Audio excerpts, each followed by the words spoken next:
We're live. Blah, blah, blah, blah, blah. Deedle, deedle, deedle, deedle, deedle, deedle, deedle, deedle, deedle. It kind of sounds like a Christmas song, in a way. Interesting. It would have to have different instrumentation, but I guess. Well, I can yeah, see that. but I just mean the melody. Do do do do do do do do do do do do. I could hear that. Do do do do do do do do do do do. Yeah, little improvisation like that. Yeah.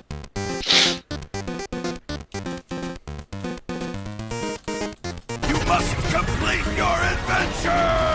Oh hey, thanks for the follow, Lucas. Yeah, thank you. For the sub. An ad for gambling before Wario Land feels oddly apropos. Hey, SG.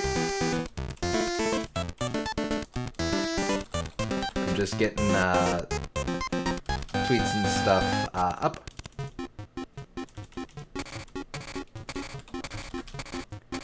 Well, hello. I have not seen this. Oh yeah, I'm pretty sure it shows off all of the different transformations.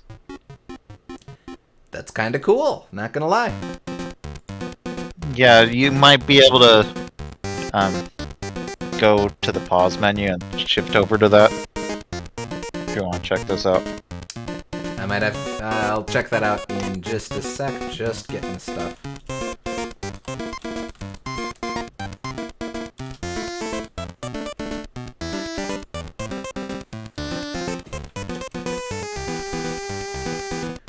Okay. I didn't actually post that. And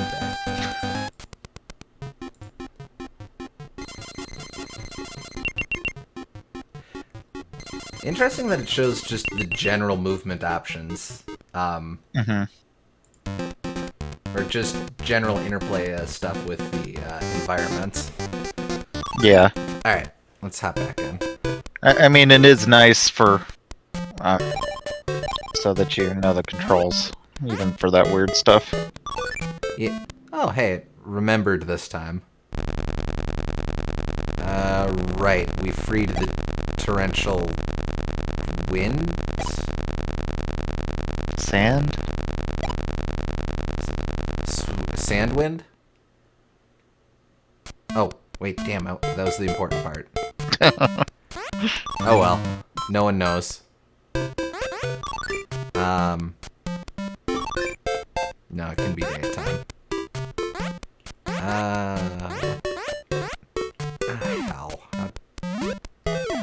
Are you looking for the controls? Yeah. That's. I think you have to access that in a level. Oh, okay.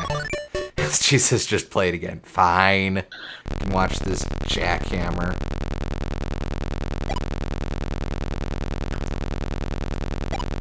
Man, why are they called jackhammers?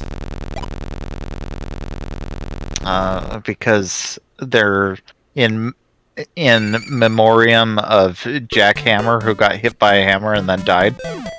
Oh. Rip.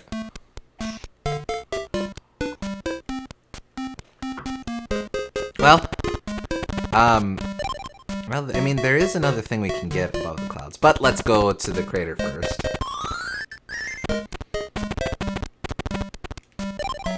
That's right, there's two things.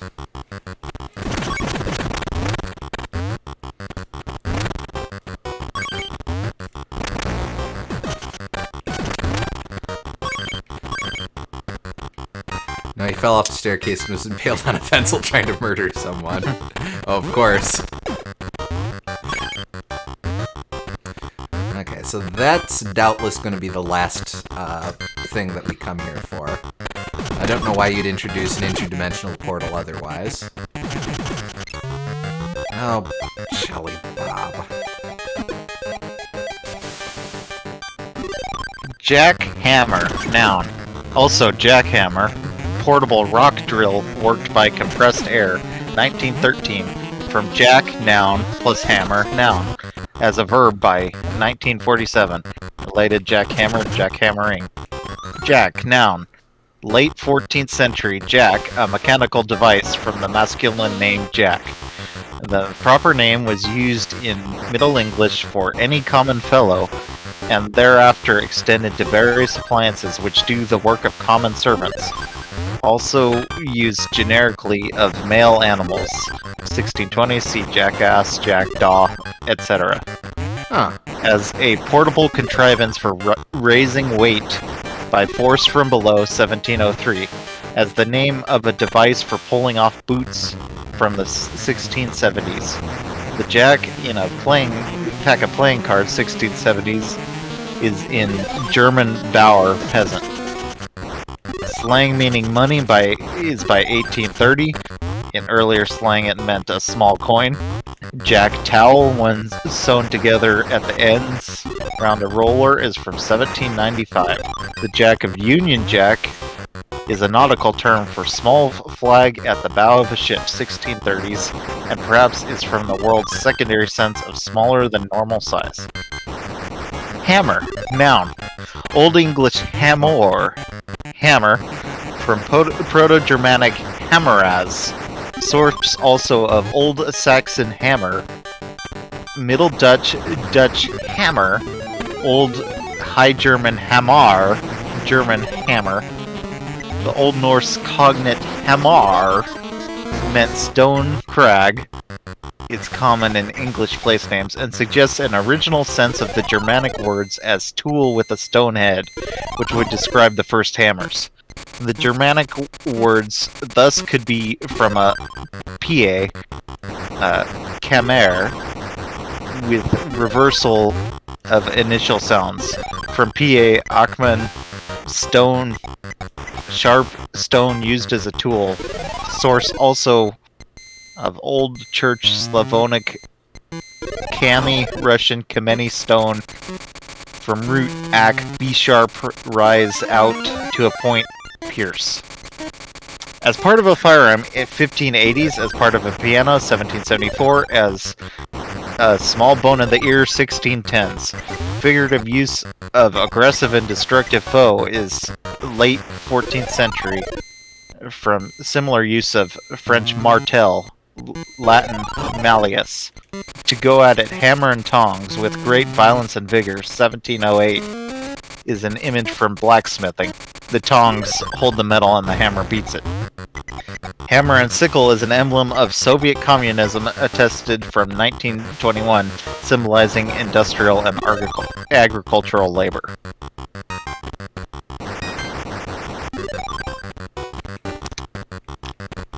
You got all that?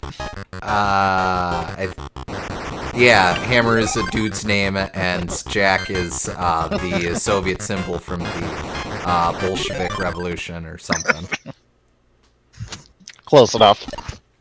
I didn't know Jack just had an inherent association with commonality. That one I did know. Kind of like any old Tom, Dick, and Harry, but just like Jack of Trades, Jack of the Fields, Jack and Jill, Jack of the Lilies. Jackass. It's a common ass. That's literally what it means. Some communal ass. Oh, wait. Look, see.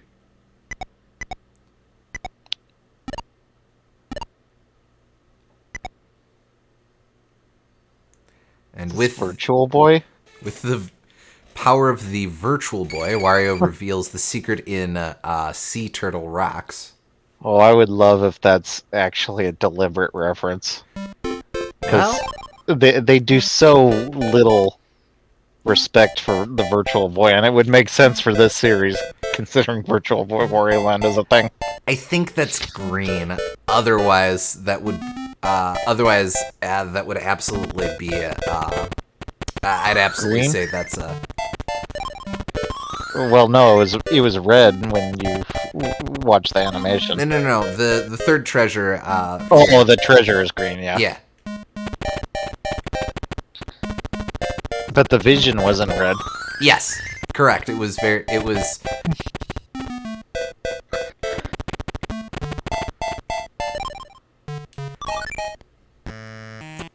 Alright. Anyway, this is all to say I don't remember where the secret actually was here. I don't. Oh. Probably not here. Well, actually. Well, this area loops, right? It does, but it was some sort of cavernous place, so would you out of here.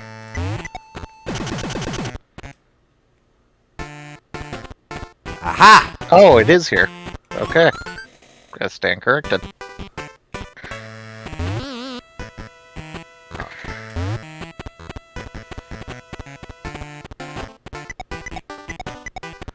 Okay, so I'm gonna have to destroy that from the other side. Lots of crouch jumps here, I think. Hopefully I don't need these men. I appreciate them actually using crouch jumps. I don't think Mario ever really uses them.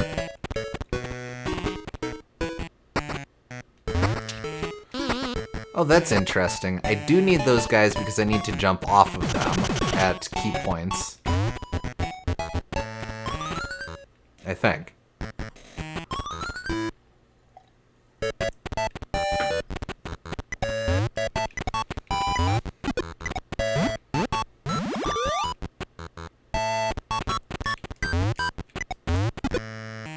Well, bye.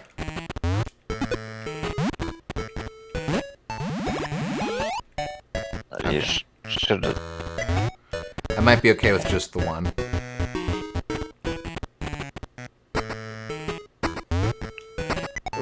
You were saying? Oh.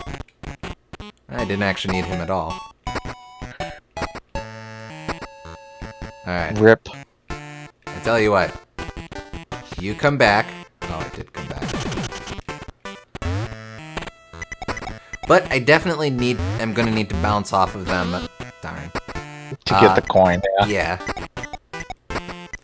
Should I be trying to get the coins now? You could. Might as well just...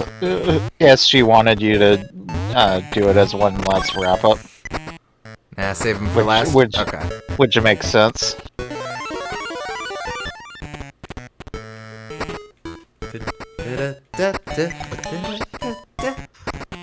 Oh! No, I see. I can just do that. Whether you want to or not. I said I could do it, I didn't say I should do it. Darn. Out of here.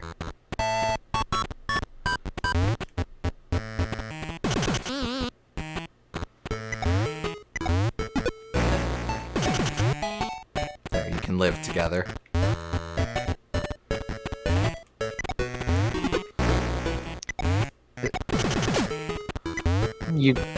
You shouldn't ship people against their will, LB. Man, I just said they could be roommates. I didn't say they had to... Oh yeah, they can be roommates. Wink, wink. Not that kind of roommate. They just have to share an apartment together. They don't have to go buy curtains together.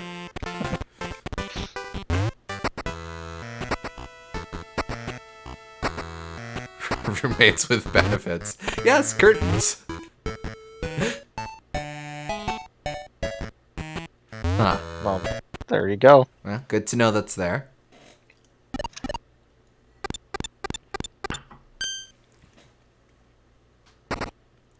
A bell? Are we gonna start a fight? I think. Gong.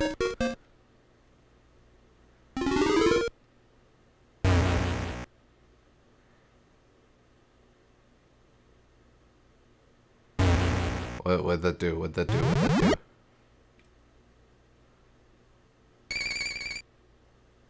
do? It made the sun appear. Doo-doo. Okay. Here comes the sun. Doo-doo-doo-doo. I say it's alright.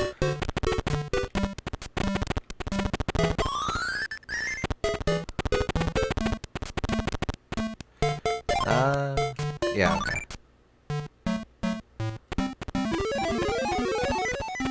I don't need to play golf because I did it that last time. Unless it unlocks 2 treasures, which That I would- wouldn't put past them.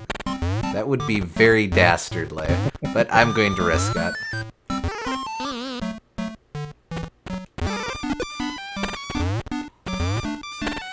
It does look a bit brighter up here. I guess the sun really did come out.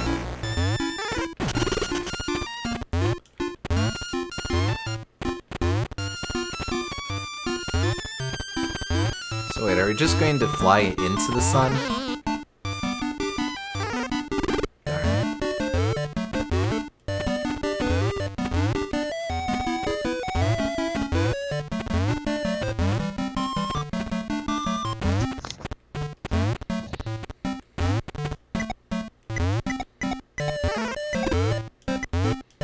Maybe you gotta fight the sun, Kirby style. Darn.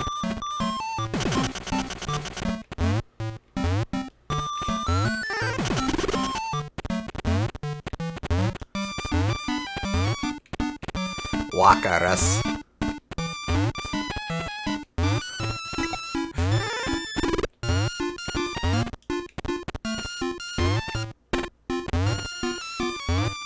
Wait, nope. That was inevitable.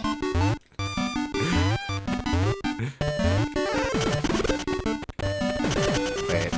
Nah, I can't. No, you can't cheat it. This is Wario Land. What are you even thinking?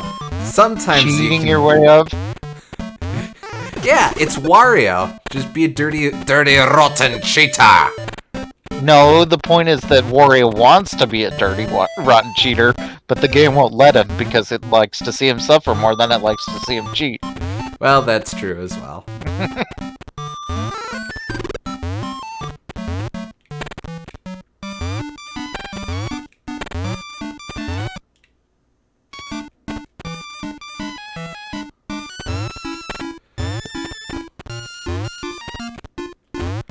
I guess I just keep ascending into the heavens.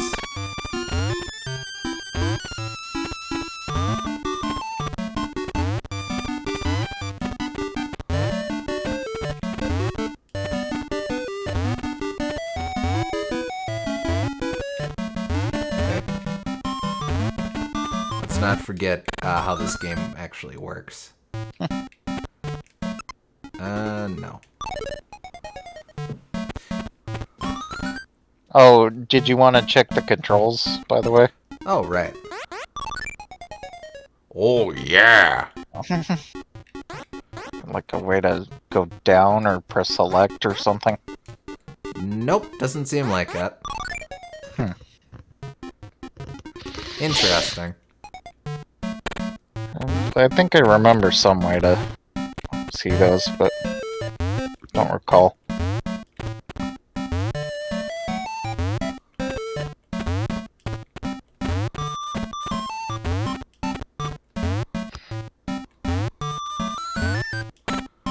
Uh-oh. Well, that could have been worse. It literally couldn't have.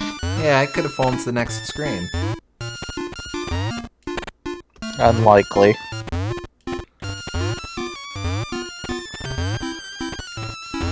Well, that's just the thing. It could have happened.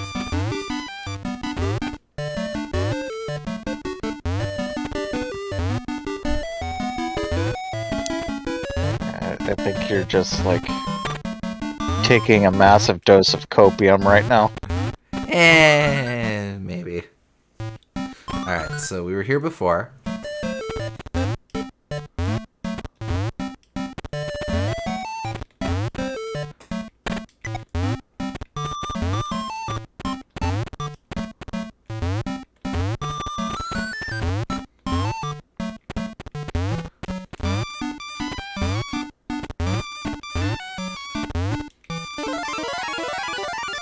Okay, you do need that key.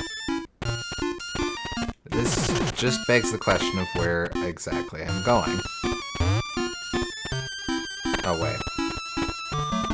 You think the sun got rid of enough clouds that you can get that key, and it's some chest that you otherwise had access to for a long time? Oh, I don't know.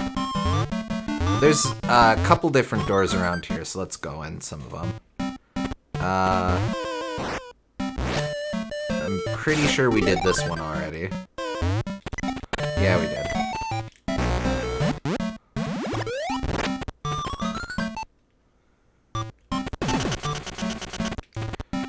Alright, maybe that one. Well, wait, but that's where the red key was. Climb up. Worth seeing if they hit 2 things here.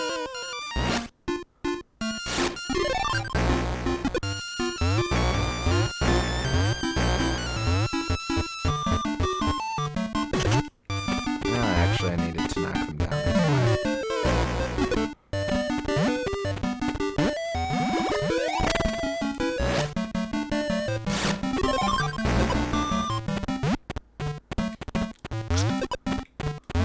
Do you think that if this game ever got a remake, it would be rated teen just for the increased graphics of that animation? Ultra violence! Would they let Wario get vivisected these days? They'd probably, like, make it look cartoonier. Yeah, probably. Also, this totally isn't it. I remember now. This is just the other half of that room we were in before. So, it probably is on a lower screen. So watch, this is the fall I could have done. That wasn't a very impressive fall. But I could have done it! Alright, it's probably that door that I just passed. Oh wait, crap, I keep forgetting about you.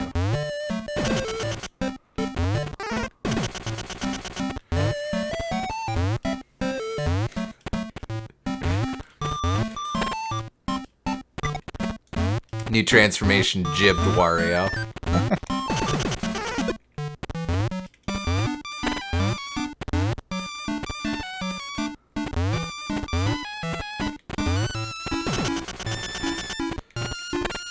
Let me in.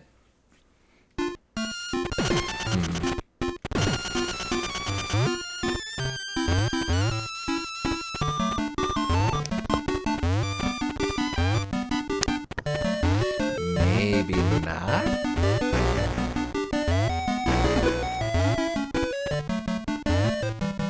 Can you only go there at night? Well, but the animation was of the sun coming out. Yeah, maybe that's what makes it weird. Like the sun comes out at night and that's weird.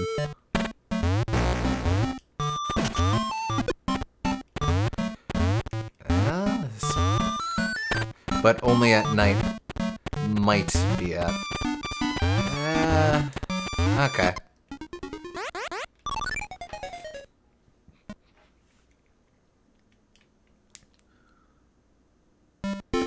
Oh. Aha, it is! I think that's the moon, not the sun. But that animation played. That is true, so... So maybe it was the moon the entire time. Plot twist. The sun is the moon! Have you ever seen the moon and the sun at the same place at the same time? Checkmate, atheists!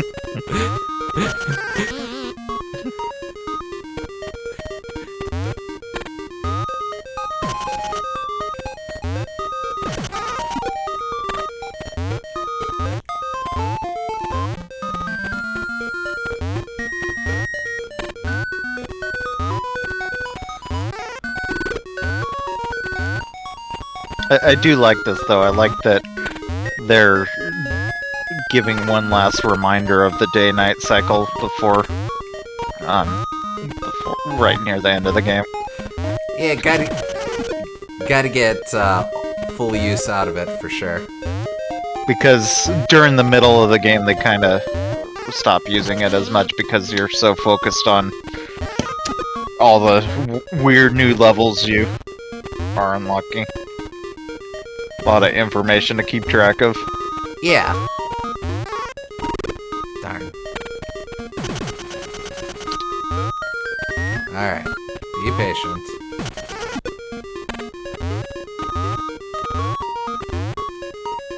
Not to mention unlocking the item that lets you switch at will, yeah. Also true.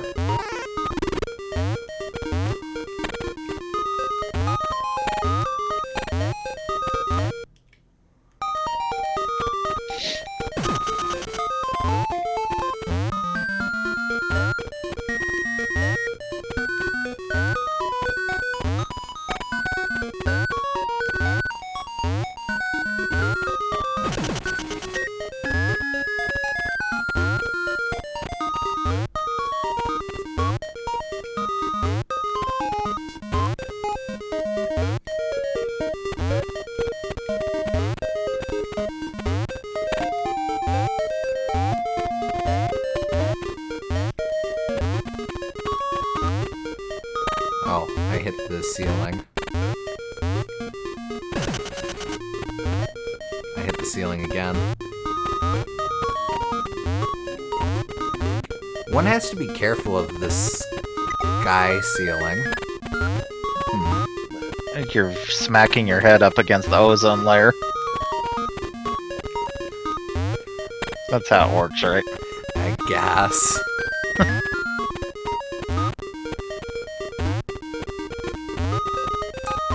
Wario hates the ozone layer. I leave my air conditioners on all summer.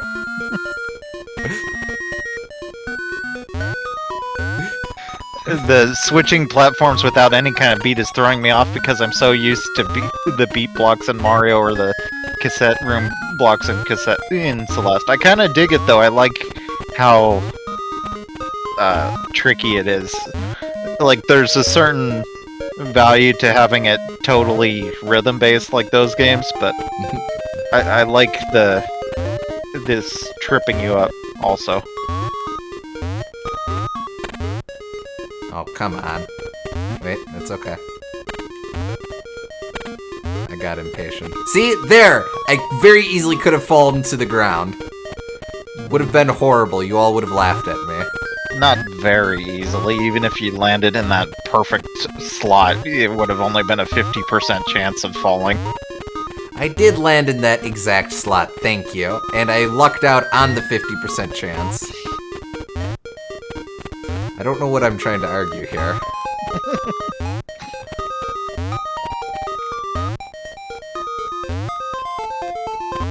It's been said before, but this game is so brilliantly mean. Yeah! I don't think it's as dickish as Land 2. I keep doing that. I don't think it's as dickish as... Seriously? Aha! Well, you could have moved off. That was just lack of player skill. Skill issue.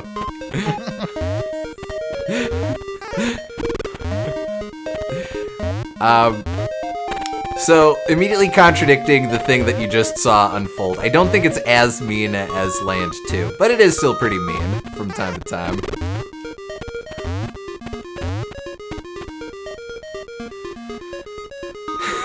You were saying, yeah.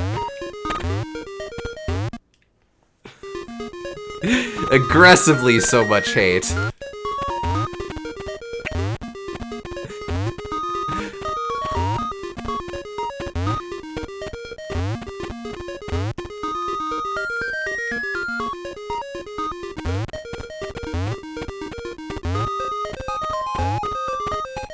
Man, if Wario Land came back in this style, everyone would be saying, "Is it the new Dark Souls of platformers?"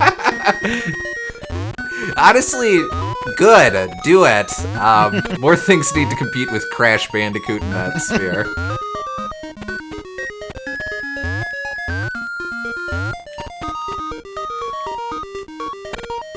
That sucked.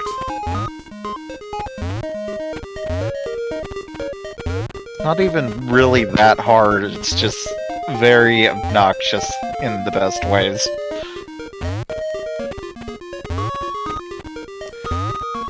Ironically, you have to be patient to beat Wario's games. Yes. Which is It's- the exact opposite philosophy of WarioWare. Yeah. It's Sisyphusian. There we go. Well, bye, Moon Palace.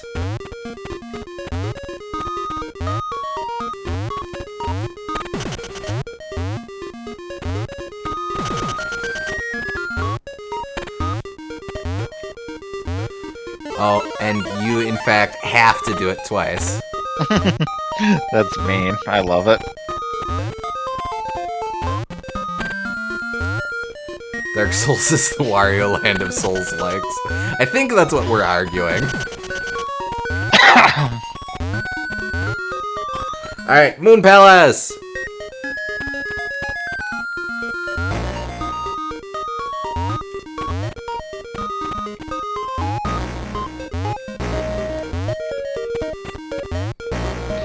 Also, the lack of a beat is made worse because you've fallen back into Celeste recently, and I've been playing it a lot. Makes sense.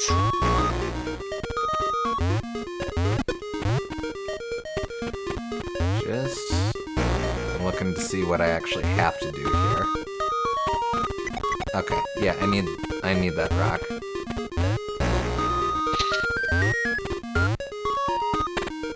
There we go. Can I? Oh, good, I can.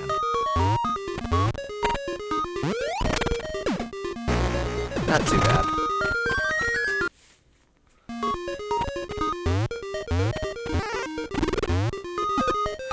Oh, that's interesting. That is interesting. Well, that's a cool little move. I dig it. Wait. Oh! Okay. Luckily, these blocks stay busted. You actually could have just crawled underneath that hole, by the way. Oh, right. All my hard work and everything.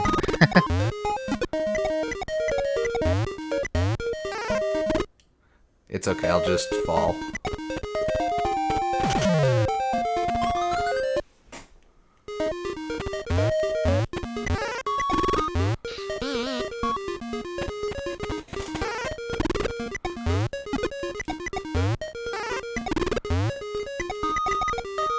What do you suppose those guys are? Birds? No, Oh, the the one hieroglyphics? that- yeah. There's like a dragon guy, and then there's a guy with a pole.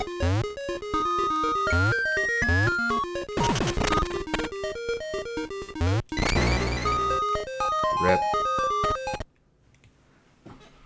Oh well. And then there's a guy holding the pole violently. A pickaxe. Surprisingly, we haven't encountered a pickaxe before. Apparently, they only exist in the Moon Palace.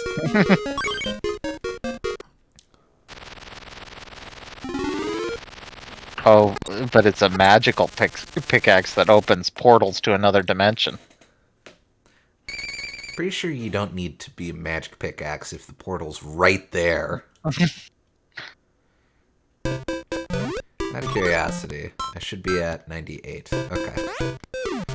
So, I just want to check something real quick before we go for it. Oh, I did get that. Okay. And I'm missing 2 treasures. Is it here? No. Is it here? No, I got those. And those. And Hole and East Crater. We'll go to East Crater first in case East Crater unlocks the whole one. Well, but this is an alternate hell dimension. You don't usually. You've already been to an alternate hell dimension. This is the second Old hat. secreter hell dimension.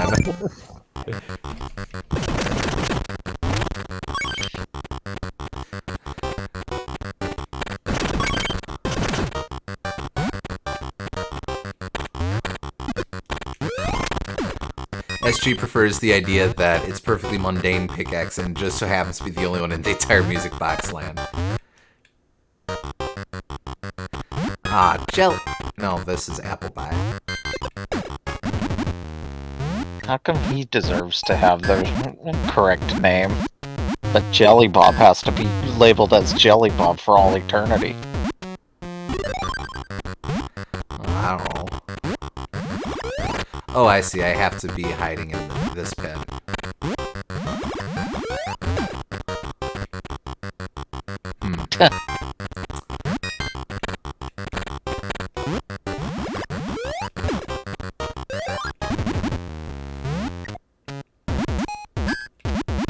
I'm missing something here.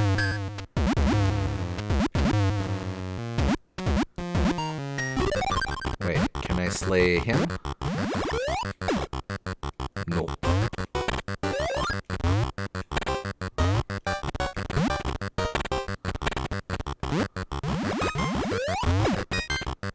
I am definitely missing something here.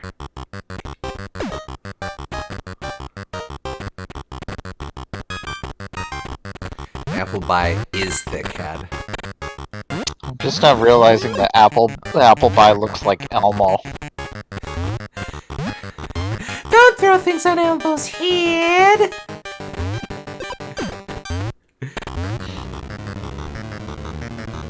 Okay.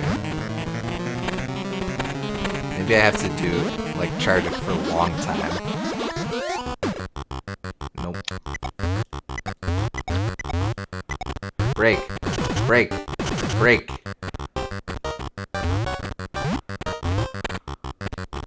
Oh, wait a sec. I have to catch it. Yeah, that's what I was just about to suggest that. And not throw it with extreme prejudice. Interesting. Okay. That's actually cool. I like that. Alright, now I have to do double. So, what is the purpose of the little pit?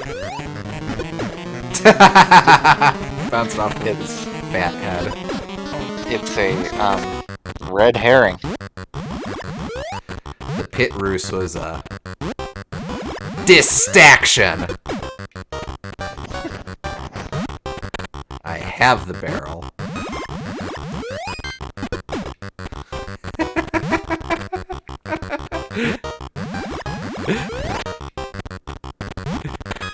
You have to actually hold up.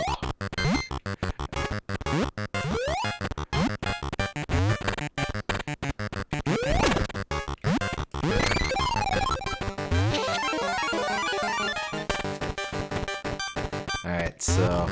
Oh, it's been a while.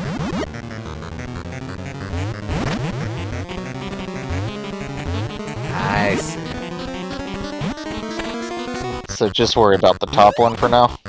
Retta.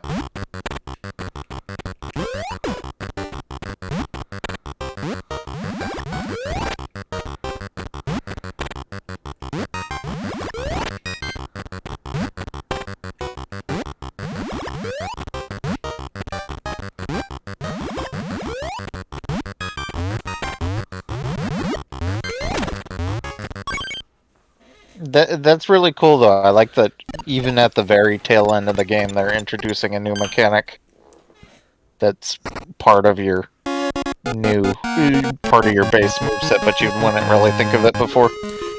You'd imagine if there was a ROM hack scene to this game, there'd be lots of really interesting stuff involving that. Yeah. So, no clue what that treasure was, but... Some sort of parka? Oh. I think it's a Dogu? Maybe? No. Is it?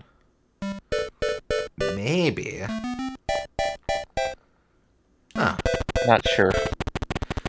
Well, anyway, let's get stuck in a hole.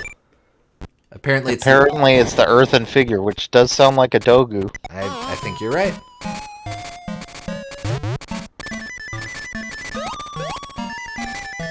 Barrel Throw reminds me of DK, which makes me curious about your thoughts on the Game Boy version of the arcade game. I like it. It's I do think it's a little long, but I still really like it, and I think that it's a great puzzle game, and I like how it gradually introduces new mechanics. Arcade game's still on, or DK94 is still on my to-do list, but I've heard nothing but fantastic things about it. Mm-hmm.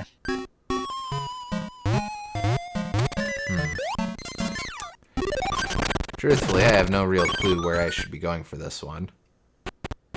Okay, so not here. I'm gonna get this one anyway, just to prove a point. I like Donkey Kong 94 a lot more than I like Mario vs. Donkey Kong, for what that's worth. That was sort of my question, since I know there's, I've always gotten the impression that Mario vs. Donkey Kong was was kind of the sequel to DK94. Can you repeat that? Sorry. So good. Out a sec. I've always had the impression that Mario vs. Donkey Kong is the sequel to DK94. Yeah, it's very similar. They even reuse basically every mechanic from 94 in versus Donkey Kong. Interesting.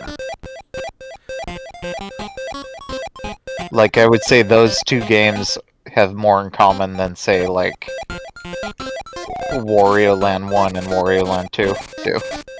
Oh, wow, okay.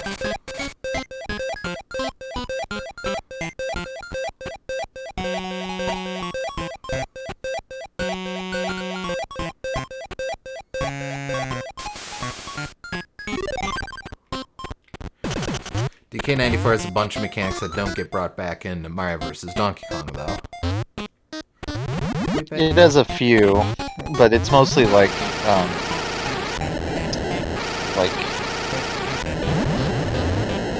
interactables, I think. Like, it has a lot of the similar moveset, I think. I do not remember the Snake Chamber. And there's good reason for that.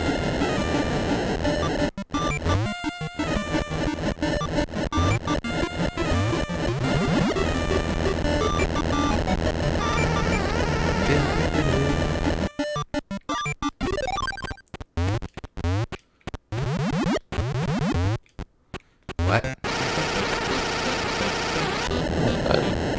Don't look behind the curtain. Oh, it's cool. Down.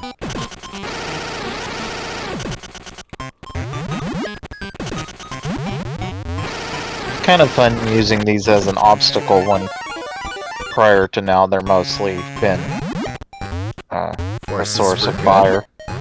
Yeah.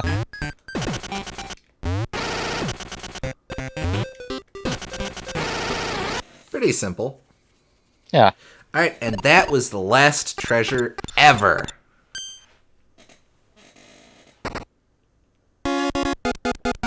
Yeah.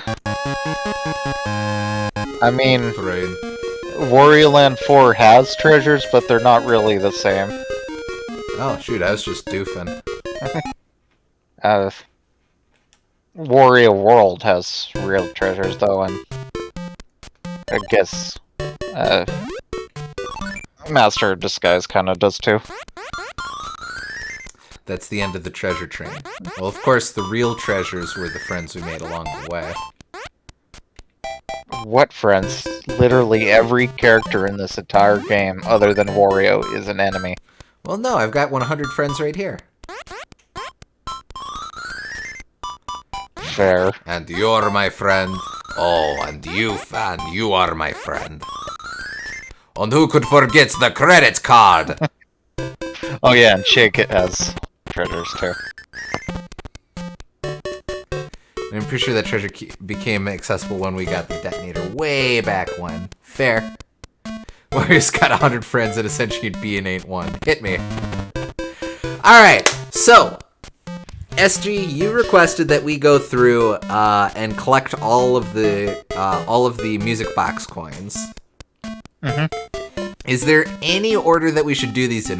Because otherwise I would think to just do them, clear them out numerically one screen at a time.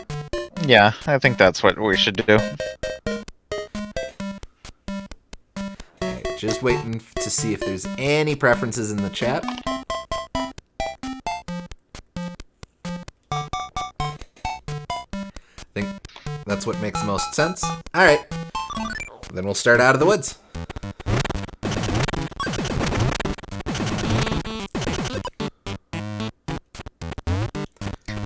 Deedle-dee-deedle-deedle-dee.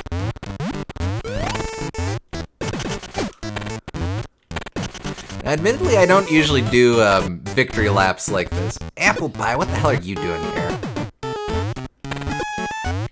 I guess they are trees. Maybe they're just apple trees. I don't usually do victory laps like this, so this is kind of neat. Ah, hell. You just finish the game at that point. Pretty much. I'm very rarely a 100% completionist kind of guy. Fair. Still got it.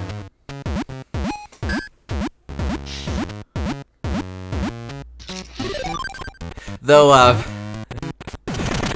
the one memorable time for me that I did a victory lap was in Pokemon Coliseum. I actually 100%ed that as a kid, which included all 100 battles of Mount Battle. I'm sorry.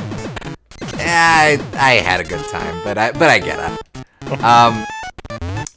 No, so like when you do that, the game gives you the option to teleport all the way down to the bottom. But I decided no, I'm gonna revel in this, so I walked all the way down Mount Battle. Coliseum is the greatest of all time Pokemon game, and no one can convince me otherwise. Oh man, I disagree, but LB agrees, so I don't know if I should say anything. It's fair. It's fair. I'm still at... Sentimentally, it's number 2 for me after Crystal, but I could probably never replay it for a number of reasons, but I could never replay it and expect to get the same sort of experience out of it. The main thing for me is just trying to adapt Pokemon Stadium animations to a game in which you slowly learn moves, and early on you have to deal with low base power embers and stuff instead of flamethrower. It gets really tedious. Yeah, no, that's fair. Part of why I couldn't probably never revisit it is because realistically, I would really be hit by that, and I don't deny it. It'd be, oh, that's neat. I don't deny that would be kind of suffering and be like, huh, okay. Now that said, I've been watching a lot of people I've been watching a lot of people playing Pokemon on YouTube lately, and I've kind of gotten really curious about XD. On revisiting it, like I played through most of XD, but I never finished it. It really sounds like a lot of the issues of Coliseum are addressed in XD. Like, it actually starts you at a lower point. I think your starter is level 10 instead of level 26. But like the game's more balanced around it. You open up Purification a lot earlier. Your starter isn't, one of your starters isn't an Umbreon. Yes. You start with Eevee and then get Teddy Ursa as forced capture. Let's see. Also, more than one Shadow move. Shadow Rush is actually pretty uncommon because there's like 15 or 20 different Shadow moves. A lot more interesting strategy, especially on the high end. There's a couple really interesting design decisions they make in the game's back half with certain trades and certain trainers. That's good to hear. Ah, heck. One of these days, I'm gonna have to actually play through XD. Mostly use that as my, okay, does this, do either of the Genus Sonority games hold up, example, but also, it just really sounds interesting, in retrospect. Yeah, but XD's story and characters are lame, so none of that matters. No, I'm with ya. I way prefer Wes as a protagonist than Michael.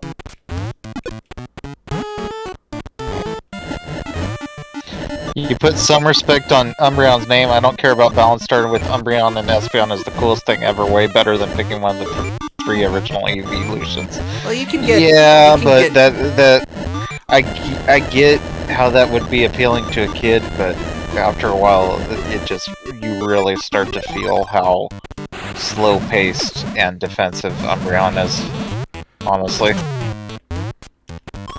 It fits thematically, but I don't think it fits gameplay-wise.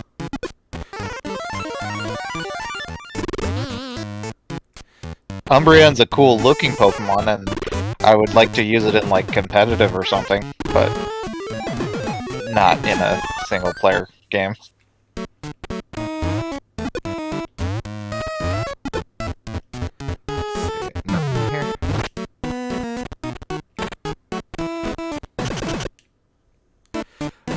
To be fair, you can get, you can evolve, your, XD Eevee into Espeon or Umbreon.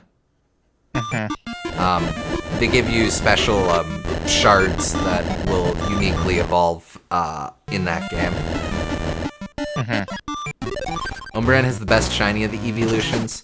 Alright, real talk, I think shinies looked way better in Gen 2 than they did, in subsequent generations. I guess Gen 3's alright as well, but around the time of Diamond and Platinum, Diamond and Pearl, they started changing a lot of the colors, and it's really hard for me to tell most of the shinies. It sort of depends on the Pokemon for me, but I think a lot of them, they ended up being more subtle, which is just because they had the opportunity to make them more subtle, whereas with the Game Boy Color versions, they were just shifting it to one of the alternate palettes they had lying around. So they couldn't really afford subtlety with that. Well, that's true.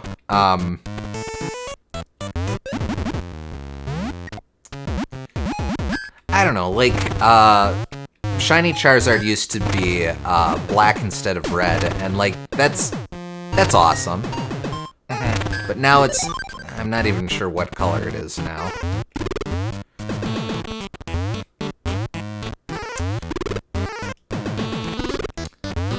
Or, like, around, around the time when, Avengers Infinity War came out, there was the joke that, Shiny Wailmer is, Thanos, which I can't really see, because shifting from blue to a light sort of purple is like, okay. It's honestly mostly a me issue, but I definitely bemoan the more, subtle, going for more subtle shinies.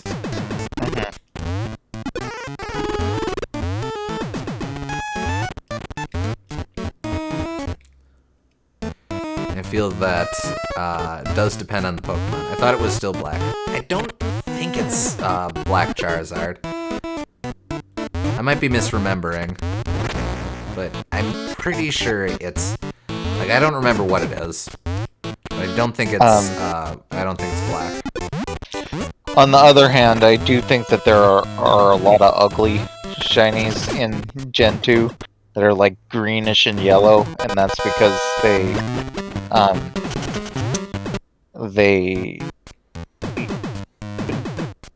used, like, not machine learning, but like AI to automatically assign them a lot of shinies, so they didn't custom make a lot of them.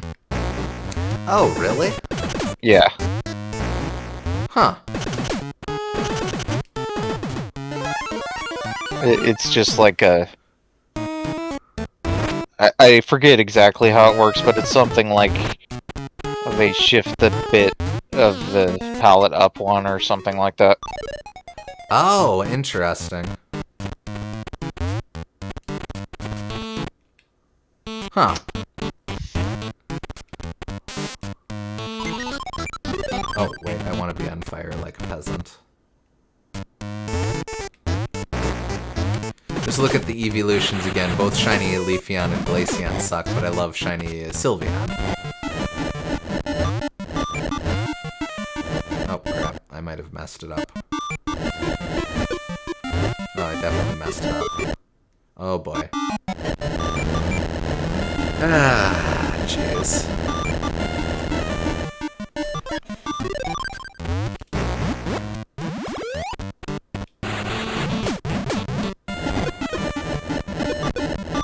Might still be in trouble.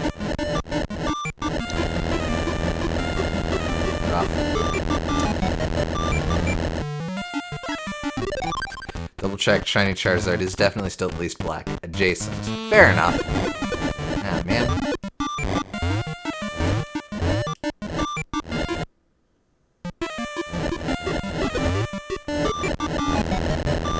Suppose you might call it dark purple or some such.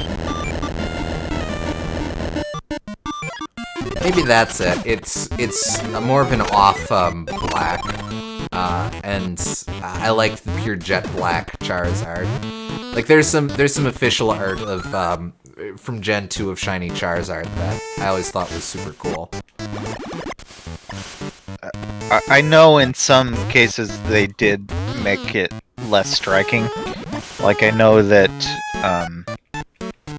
Shiny Haunter in Gen 2 stands out much more than in later generations because originally like its hands and its body were all glowing blue, but then it just turned to only its hands glowing blue, and then it turned to only its mouth being blue. So, kind of unfortunate. I think Ampharos is one. If I'm pretty sure Shiny Amphi is silver and silver, but it's but like in more recent gens, it's more of an off orange.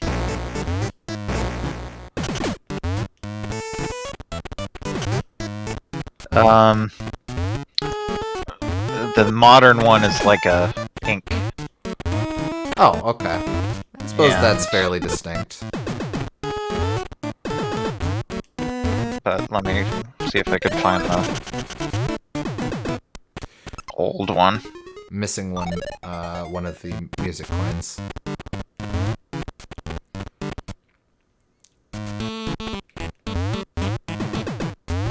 I did this already. Yeah, the old one is like, it is kind of silvery. It's like silver or slightly pinkish, but not very much. It definitely made it a lot more pink later on. Yeah, okay. Oh, there it is. Man, I have to get flat. Alright, fat ass. Thank you.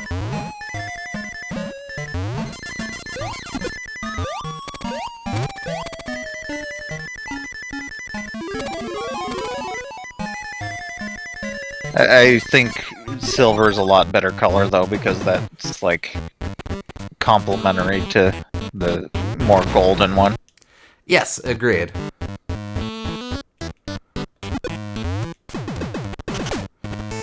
Okay, what's a quick exit? Double check how many coins you got. I have all 8 now. Alrighty. Think in there. Oh yeah, okay.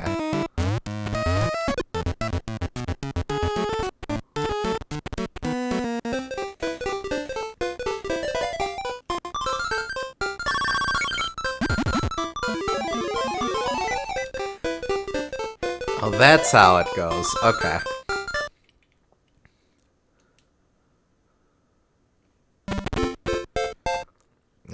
Sure, we'll deal with zombies. Zombabinos.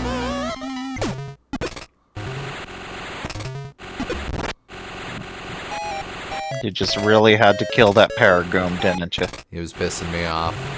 I didn't like what he was saying.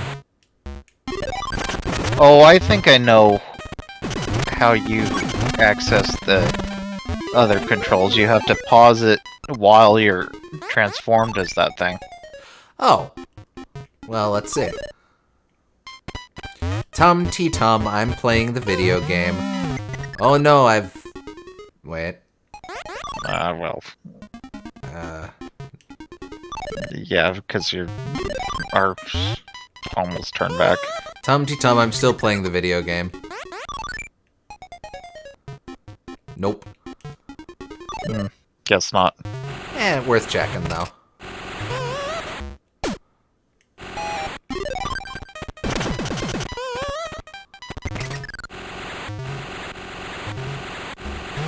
Let it play a bit? Okay. I always think Wario's head on the action help button is a burger at first.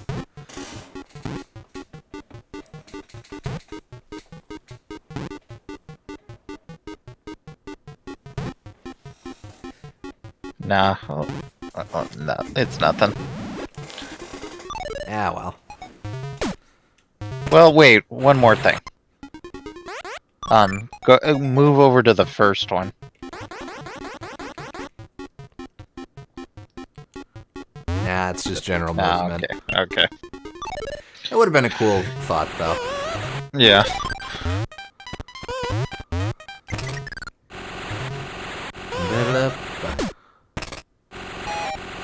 Right, I have to be crouching. Dastardly.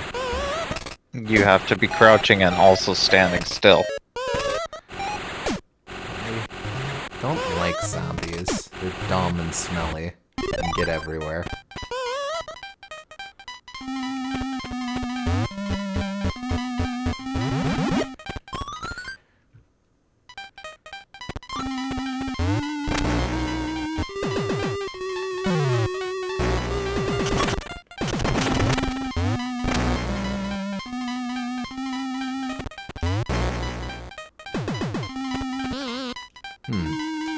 Definitely wasn't here before. No, you were. Wow, I completely forgot about this part. Oh, you. Okay. Dump ass mole cricket.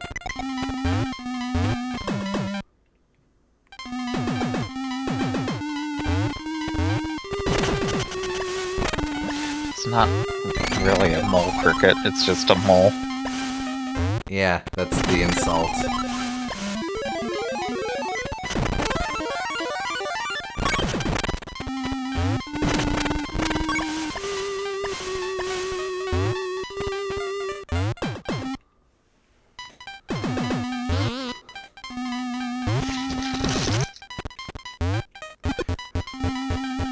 Mole said, "Halt! You violated the law! Pay the court a fine or serve your sentence!" Your stolen goods are now forfeit.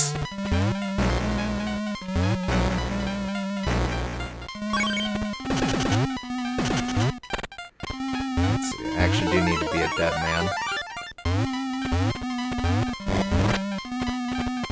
Hey, murder me. Thank you.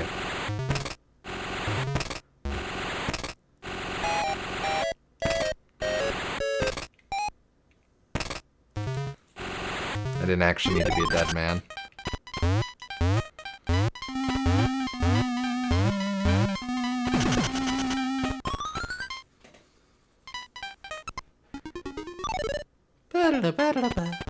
Boo-da-boo-da-boo.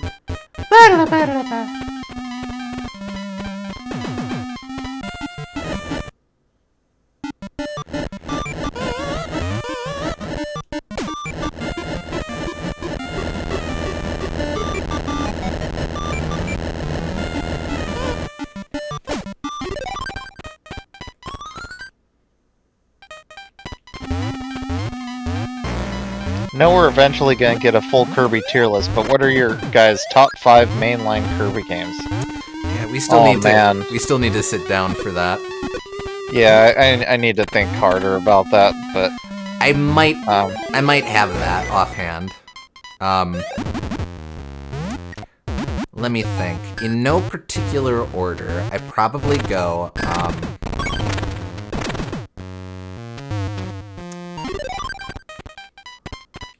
let's see.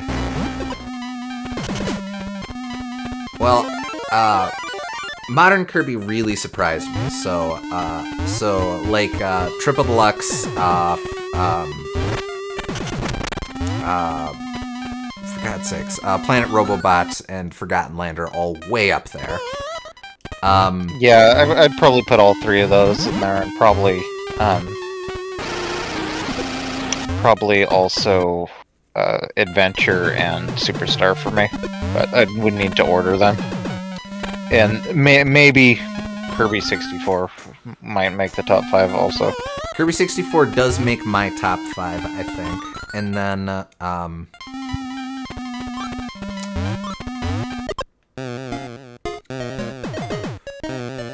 I guess it's a toss-up between Superstar and Dreamland 2.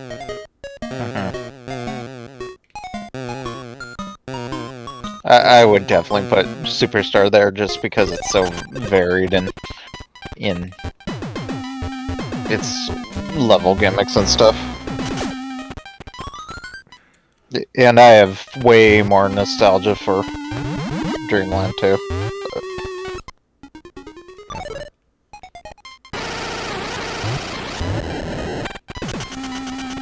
Yeah, I don't know. I really, really do like Superstar. But I think it's more of a, well, I don't know how to describe that. Like, you feel like you're obligated to like it instead of having personal connection. Pretty much, yeah.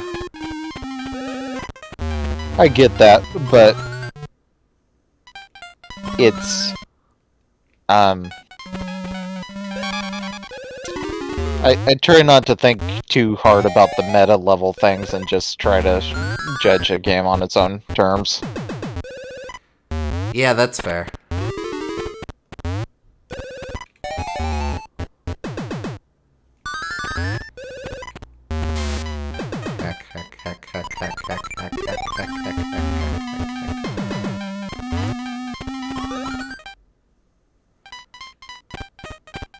Oh, right.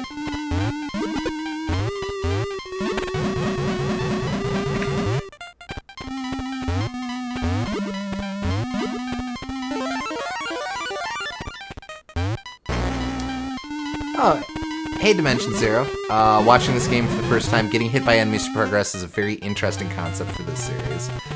Yes. Yeah, it's the Wario Land games have a very unique feel, just because so much of getting through is figuring out how to make Wario suffer in precisely the right ways. Exactly. Let's see. Kelzer says 1 through 5 for best Kirby's are all Kirby Air Ride. Yeah, okay. And then Doc Waters says, for me it's Planet Robobot, Forgotten Land, Superstar Ultra, Return to Dreamland, and Triple Deluxe. Definitely personally wouldn't put Superstar Ultra or Return to Dreamland in mine, but that's fair.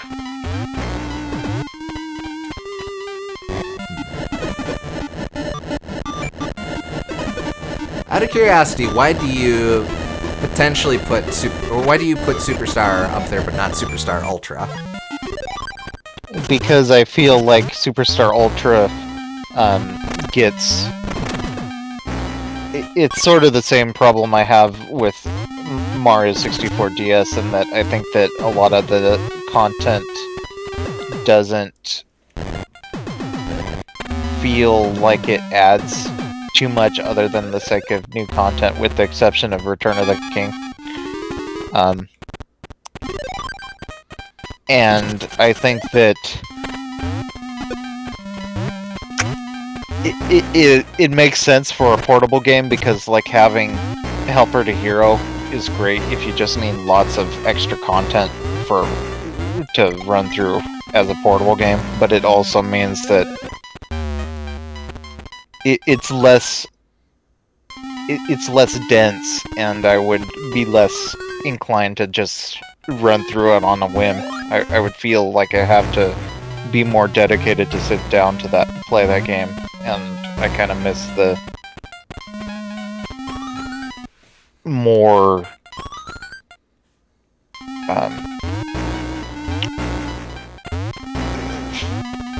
like ease of just playing the 3-hour game and having all of it be entertaining, I suppose. Instead of just being left off with a certain amount of content that I feel I would feel obligated to go through, even though I know it's not really that great, if that makes sense. Yeah, and then also I like the sprite work of Superstar a lot more. That's fair. Dockwater also says Epic Yarn beats out Triple Deluxe if we count spin-offs. I absolutely would count spin-offs, so by all means. Return of the King and Return of Meta Nightmare are great, but everything else is aight at best. Yeah. Return of Meta Nightmare is good too, but that's like that kind of, it's sort of a replacement to just playing the game vanilla in a way, but also you play as Meta Knight, so it's a little different. It's fun too, but I can get a similar enough experience playing the vanilla game.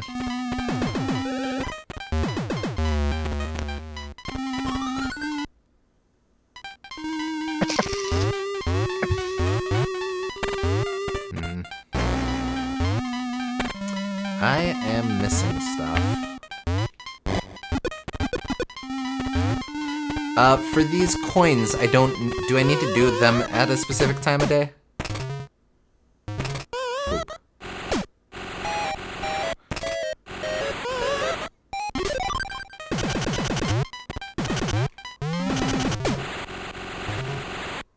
Pretty sure time of day doesn't matter. Fair. I think I know where one of the coins might be. Sure, what do you got?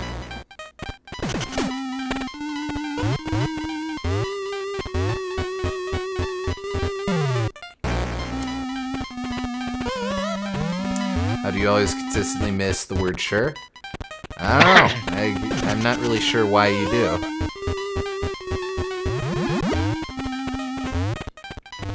Also, I haven't played it yet myself too much, but Superstar on SNES seems much more much easier to wrangle co-op with than on DS. That's a big point that the Super Nintendo version has over Ultra.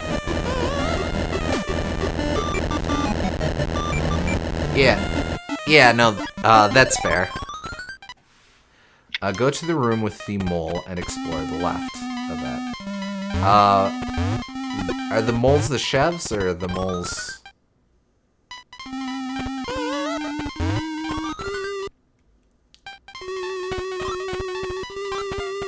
Big robot mole. Oh, right, the cricket. Oh, he's so sad!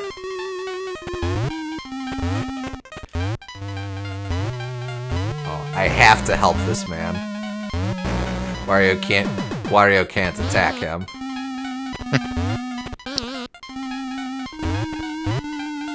Out. Just making sure none of these others lead to secrets.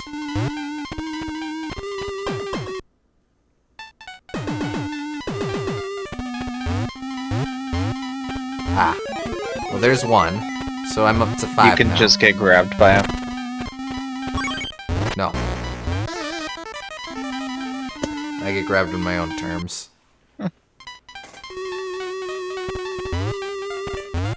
Okay, so how many you got? 5. I need 3 more. Oof.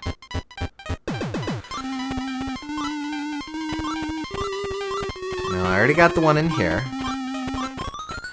I'm pretty sure there's one in the invisible room. I'm at a loss for the last 3, I'm afraid. Well, that's okay. That one at least is a big help. Trick it. And that's not going to be it because that leads from somewhere else. Ah, get bent.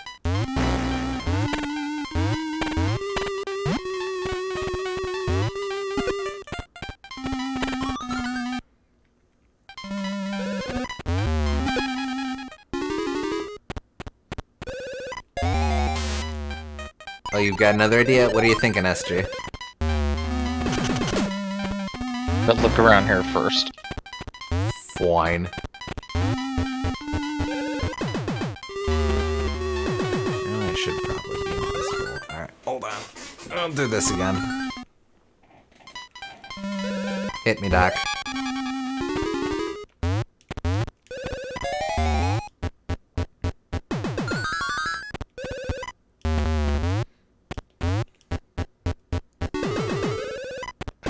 Nothing doing here. Based on the placement of these platforms, I'd think I could just be a zombie and fall down, but I don't see a way to get zombed. Yeah,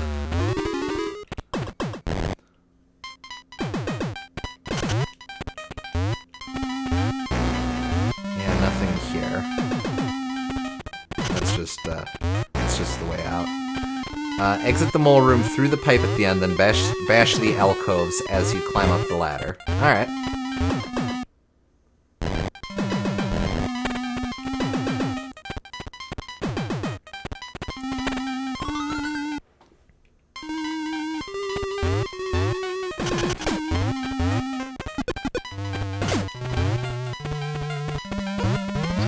You have vague memories of this area having some well-hidden coins. Dastardly. Alright, hold on. Bop, bop, bop.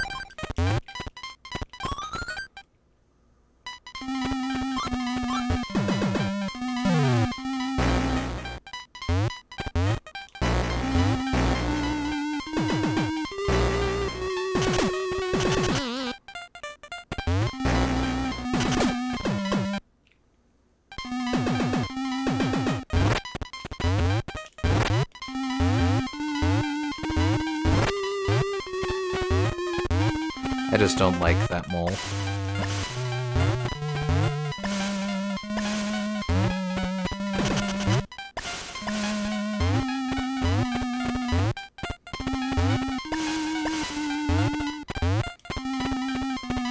Just making sure nothing extra there.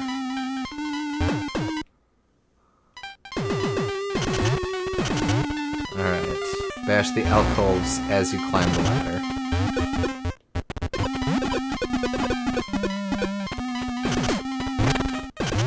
Aha! Wait, what does that do for me? That's probably the way back, so try hitting the one above. Okay, yes, this does seem to lead somewhere.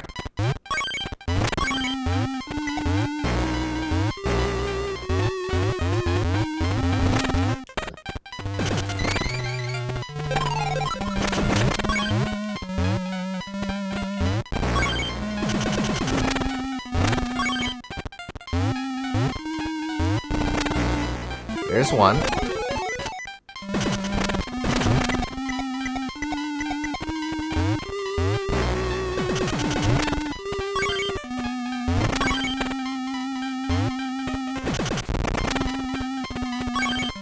might just be the one. Yeah, just the one.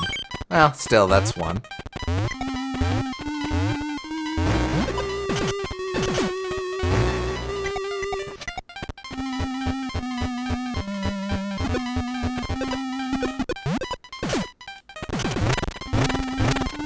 Oh, hello. another.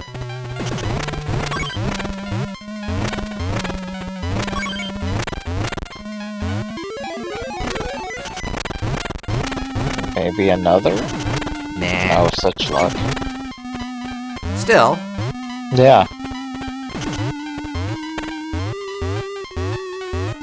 Solved the mystery of this room as well now. Indeed. So, yeah, just one more. And I know I've checked here before, but I keep forgetting. Is there any way to get in that water? Yes, there is. Yeah. And there you there goes the battle. Now I just need to find an exit. Ow, ow, ow.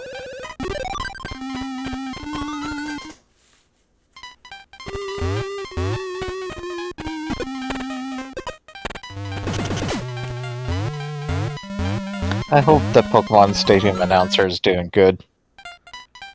I think he is. He's that was one of the 4Kids stable voice actors, wasn't he? I have no idea. Like, was that Eric Stewart?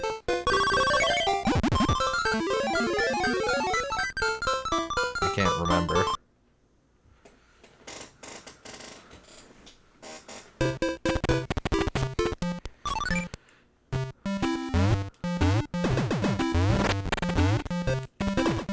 SG will check. Ah, Jelly Bob. You can't just say, "Aw, Jelly Bob," every time you run into Jelly Bob. I feel the exact same emotion dealing with this clown. Ted Lewis Ted is the Lewis. I'm sure I know him from stuff, but 2 levels down is 23 more? I think so? Yeah, I think that's right. Let's see what Ted Lewis was in.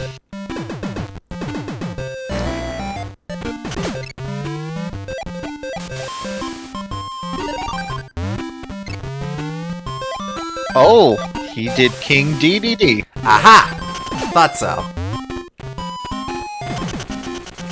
Well, I thought that he was someone, not... I couldn't remember who exactly. I'm gonna play golf very quickly, don't judge me.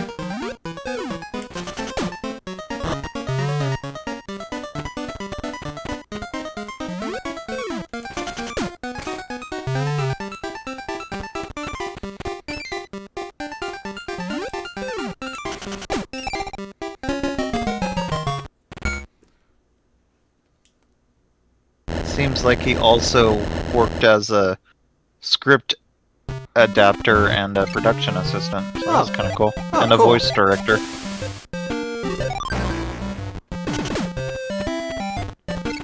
And he did various Yu-Gi-Oh characters and... Yeah, if he was the voice of Escargoon, he was that lawyer guy in the one episode we watched together. Oh yeah. Yeah, King DDD and Escargoon are the same voice actor. Also Kawasaki.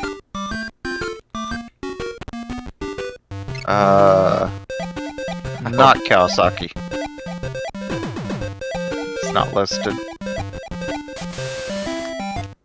He did King DDD, Escargoon, Escargoon's mother, Amon, D-Rex, Escarsaurus, Escardroid, Riketsu, Chromon, and My Goon.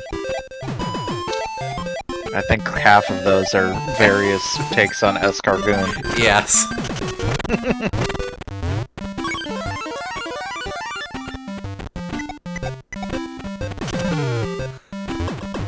Appreciate Kelzer knows precisely who we're talking about. The Howard X. Miller Esquire. No, right, Kawasaki was Maddie Blostein. Oh, that's right.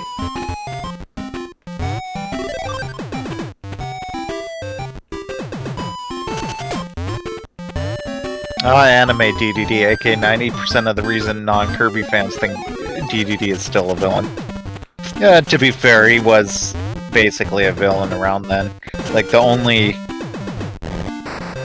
He had Kirby 64 under his belt, but other than that, it was kind of debatable. Yeah, and he had certain things, like in Kirby's Adventure, where he helped out, but...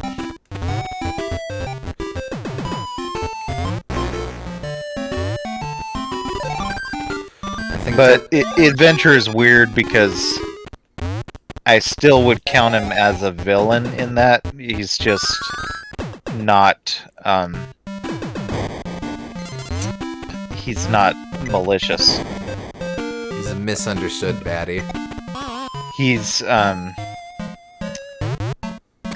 but he fills the villain role even though it's all a misunderstanding.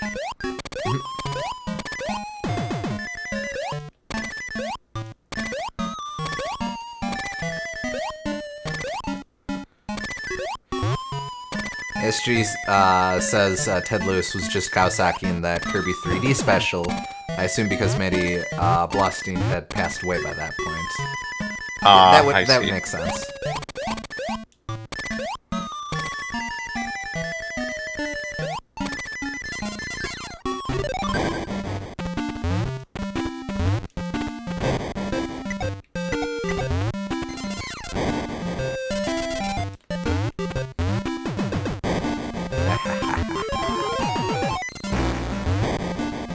Yeah, that's one of the more clever coins. I like that one. It's interesting. The further into this is gonna sound stupid, but the further into the game you get, the more you have to use advanced techniques to get by. Like you have to really start thinking. Oh, I forgot about this guy. You really have to start thinking about how the game wants you to think about its mechanics and synthesize together the different ideas at play. Halfway? Yeah, I think it's interesting because it's not... It doesn't... most platformers make themselves more complicated by forcing you to do more actions at once, but this game gets more complicated by requiring you to do more nuanced mechanics as it goes on, and more mechanics that you wouldn't necessarily think to use, so it has a bit of a puzzle-solving element to that. Good way to put that, yeah. Yeah, I would agree.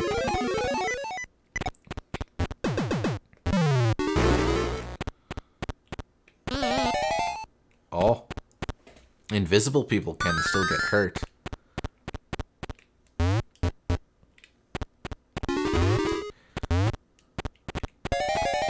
Oh, right, zombies are here.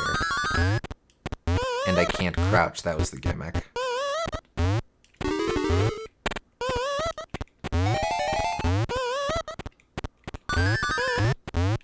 Well, even if you could crouch, it wouldn't matter because they're below you. Well, right, I can't crouch to avoid them. I'm not sure if you're allowed to crouch at all when you're invisible. Yep. But... Oh, you can. Okay. Everyone knows invisible people don't have knees.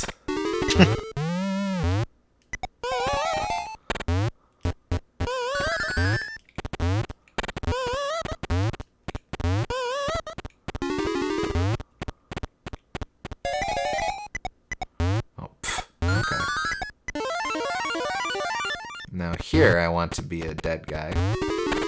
Hey, someone kill me.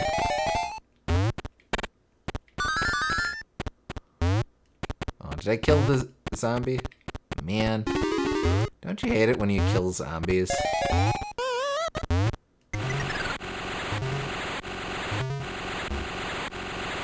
Da da da da da da da da da da da. Oh, right.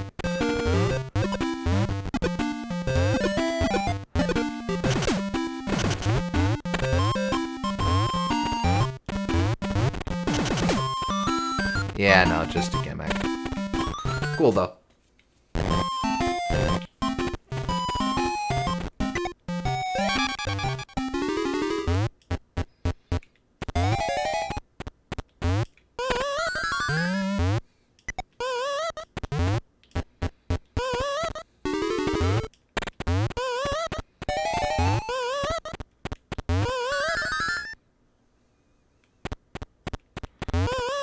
Alright, do it. What are your thoughts on Gen 5? I presume of Pokemon. I like it a lot. It's one of my higher ranked ones. I feel like it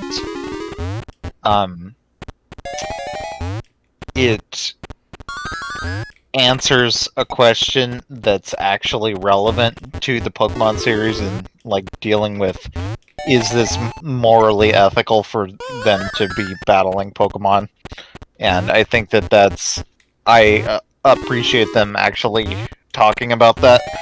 I think a lot of the Pokemon games kind of get distracted by doing a plot that has nothing to do with actually raising Pokemon, and that's unfortunate, but that one actually does, so I really appreciate that. And then I think it has some really cool game design things, like for example, There we go. teaching the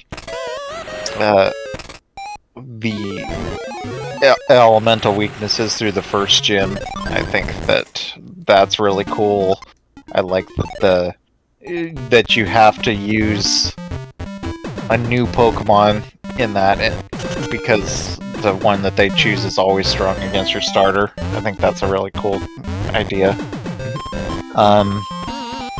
It has Audino, which is the best thing they ever did to eliminate grinding in that game.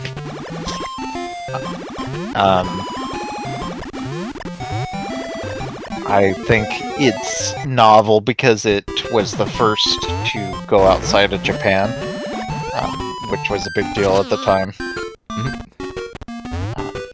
So yeah, I'm pretty fond of Gen 5, all things considered. I agree with Gooms in a lot of with a lot of that. Gen 5 is actually my second favorite generation overall. I mentioned that I like Coliseum, or I've long considered Coliseum my second favorite, but as a whole generation, I like I like 5 second best. I meant both Black and White 1 and 2. So therein lies the thing for me.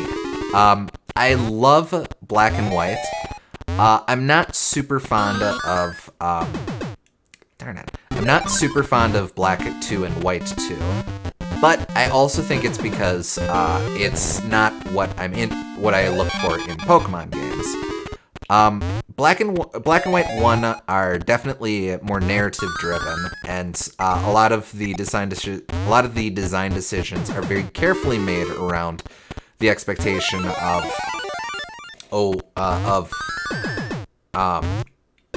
what it's very the entire Unova region is very carefully designed around the narrative thrusts and a lot of the narrative told through gameplay mechanics and stuff like that. Like what Gooms was saying about the first gym being very, very specifically designed around teaching the player weaknesses and stuff like that. Darn.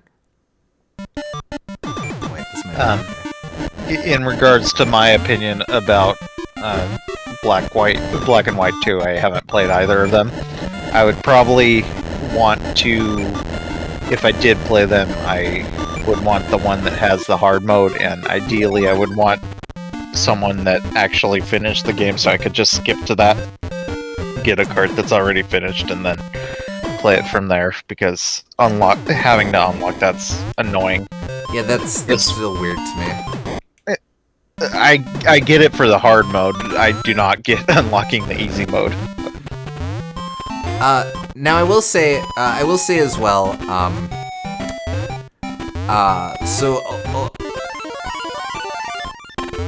basically what I'm getting towards is the Unova region was very, very carefully designed around the first game's narrative. So retaining that design for Black 2 and White 2 just makes a lot of things feel sort of arbitrary. But I think there absolutely is appeal to what Black 2 and White 2 do. And I think it's more for people who are into the games mechanically. People who play a lot of Pokemon and play Pokemon with the focus on playing it over and over again and clearing, more experiencing it for the gameplay loop rather than the narrative and thematic purposes of that. There's lots of really interesting stuff. There's a ton of interesting side stuff you can do. From what I've seen, I think that like the studio or whatever, where you do a lot of the side content, where you face off against like the robots and stuff, that seemed more interesting than the vast majority of side content in Pokemon games, because whenever they have contests or whatever, I just do not care enough to get involved. Yeah, the Pokestar Studios is really neat because that's what it's called. Those are all puzzle fights, kind of in the same way that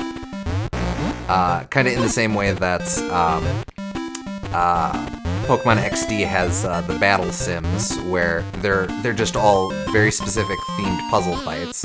Though in the Pokestar Studios case, because you're going up against things that explicitly aren't Pokemon, or aren't standard Pokemon, they really play a lot with movesets and abilities and stuff. Like you actually go up against an opponent who is Dark Ghost with Wonder Guard. Oh, that's fun. I think that's one of the biggest weaknesses of Pokemon as a series, is that it's difficult for it to make compelling opponents. It happens sometimes, like with the Cynthia fight, but because your opponents are working with the same base set of Pokemon that you are, a lot of times that means like you're just kind of facing off against pretty highly leveled, kind of strong Pokemon.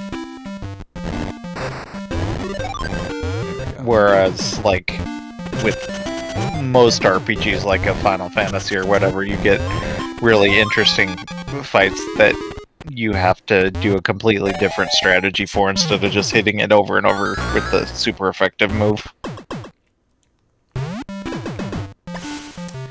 I am missing where this last thing is.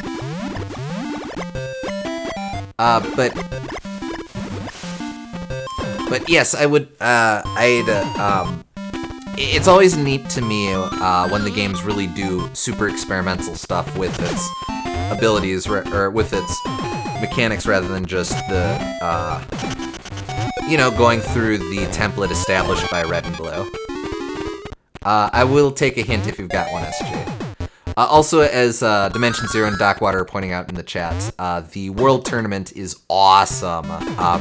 Just bringing back basically every major player from the previous 5 generations is really neat to see. Even if they're dumb and they canonize Red's Lapras over his awesome Espeon.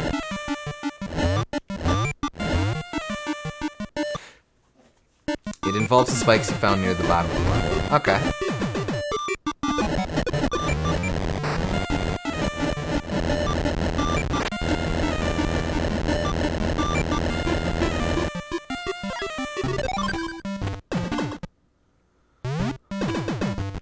Not this bottom of the level.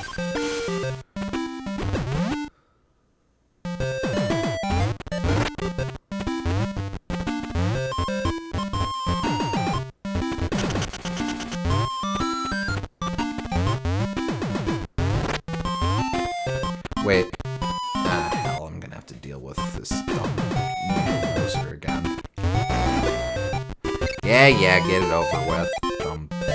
Jelly Bob. Or do you mean in the main area? Okay. Yeah, that's what I thought. Maybe if you would stop being so abusive to Jelly Bob, then he would stop being such an asshole. You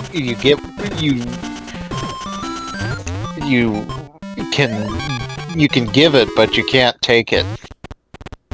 Yeah, because I'm allergic. We've gone over this. Maybe he's allergic to your sass. Ever think about that? I'm allergic to Jelly Bob, all I'm saying.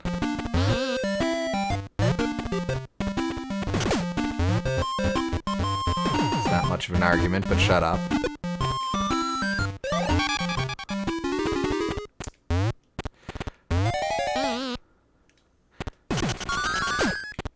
So, I guess summing it up, I used to be pretty down on Black 2 and White 2, but I think these days I'm cool with it. I'm cool with that.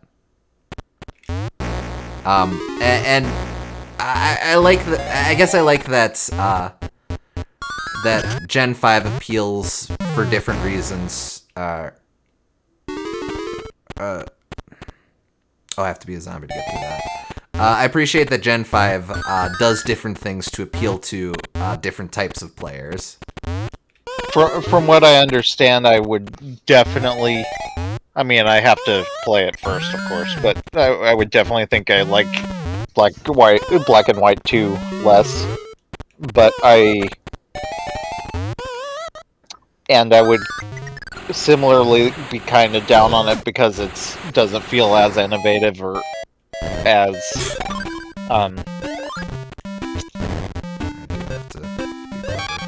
it feels like it's kind of limiting what is done in the original game, but I would kind of view it similar to how I view Galaxy 2, because like Mario Galaxy 2 is still a good game with good level design, but I just value it a lot less because it feels like a ROM hack and it doesn't have the story weight or the thematic purpose for existing that the first game has. So I would probably have very similar opinions to Black and White 2, I think. Yeah, I think that's a fair assessment.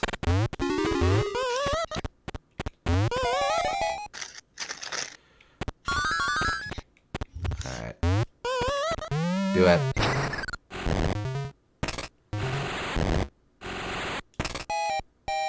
But it wouldn't be an example like say Ultra Sun and Ultra Moon, which I'm actually kind of annoyed by their existence. There we go. That's actually cool. Tricky. I'm in broad daylight. I shouldn't be a zombie still. No, actually, that defeats the puzzle. No, that is a cool little section there. Yeah. Oh wait, I do have to. Okay.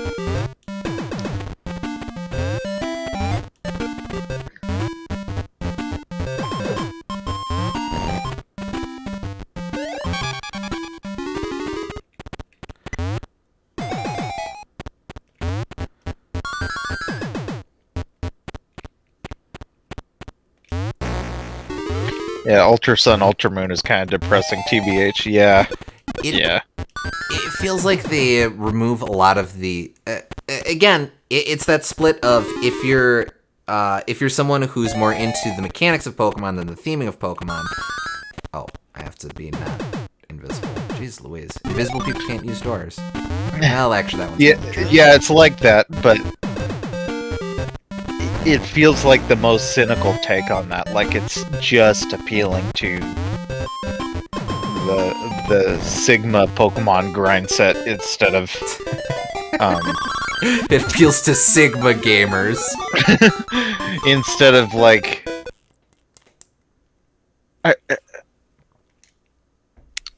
it doesn't even feel like it's trying to do mechanical depth so much as it's just trying to, well, you want all the stuff, right? Here's all the stuff.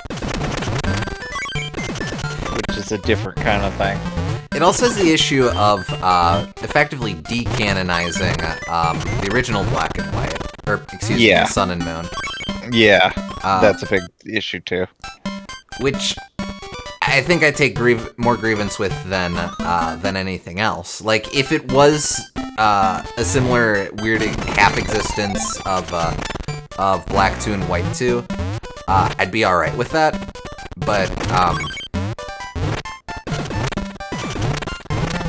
the thing is, the new stuff is pretty cool. I love the idea of villains from another dimension where they win. It's a super cool idea, but you have to get through much of the original Sun and Moon, but with the worst story. Yeah.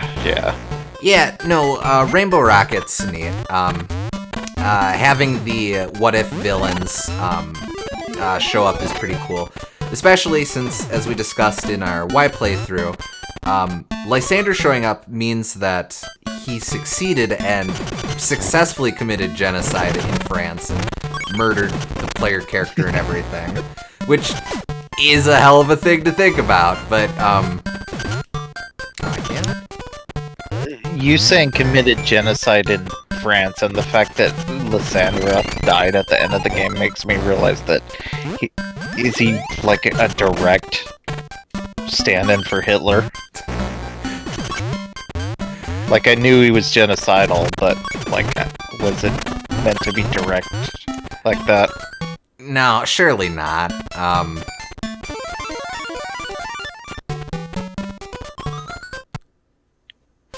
Surely, they would have... Pokemon's not adverse to, like, they wouldn't have goddamn Hitler, but Pokemon isn't adverse to playing with, social commentary, when it suits them. Yeah, I suppose. Like, that just made me realize that, wait, Kalos is France, and they took over France. That's the thing? It would be really interesting to have Pokemon's take on Vichy France, though. Yeah. Oh, the villains won because the player character didn't exist. Still committed genocide. Just didn't have to murder a 10-year-old to do it. Are the Pokemon trainers still 10 years old? I know that they weren't in Black and White, but I can't remember if they reverted back to that. Who knows?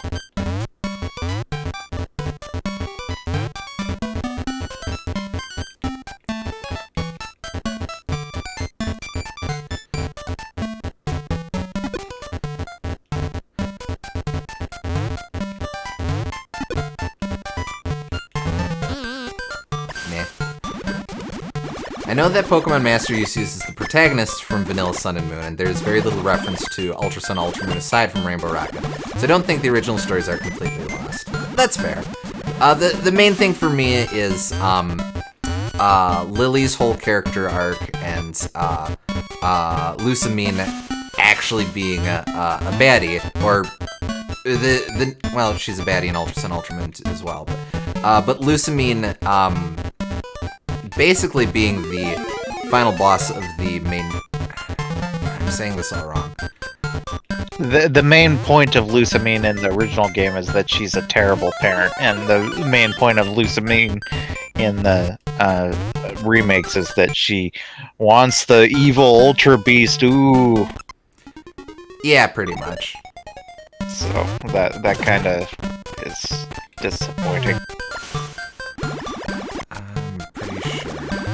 Oh, hey. No, I can't.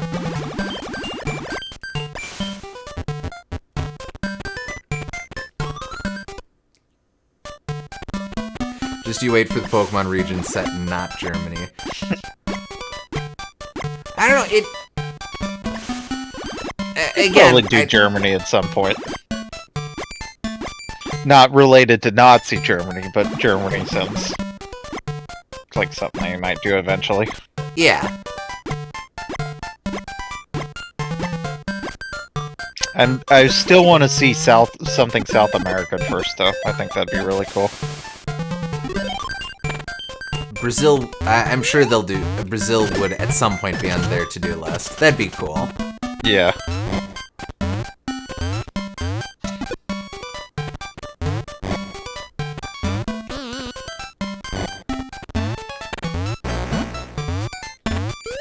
I guess in terms of generations overall, since we're just on the subject, I probably go. Tricky. I probably go Gen 2, Gen 5, Gen 7, Gen 1. I kind of go back and forth on the order of those two.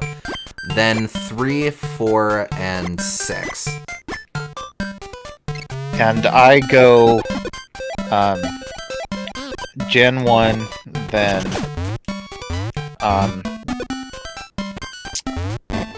Gen 2 or Gen 5, I go back and forth on those two. Then Gen 7. Then Gen 3, then Gen 4, then Gen 6. And I haven't played Gen 8. I've played a little bit of Gen 8, but not enough to confidently weigh on it. Yeah. Jose Carioca Pokemon. God, yes, please. Holy crap, yes. What's your thoughts on what we've seen of Gen 9 so far? It looks good. I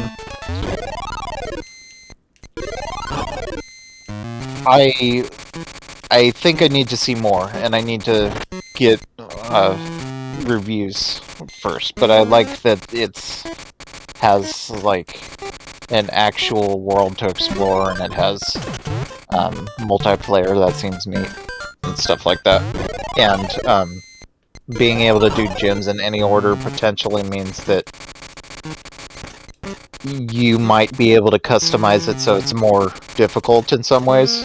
Like, you have the opportunity to play the game in a more difficult way, other than just like doing a Nuzlocke or something. Mm-hmm. Also, I think I saw something today about 18 gyms, which awesome if true. Mm-hmm.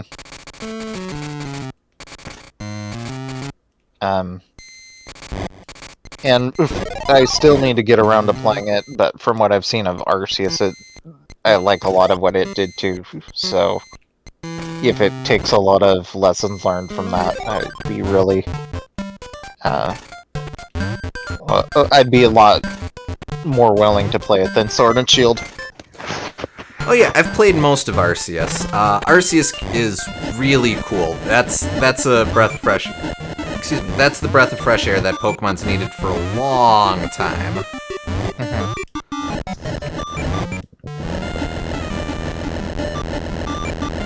I think I mentioned this before, but Pokemon's in a weird place for me these days where I still low-key pay attention to news and such, but basically almost completely lost interest in actually playing the games. It just isn't my thing anymore. That's fair. Yeah, I totally get that.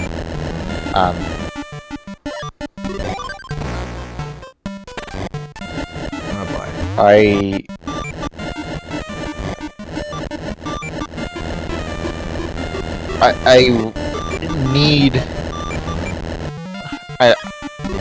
I need more than Pokemon is usually willing to give me, I suppose. And I keep thinking it's going to have more, but it keeps not always delivering. But for the longest time, I only played Gen 1 and Gen 2, and then didn't advance at all. But then I decided to pick up Gen 5, and then since then I kind of have been keeping up with the series more, so... Yeah,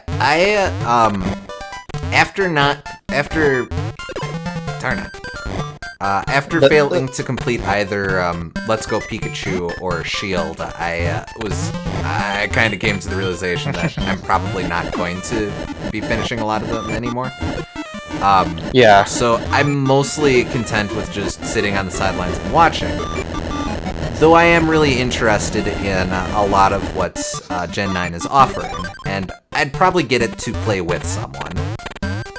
Like, I mostly skipped games too, for the record. Like I said, I skipped I skipped Gen 8 because everything about it seemed kind of mediocre.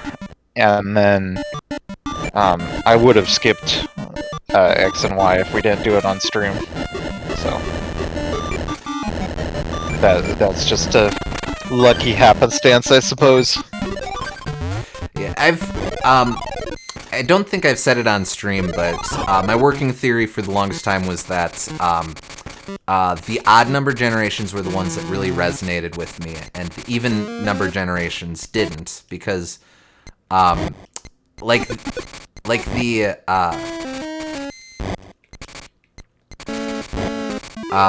the even number generations, they're largely focusing on experimenting with mechanics or shoring up, solidifying more a lot of the ideas advanced in the odd numbered release. So Gen 4, the big focus was on the physical special split. Gen 6 was focused on rebalancing around fairy type. I don't know what you'd say Gen 8 was. Well, Gen 8 was deck set. And I'm not... Again, if you're someone who is most interested in Pokemon for its mechanical offerings, I can absolutely understand getting a ton out of that. That's just not what appeals to me about the series. Gen 2, of course, being the exception, as I mentioned, that's my runaway favorite. Well, that's a weird situation for me, because while I agree that the main appeal isn't mechanics anymore, the main reason for that is the coins up there, by the way. I just saw it. I'm gonna have to loop around to get stung. The main reason that that it's not about the mechanics anymore is because they just added so much to the mechanics that I feel that it's very messy, and I don't really care to learn all of the mechanics. If they would dial back down and not focus on introducing a new thing to completely reinvent how you play Pokemon battles every time, and instead, they're trying to have their cake and eat it too. They want it to still feel like old Pokemon battles, but they want it to be fresh through whatever new gimmick. And usually that ends up being, okay, I turn on this new Ultra Win button, and that's going to make me win the battle, but the other person has to be aware of all of these Ultra Win buttons, and that's just not what I'm into. I would be more into a simpler, more concise metagame with less Pokemon in it, and less moves to be worried about, and no big buttons that win you the game.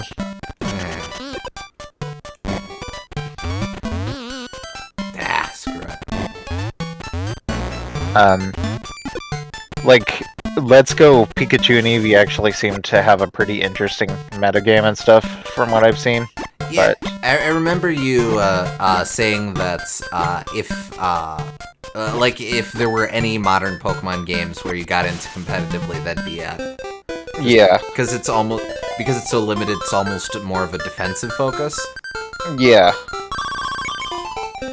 You can learn the major parts of the metagame and stuff, and you can I liked that Eevee was pretty ubiquitous, but was also more of a support Pokemon. I liked that acted as glue for your whole team, instead of just hitting harder with your bigger monster, which is what a lot of Pokemon ends up feeling like to me.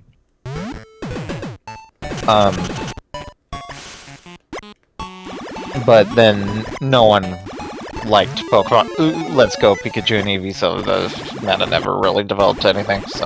Ah, too bad. Say la vie. Lovey.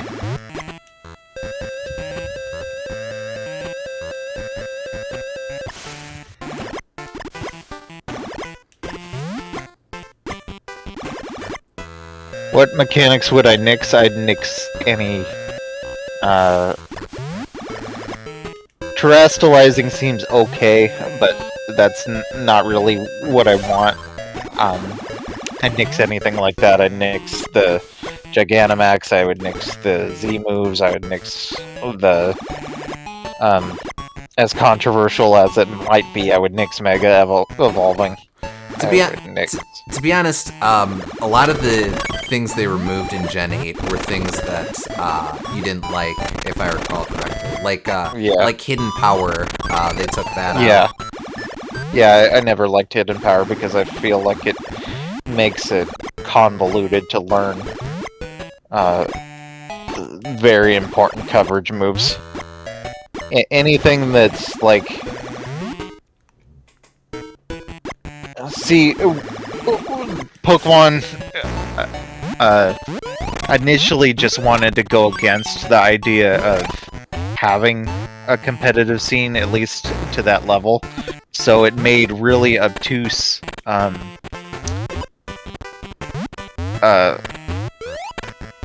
complicated mechanics, such as EV training and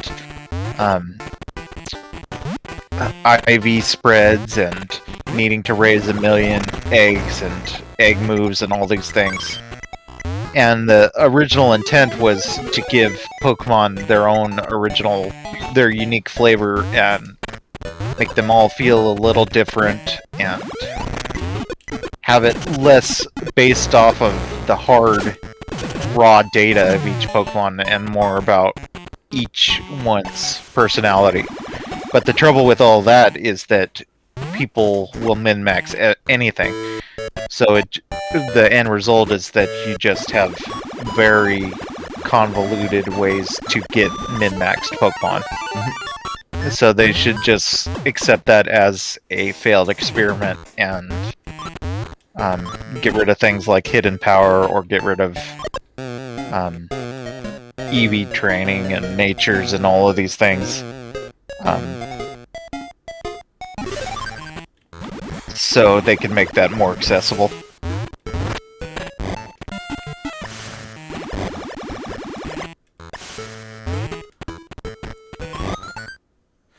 I guess I at least appreciate that they're making it a lot easier to like EV train and stuff like that.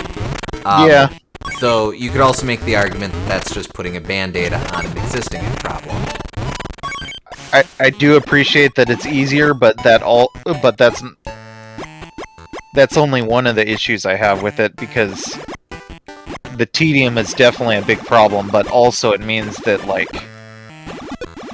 you can have a Pokemon appear that you're fighting and you have no information essentially about them, because it depends entirely on what set they're running. So you have to memorize all of the potential sets that they could run, and also all of the stats that all of those sets might have.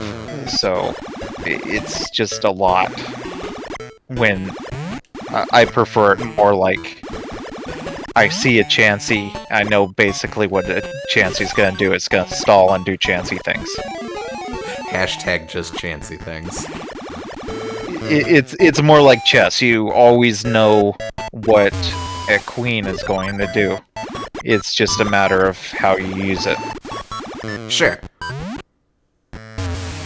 As she points out, return of the best transformation, indeed. And I think Pokemon's got boggled down too much in learning all of the mechanics that exist and less playing the game.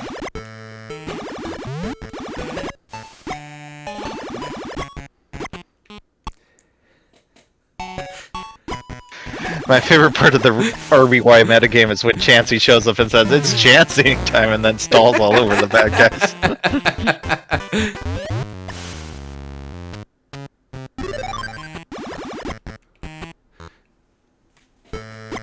Apparently Wario is not buoyant enough to float when he's fat.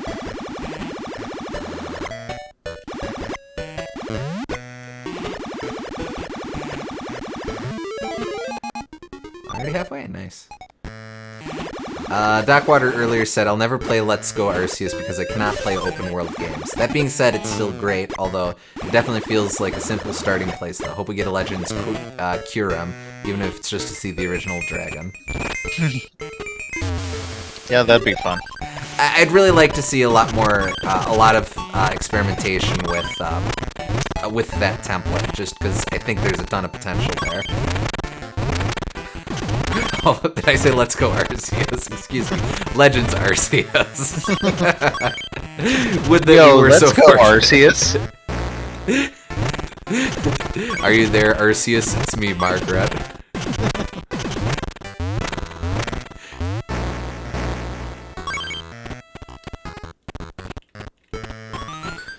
And now I'm imagining Arceus as a cute, marketable mascot that you take along your journey with you. An adorable little incomprehensible goat thing.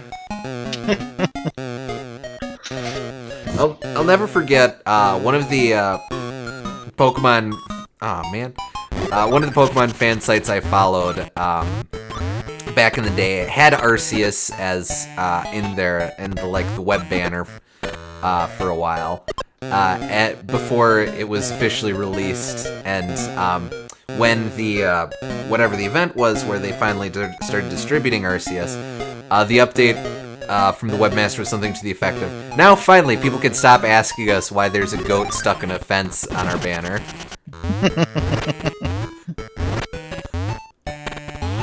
Do you think that's the reason why No One Lives Forever you see goats? Because you're seeing God. Usually if you're seeing goats in Christian mythos, it's usually the other place, so that's definitely a Fair. Radical take on things, but maybe.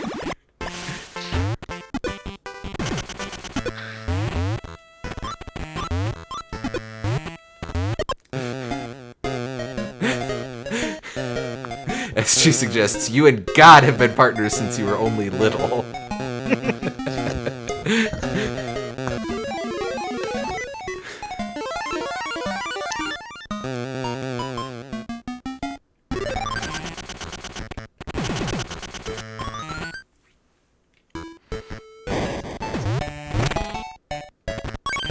This is just a key. Oh. I'll just go then, I guess. Aha! Yeah, I remember that one. You need to be flat Wario. And I also need to be much better at actually getting in there. Is there any way to get into that door? Well... Oh, I think it's an exit door. I suppose that makes sense.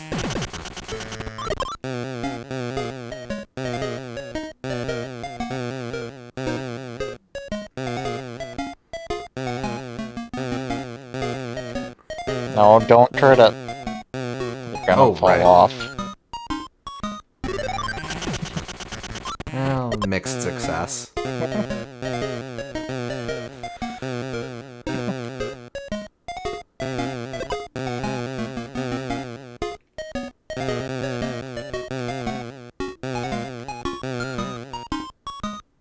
Da-da. Darn. Yeah, that's fair. If I remember correctly, you lowered the water level here at one point, so maybe that was when you could get in there. Fair.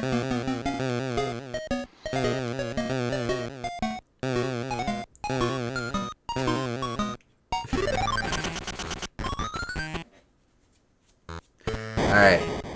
Make me flat. Do it. Do it.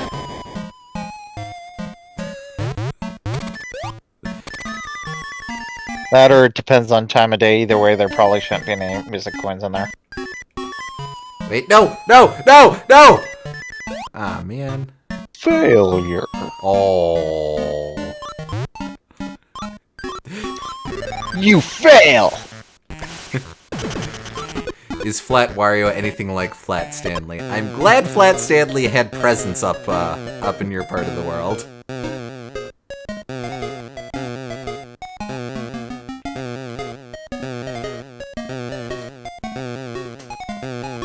Probably not. Flat Wario does not get does not get around nearly as much as Flat Stanley does. I've never heard of this Flat Stanley. Oh, so if I remember correctly, it was this kid named Stanley who was sleeping, and he had a big ol' billboard or like a cork board over his bed, and one night in the middle of the night it fell and squished him, but instead of hurting him, it just turned him flat as a piece of paper. So the whole gimmick was that he was this character that teachers told you about, and then you made your own Flat Stanley. Damn it. You made your own Flat Stanley, and then you would go to, because he was so paper thin, he could go on all sorts of adventures. So you'd have him in your pocket as you went to, I don't know, the museum or something, and then you had to write about all the adventures Flat Stanley went on. I can't tell if that's supposed to be like a cautionary tale, like snipe hunting, or if that's supposed to just be wholesome. Definitely wholesome. Okay. Kelsey suggests Flat Stanley's modern folklore character like Paul Bunyan. Not too far off, honestly. Because, like, being crushed into being paper thin sounds like a warning. Yeah, that always felt like a really... Oh, that's it. Yay. That always felt like a weird part of the mythos, but no, it's fine. Don't worry about it.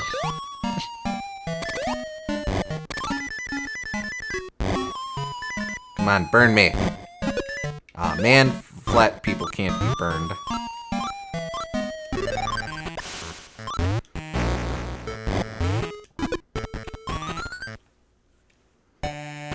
The only Flat Stanley I know is the main character from Greenhouse.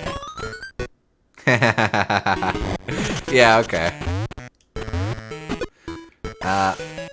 Wait, what's the quickest way out of here?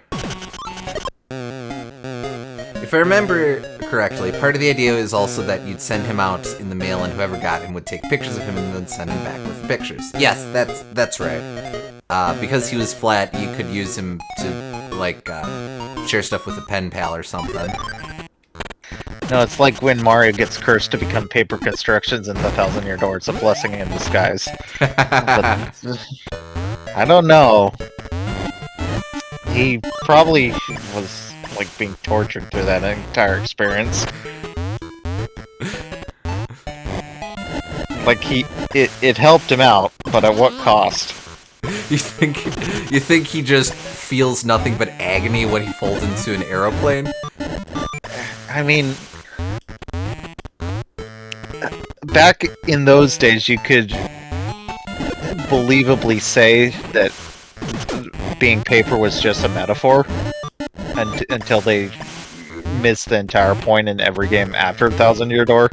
So if you believed that, well, after Super Paper Mario, I guess, but after, okay. But if you believe that, then you also have to believe that being turned into a paper airplane causes unimaginable body horror. Yeah. Or maybe it's like when you try to pinch yourself in a dream and it just feels really numb and rubbery.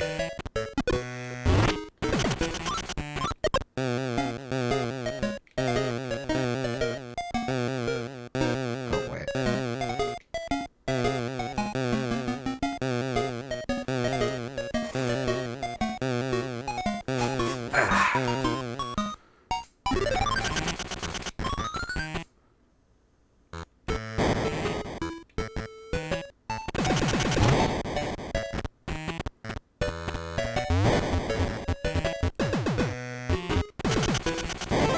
Well, that's a key.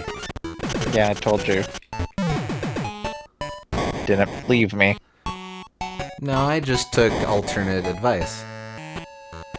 Well, that's what you get for doing that, Yeah, fair. you moron.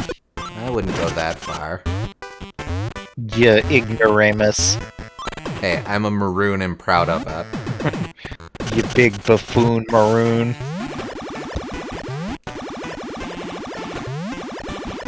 You ta-ra-ra boom da. Can't believe you'd say something so hurtful. Now, is this just a, Oh no, this is good.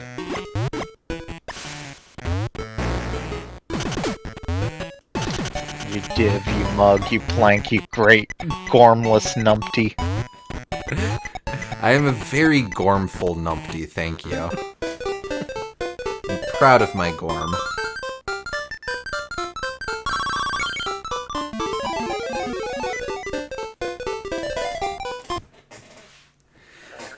Alright.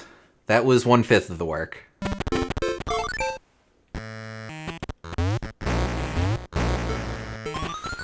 Honestly, we're just going to be doing this sort of stuff for most of the stream, so keep the questions coming by all means. Yeah.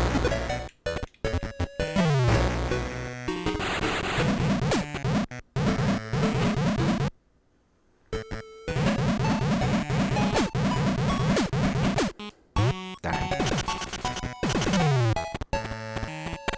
I actually did have the right idea.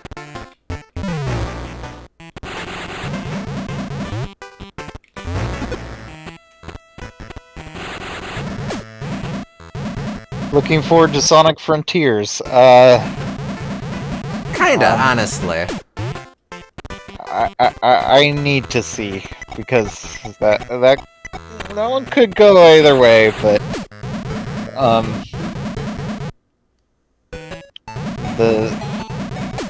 there's been mixed things coming out about it.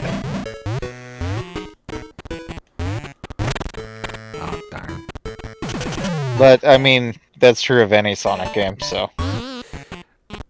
Yeah, really, you with Sonic, you can't be sure until you actually get the game in your hands.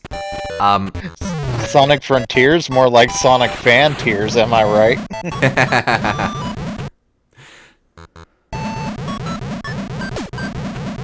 For me, Frontiers is another Arceus situation where it's like neat concept, let's see where it turns out. Yeah, exactly. That's fair. I'm probably not getting I don't know when I'll get to Frontiers at some point. I come to think, but I basically played every mainline Sonic besides 06. But I'm sure I'll get it at some points. I'm definitely interested. It looks like it has potential. Oh, right, this dastardly jump. Oh, hell. You have to do it as soon as you, or like right after you leave. It's like a millisecond after you get out of the pipe. That's right.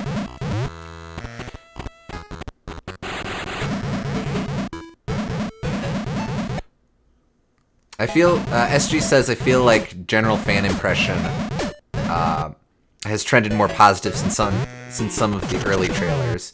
Yeah, Frontiers made a very bad initial impression, but I think it's definitely, now that we have a better sense what it's all about, and we've seen more completed gameplay footage, it definitely feels like it's definitely easier to tell what it's going for.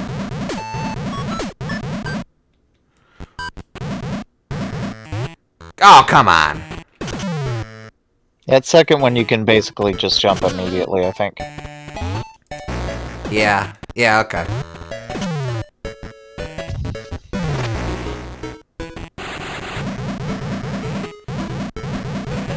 I'll probably, that 2 guy says, I'll probably never actually play Frontiers for myself, though.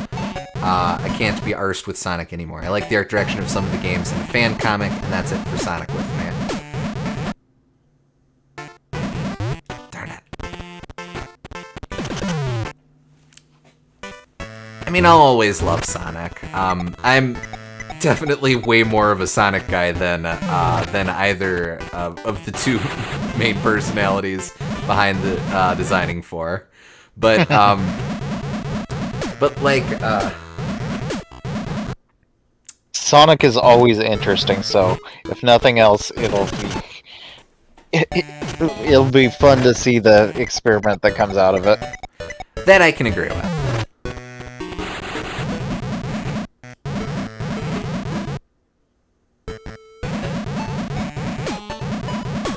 I just wish their experiments were more There we go. gameplay driven rather than let's do this weird concept.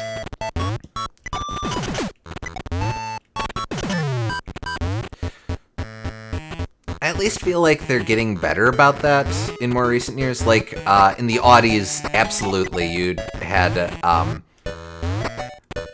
very high concept games that to very mixing degrees of quality. Mm-hmm. Very mixed, not mixing.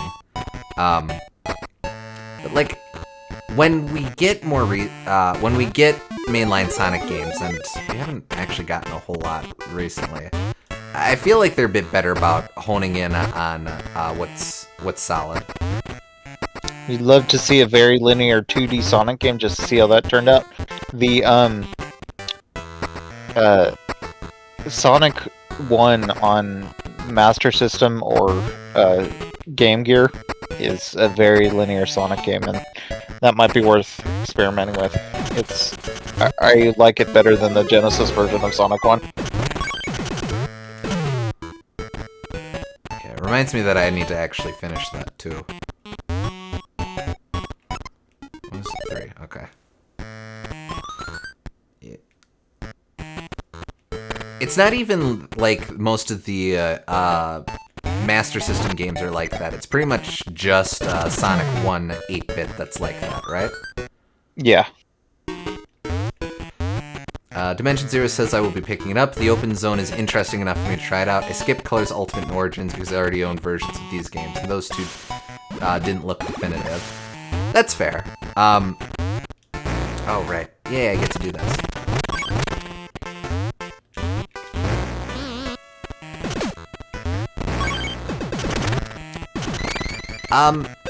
I'll probably get Colors Ultimate at some point, since I did really like Core Ultimate, or Core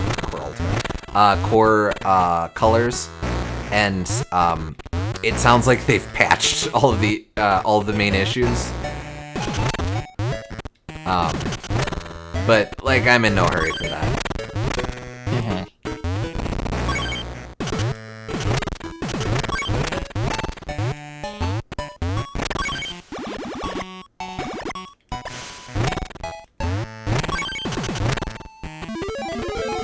Core Colors, or Core Colors for short.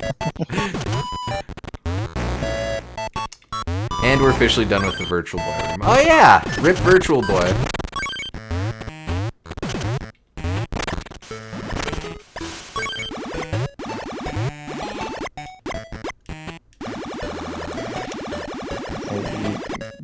Yeah, you just have to slowly move into that nook instead of just swimming forward like an idiot. Yeah. Virtual Boy would never exist again until Luigi's Mansion 3. Oh, I forgot about that. Still haven't played that. Likewise. Though, now that I played Dark Moon and liked it a lot more than my initial relatively negative impressions of it, I'm more likely to pick up Luigi's Mansion 3 at this point. Well, I mean, it is almost Halloween at the time of record. Oh, I'm not gonna pick it up that early, but... Come on, get it now, Gooms!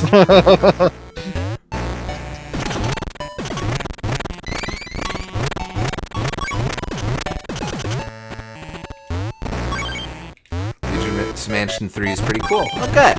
Good.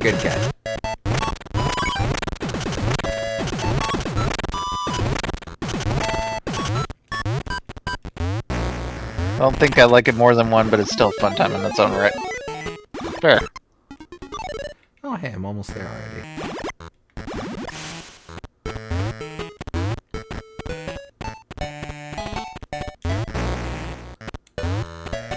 Well, so it's interesting to me. Luigi's Mansion 1, this is... yeah, that's just that. Or was there something else here? Oh, no, okay. I don't know what I'm doing. Luigi's Mansion 1 is interesting just because it's so different. You haven't gone in that door yet, by the way. That's what I thought. Okay, I'll loop back around. Yeah, well, wait, isn't 3 the one with the weird Luigi clone? Gooigi, yes. Yes. Which just... Gooigi specifically just came up on a podcast that I'm listening to. Completely not anything to do with video games. It's book reviews and stuff. Absolutely threw me off with, what, you're pulling out Gooigi of all comparisons? Okay. Go, Ouija, go. Go, Ouija, go. I set you up, sorry. Fair. Though technically he makes his debut in the Luigi's Mansion 1 remake. Oh, yeah. Yeah, that's right. Oh, do I have to fight this Joker? It's not that hard. He is if you die, though. I mean, you can say that about most things in the known universe. They're pretty difficult if you happen to die facing them. Fair, I suppose. Oh man, katydids are wimps. Unless you die like an imbecile. Katydids are wimps, though, so that's a bad example. Exactly, I'm proving my point. You're proving it with a bad example. No, I'm proving it with a perfect example. The point of the argument was that you could say most things are hard if you die. Yeah, but I was saying that he wasn't hard, though. So. Yeah, but he is hard if you die. So there, flawless logic. I win.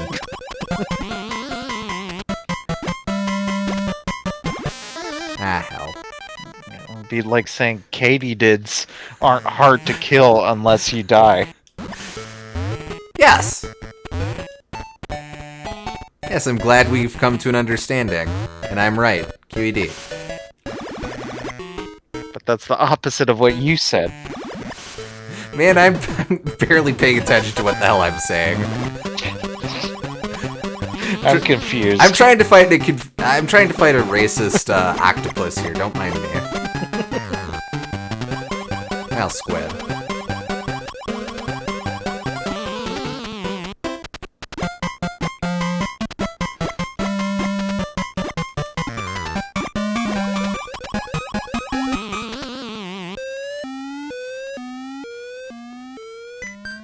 This is the only boss in this game whose name I can't remember. ATM. This is Octo, the squid. That's confusing. Yes, it is. There we go. Easy. And there's the exit too, conveniently enough. I'll take that.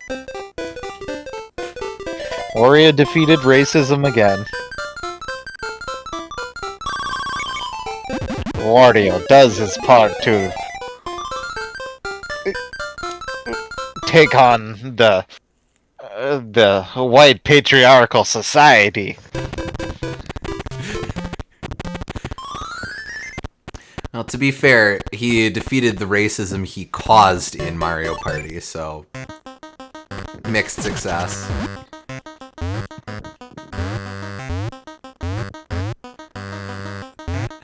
The hero. Anyway, about one quarter of the way through the coin hunt.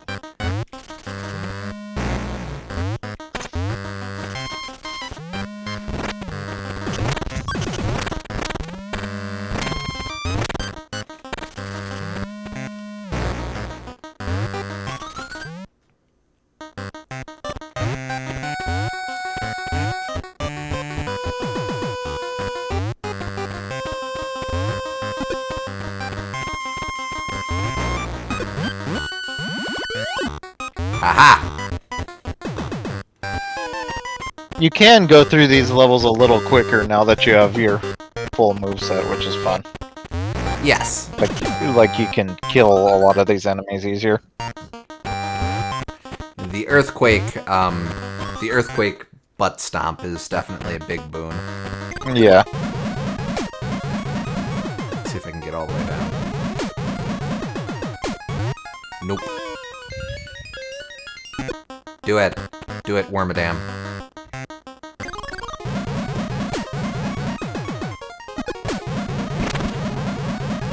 Oh, Silky is a way cooler Pokemon than Wormadam. Nah, fair. He's Caterpie at least. There was more stuff up there, you know. I know, I just wanted to get rid of the thing.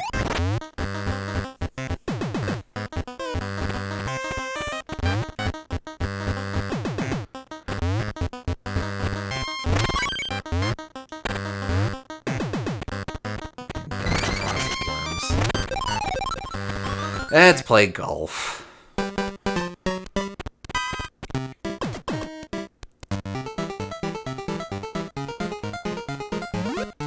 Too far.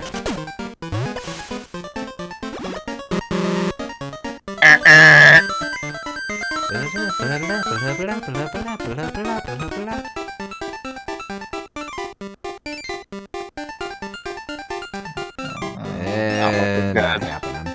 Well, might as well play it through. Yeah, I'm doing my best, man.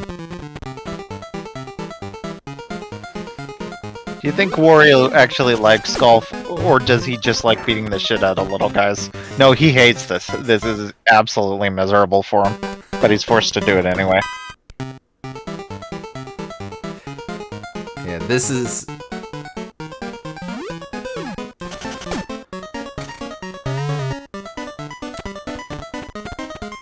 I don't know, do you think Wario's more a golf guy or a tennis guy? I figure with tennis he can at least whack the ball really hard. Or, just... I got distracted. Not hard enough. Ah! Poop. I think Wario doesn't really like either one because tennis requires moving his arms too quickly.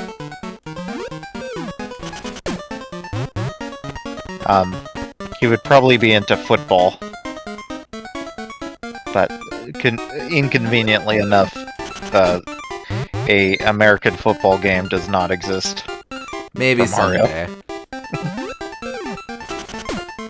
Ah, damn it! And he died. Rip to that Paragoon.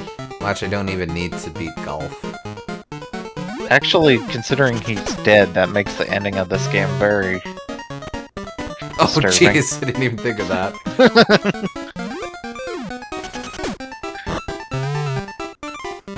Wario would fucking love shot put, but that's a given. Oh, okay. I'll take the birdie.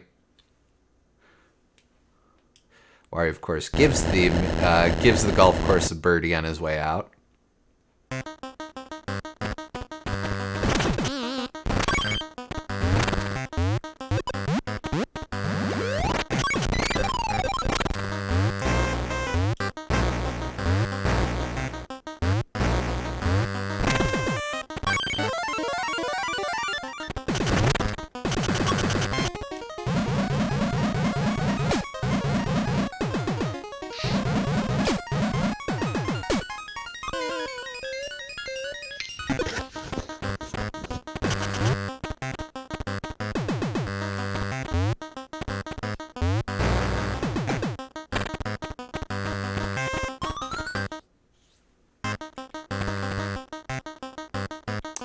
Oh, that's right. Alright.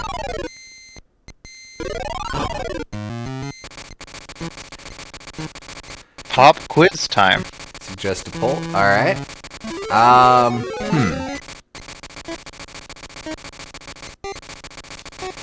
trying to think where...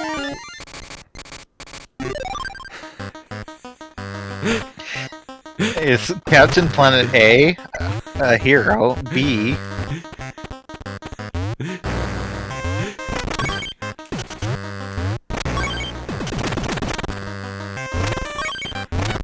gonna take pollution down to 0? Or C, all of the above? Alright, I'm gonna have to actually set up a poll here. Bear with me a sec. You guys don't force... Formatting is hard, yeah.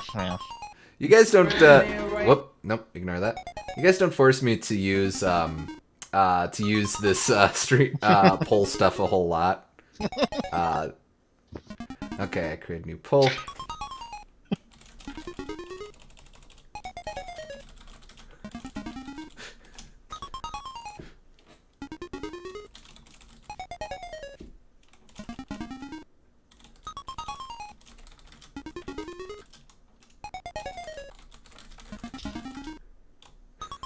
I can't write the full line.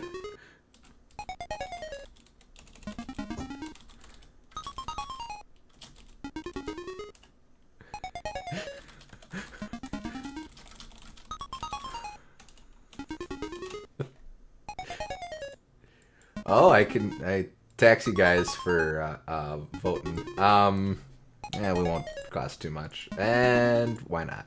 There. Okay.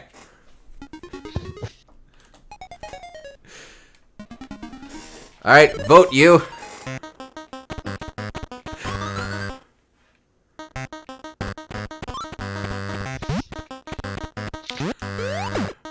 Oh, He's a hero.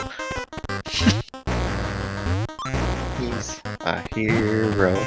Gonna take pollution down to 0. Ah, darn. I do need that, actually.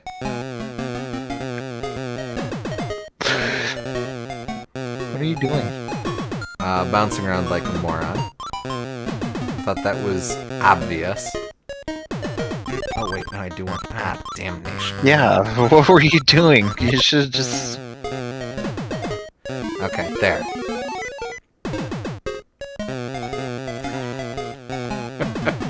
Is Captain Planet 2-0? Hey, I only had so much space to work with for the options. Sue me.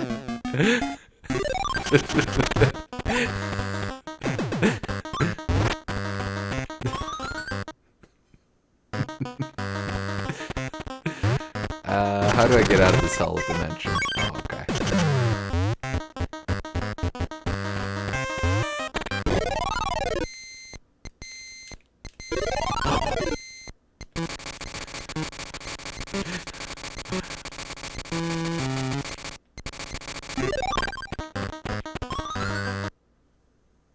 Alright.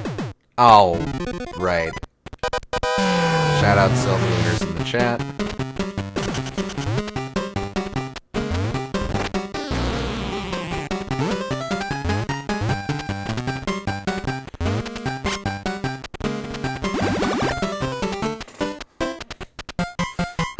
Don't understand how that pumps in full of air when it's not connected to his body, but whatever.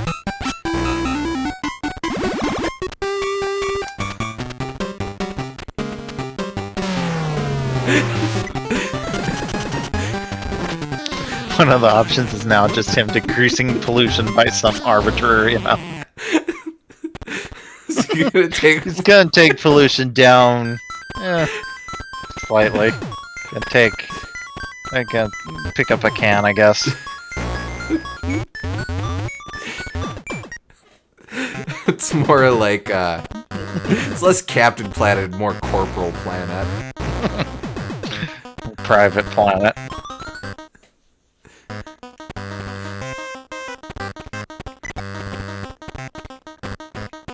Oh, that's nothing.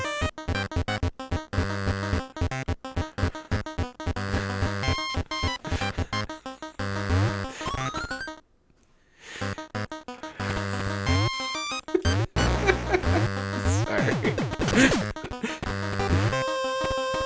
Okay, now let's actually go over here.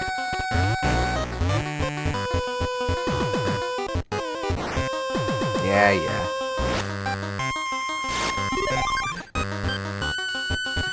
Oh, that boss was a dual-wielding peanut. I could see that. Peanut balloon.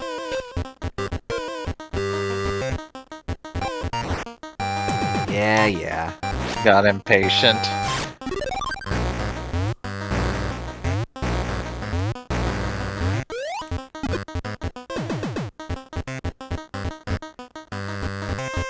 Aha!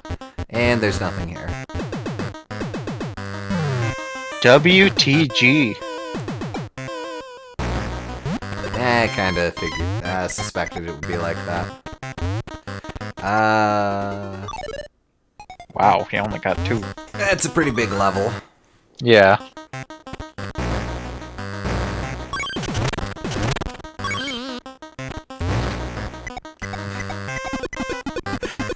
What the gawk? Alright, that's sort of a favorite now. Seriously, what the gawk, even? Way to go, actually.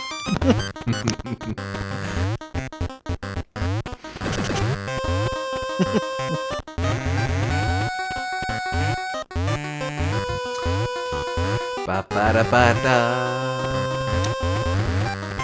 He is a goddamn hero, and he is gonna take pollution down to 0. Losing the song a little bit, but I don't care. Final consensus is Captain Planet is all of the above.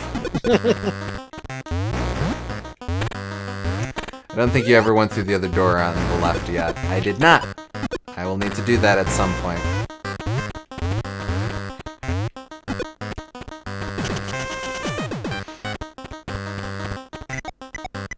Oh, that's just a key. Who cares?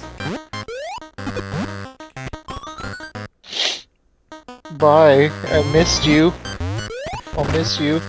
Wario doesn't miss you. We had good times together. Remember when I opened the silver chest for you? No.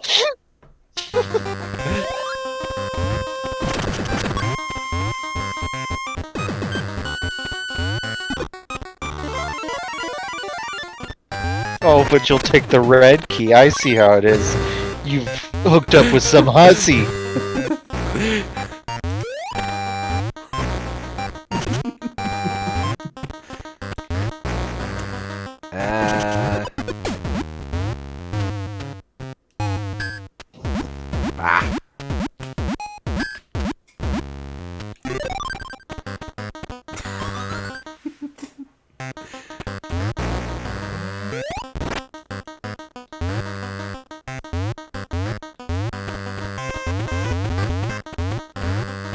Okay, so I'm at 4 now. Yes, it's true.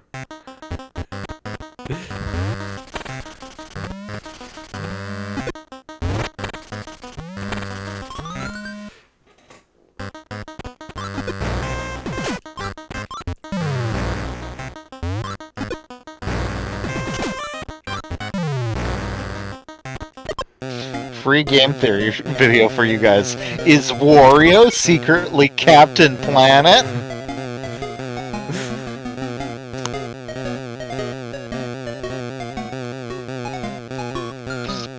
I think it's more like Wario's going against Captain Planet, since he's invading this area, which means that since Captain Planet also goes against Duke Nukem, Wario is Duke Nukem. Flawless logic.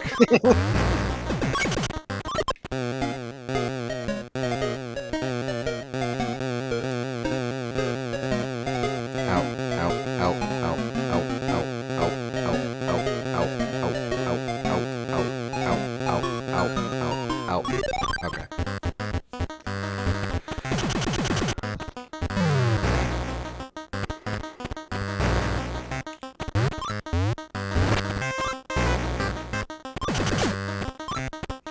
That colonialism was outside of Captain Planet's wheelhouse, probably. Well, I mean, Hitler did incapacitate him once, so that's something. Fair.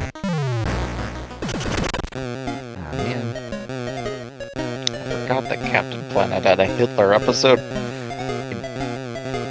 don't know that I've ever actually seen a full episode of Captain Planet, but like, I have no idea what the context is. He just runs into Hitler with a Fu Manchu mustache.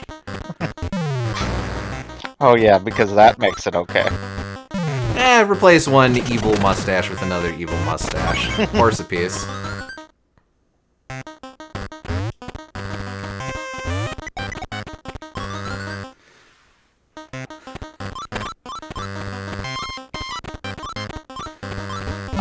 Sure. Hey, look, I don't make up the rules, man. I just report what I see.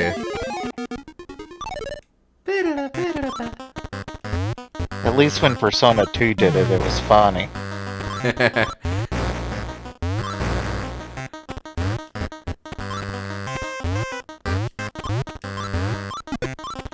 Two left and we know where one of them is. Now, the trick is figuring out how to get to it.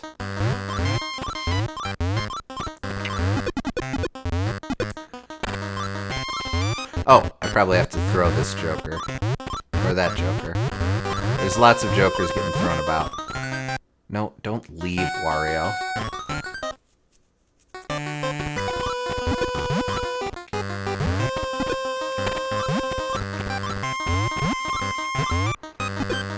Ah, man. Okay, do it. Do it. Psych! Legitimately wrong button inputs there, but I'll take it. Hit him with the okie doke. I better not be over there.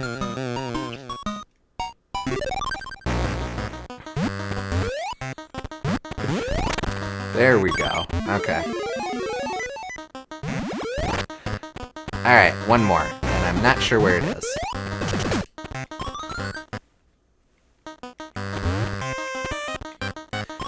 Well, maybe it's by the dumb coin that deserves not to be gotten.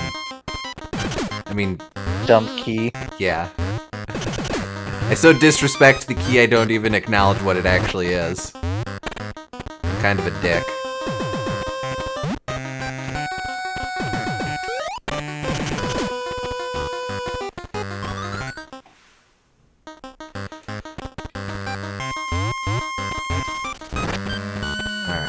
Stuff I haven't explored. If I could puff up and get up there, that'd be handy. Yes. If only Jelly Bob were here to help. Well, let's not go that far. Of course, you keep shunning him. Let's not say so he isn't going to help when you need him. Let's not say some things we can't take back, Gooms. Also, if you look, the volume makes no sense in this level. But when the world needed him most, he vanished. I don't know that it's possible for me to destroy those at this time of day.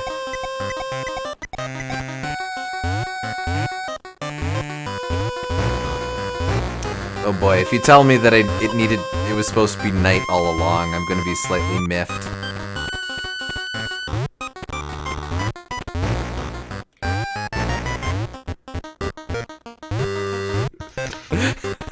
"100 years passed and my brother and I discovered the new Jelly Bob." That's when the world needed him most, he vanished. It probably didn't need to be light all along. I'm guessing it's night.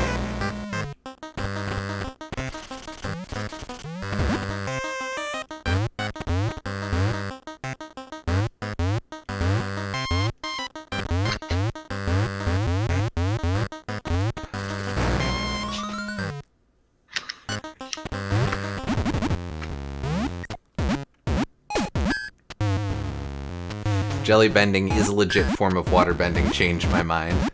What's the water bending specifically responding to? The gelatin? I mean, gelatin is bone meal mostly.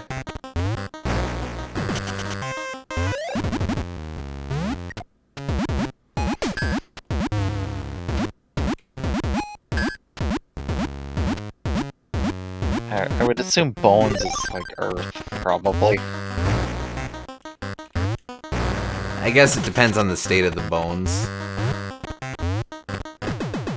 I did successfully change Kelser's mind. Well, there you go. Asked and answered. Of course, if earthbenders could control bones, that would make bloodbending a lot less interesting. Well, yes. Oh.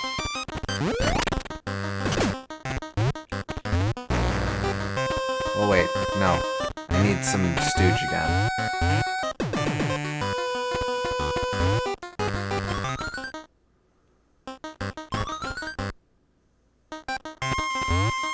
You.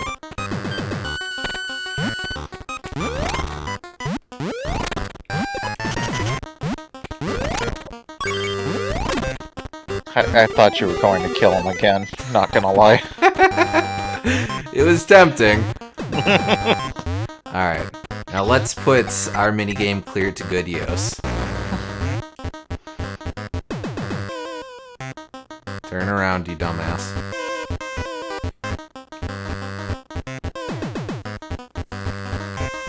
Gonna pull a gooms and go get dinner. See you suckers later. Have a rotten rest of the night. See ya, Kelser. We'll probably be See here ya. for a while. Yep.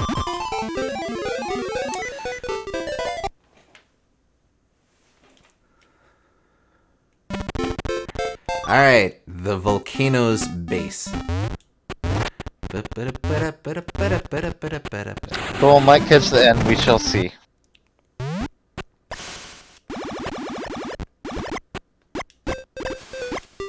No, no, no.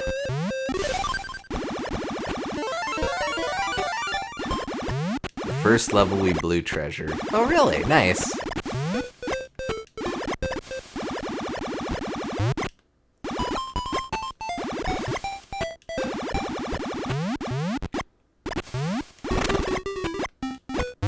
Memories. Really makes So you it- think donut. So I guess that would mean this is... It's been the longest since we played this level out of any other level. Well, maybe. We did some of the blue treasures out of order. Well, right, but if we got this blue treasure first... Oh, you mean we might have got the green treasure after something? Yep. Yeah, I guess so. Alright, I'm going to need to be Womp here.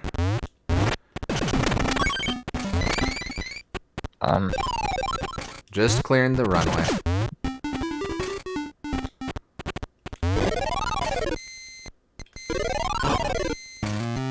Pretty sure you got the treasures in order here. Fair enough.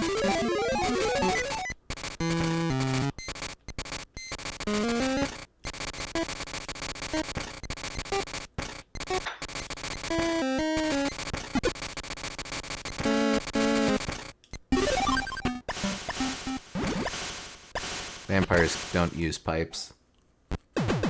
Oh. Okay. Well, whatever.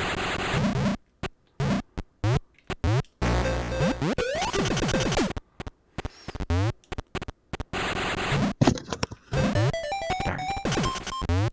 Alright.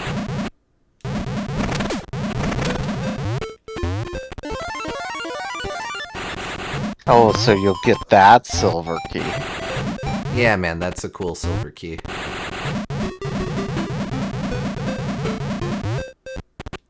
I have very specific policies regarding which keys I do and don't get. It's a nice silver key that you can have for free.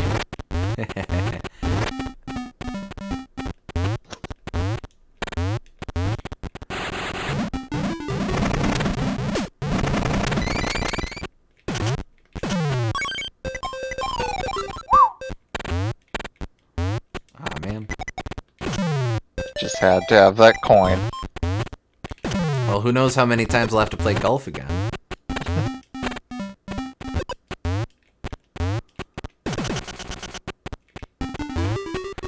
Oh, no, I see. Okay.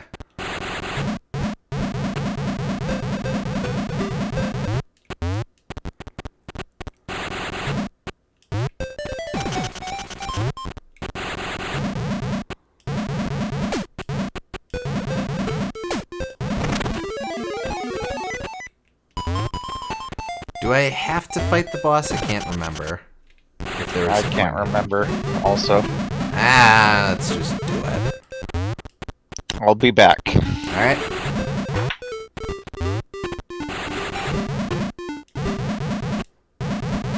I suppose we can see if my Daruma technique has improved any. That's the thing people have, right? Daruma techniques?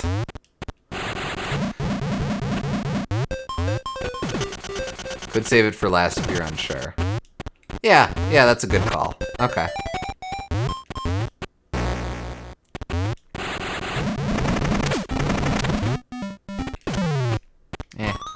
We'll have to come back anyway. Bye!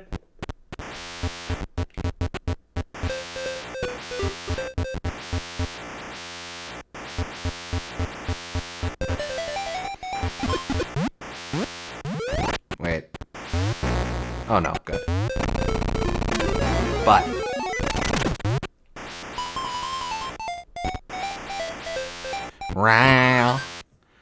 I'll check out the pipe in a sec. I just feel bad now and want to get this coin. I'm at 3, right? Yes, I am.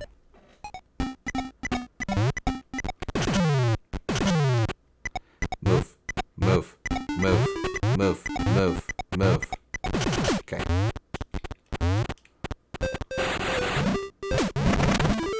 Easy.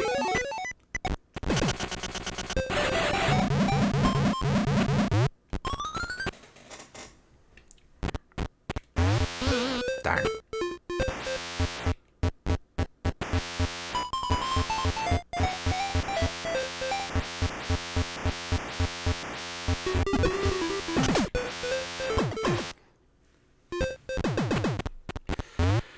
Alright, okay.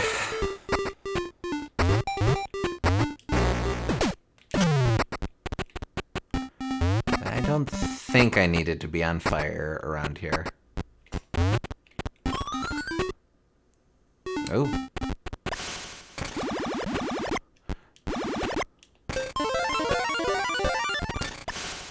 Okay, so this is interesting. So, do I have to just...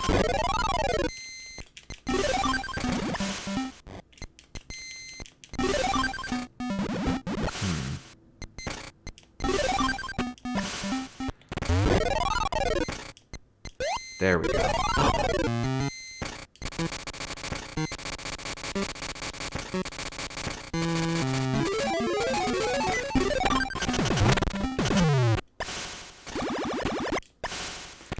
There we go.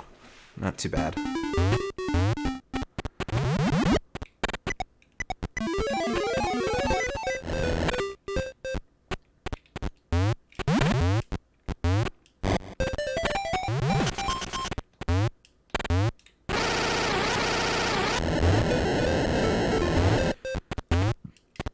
I think I do have to beat this golf, so we'll do this one real quick. I'll get it on the 3rd try.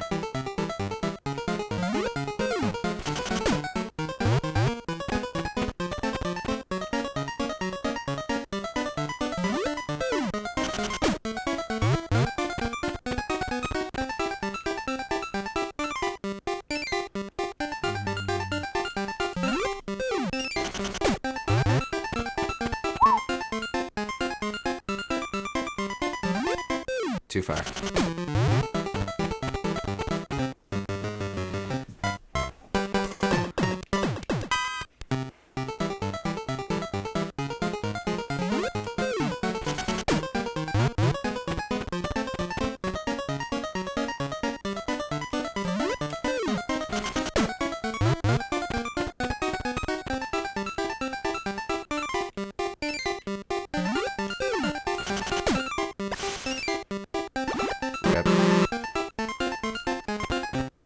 It's okay. This is the 3rd try, as I predicted. I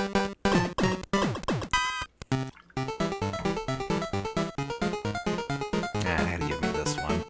Okay, well, don't make a liar out of me.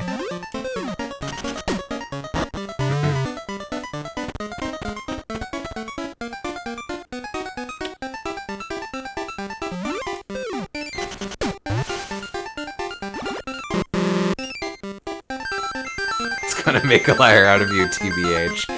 Maybe not? Oh, we might be okay. Yeah. You hate to see it.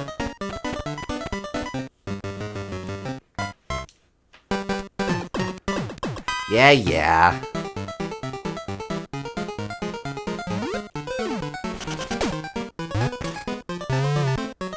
That's rough, buddy.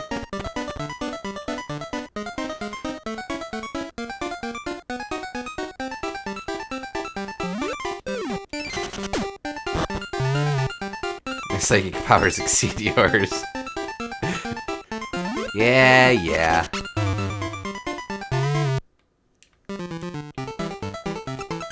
Nope.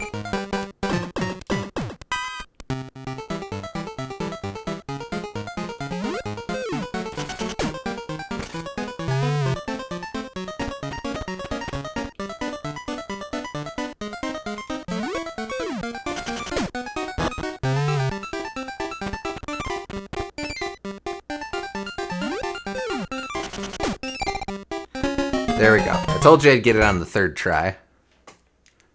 I just didn't say which third try.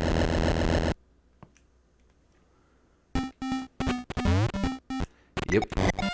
Ah, man. Wario hates this!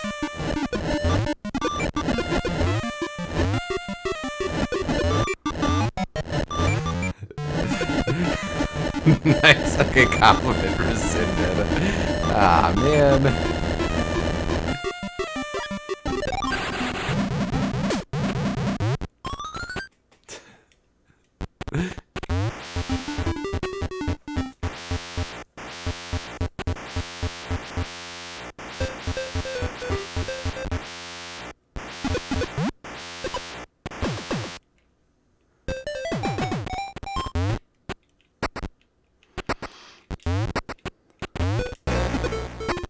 See ya.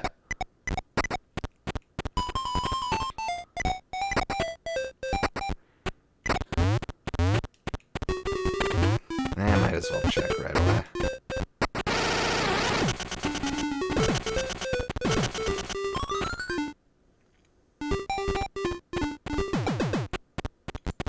Nope. Oh well.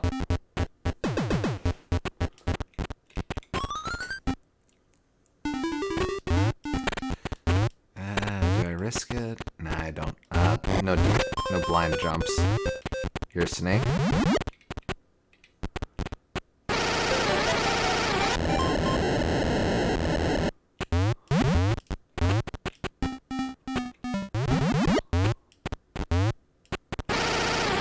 Ah, crap, I'm gonna have to do this jump again.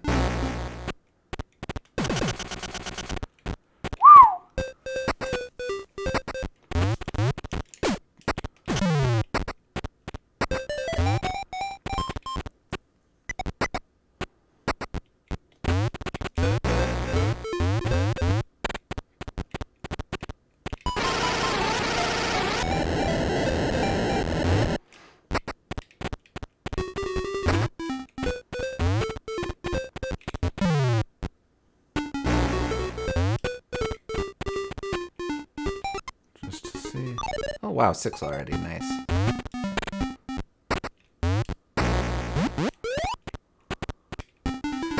That was very fortunate.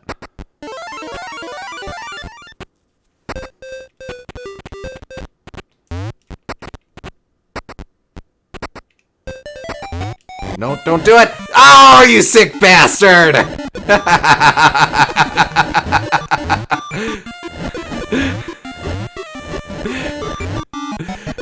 Man. Alright, well, so long as we're down here.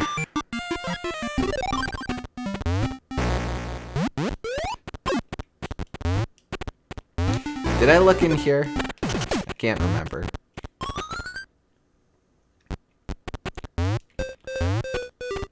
No, but there's nothing of interest there. Out of here.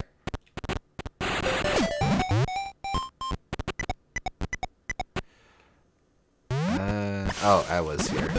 Oh man, I have to do all this over again. Dum dum dum dum dum dum dum dum dum dum.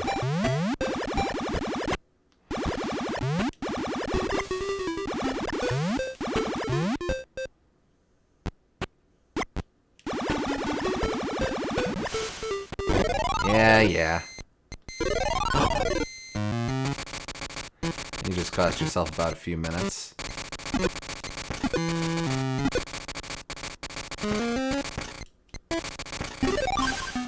Hell. I'm back.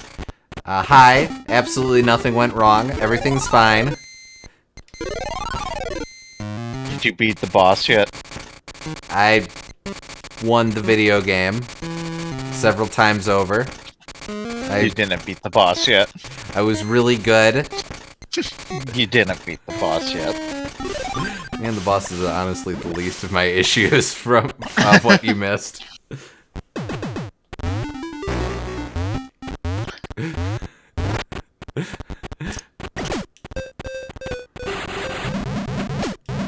I do have most of the coins, though. I am at 6 of 8. Alright. And I know where 1 is. The last one I still need to track down. It is probably by the boss.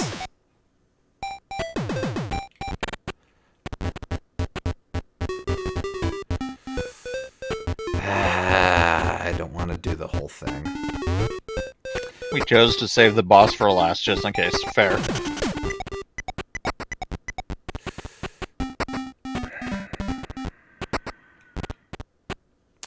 No, we'll do it legit. You're a dumb snake.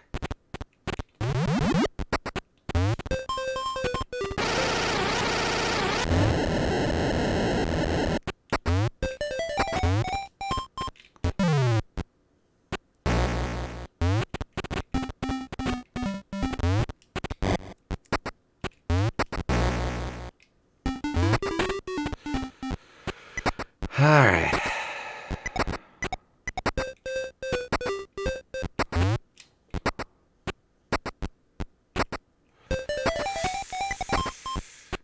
Ah, boy, the game times this out perfectly.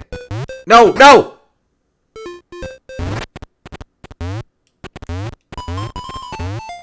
Man. Couldn't you have jumped from the right side? Oh, I could have. I quite literally got burned on doing that, though.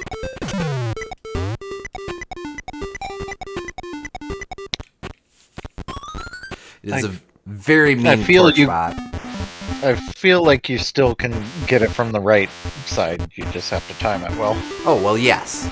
Yes, to be sure. I was just seeing if I could do it otherwise. Oh. That's what you get for thinking.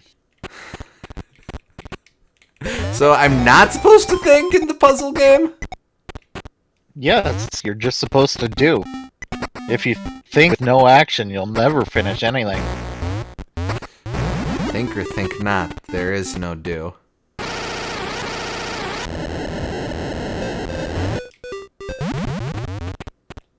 God, do less thinking and more whining. Well, winning, not whining. Whining doesn't help much either. In fact, it might even help less than thinking. Okay, here we go.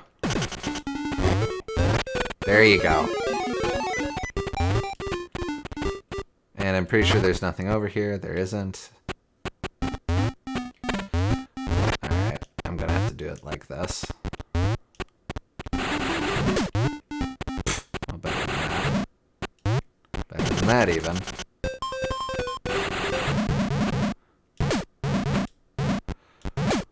This was also the first boss in the game, wasn't it? Also true. Yes, this was the dumb Daruma doll. Yes.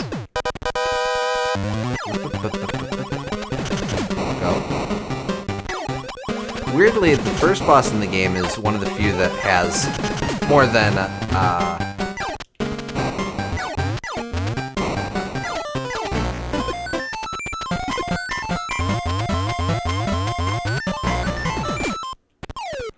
3 hit points. Of course, it's just 4 hit Well, points. not really. But hey. Not really, you're just getting rid of the blocks. And in fact, there it is. In fact, I need to take a hit from the Darumidal. Well. Or at least go up where... Thank you, game. Hey, nifty. That's nice of them. Pardon me? If you would be required to get hit by the boss, that would have been very rude. I think you are required in the early game. You probably can't make those jumps with your base jump. I suppose, but in the early game you can't get all 8 coins anyway, so whatever. Also true. We move on. Pool of Rain.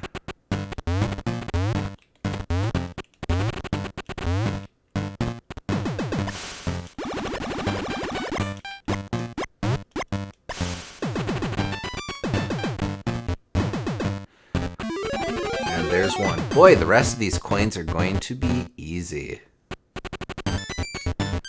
Hey, it's the boulder batch. Nice.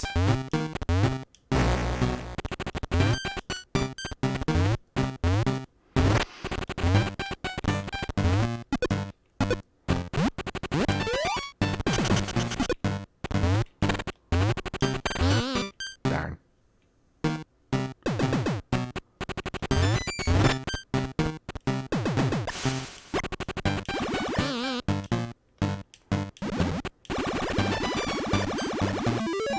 Doom, doom, doom. Kind of a funky I bass. like, yeah, the harmony's great in this one.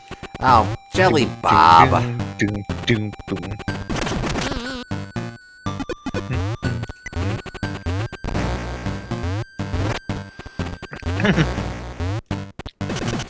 Alright, dumbass probably has to sting me.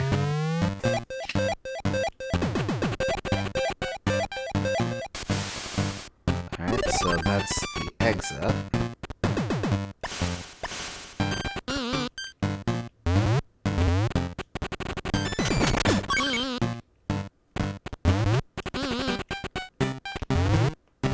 Jungles are known for their funk.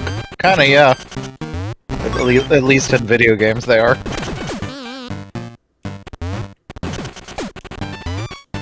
Funk or jazz. Mario! Oh, okay. Mario. Like, the, just the pallets, the inverted pallet when, he was collecting the coin. Ah, damn it. Oh. Jelly Bob, why do you suck so bad? That was totally your own fault. Jelly Bob did nothing wrong.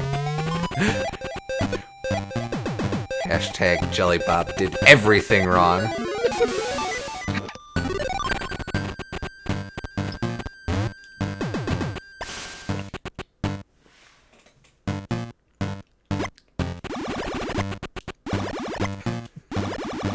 Shame this doesn't play anywhere else in the game as far as I can recall. Ah.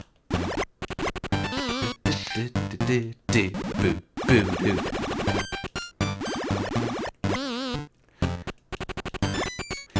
you ever thought about not being pointy fish? Aha! LB, I think you need to seek therapy about your irrational hatred of jelly bobs. I agree. It's unhealthy. Is it as unhealthy as an allergy?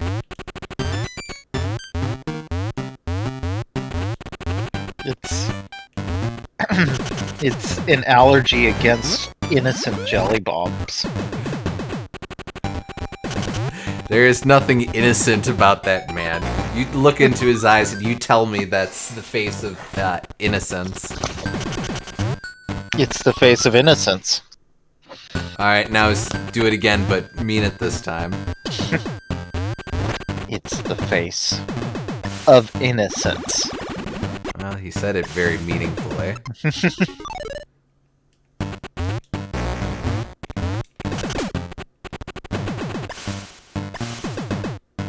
damn, I sussed him. Aha, sussed him.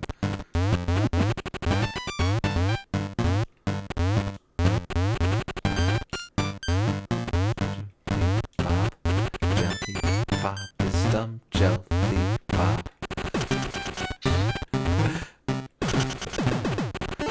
Now you're displaying cult-like behavior, chanting mantras against the Jelly Bob race. He's a hero. Gonna take pollution down to 0.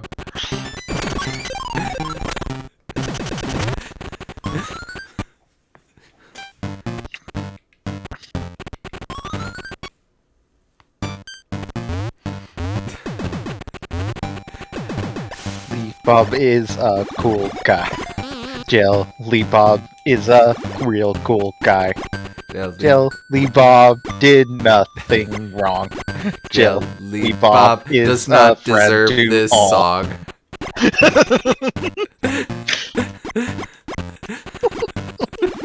What are we even doing?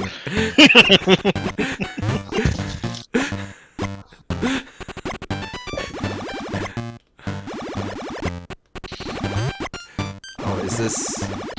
Do I have to find the secrets?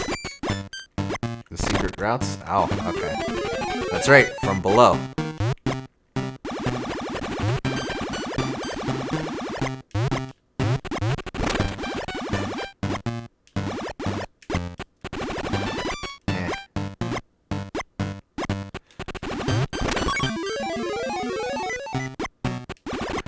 Just gotta use your head. But I don't want to use my head!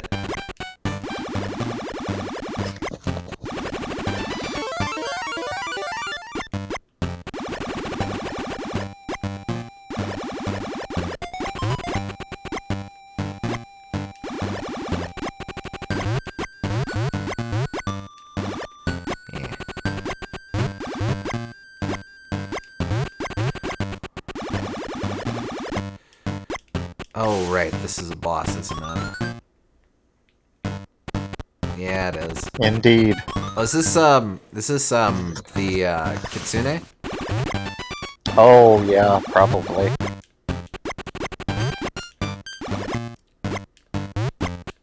Although, I don't see how the Kitsune could lead you to a coin in any way, so... There we go. Just based off of the way the boss arena is structured. True. I guess we'll double back if needs be. Well, but there isn't a whole lot of other places where the coin could be. Then I guess you could check it.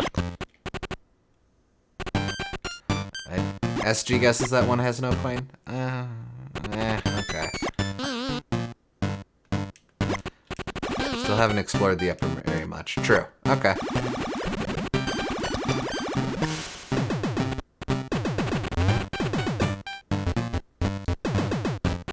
You went up there, fell down, then just kind of forgot about it. I made a judicious executive decision. Well, you made an executive decision. I don't know about judicious. It was overwhelmingly judicious. So much Oh, there it is. I think it might have been dictatorial. Yep, that's it.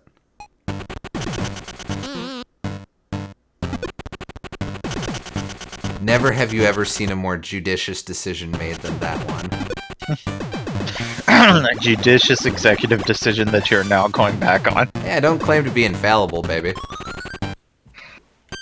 Just to make sure. Yeah, we're good. Nice to have a shorter level again. And which was unproductive on top of ought. Oh, I don't disagree. I disagree. It was a very productive decision because it resulted in me getting all of the other coins. Well, your initial one was unproductive.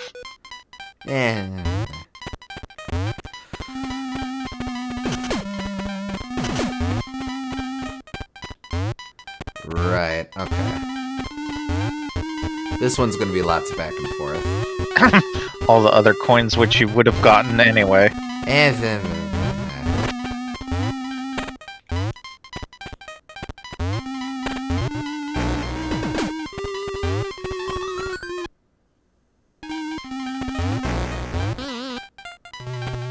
Out.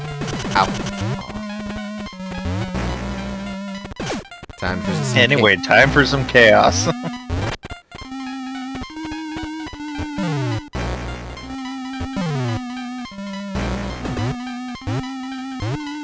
I mean, it has a lot of chaos considering that they play. Considering Ball Bunny is around here. Yes, Ball Bunny, that famous agent of chaos. Yeah, the chaos dunk. Okay. You know what? True.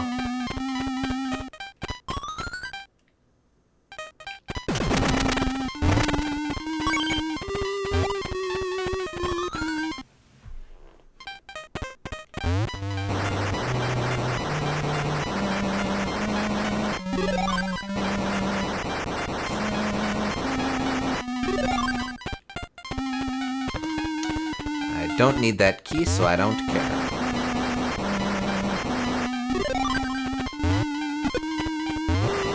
Oh, but I do need to lob that man at that block. Alternately, it could be chaos in the Windy City as advertised by these windy vents.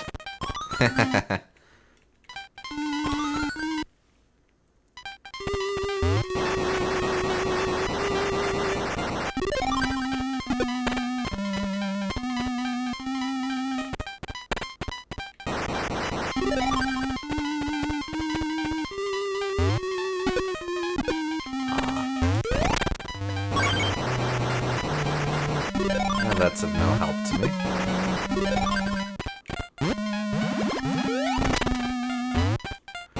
There we go.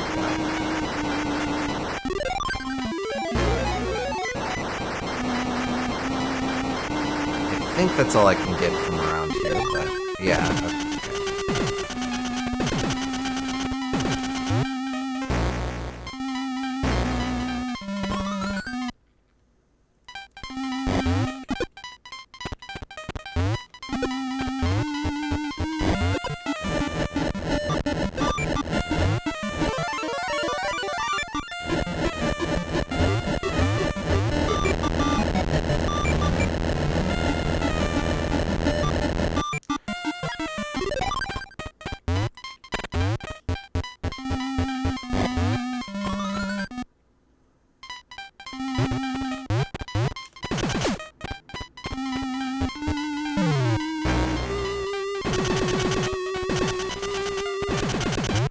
Did I kill him? Oh, whatever.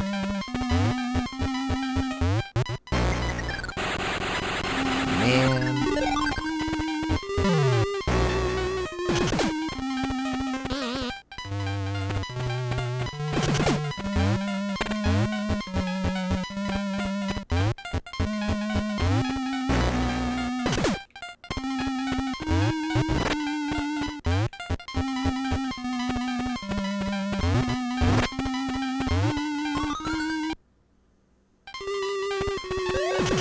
Ah, right, okay.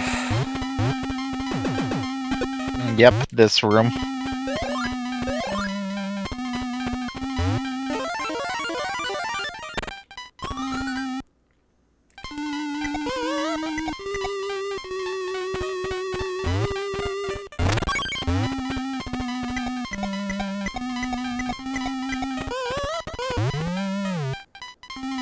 The room of infamy.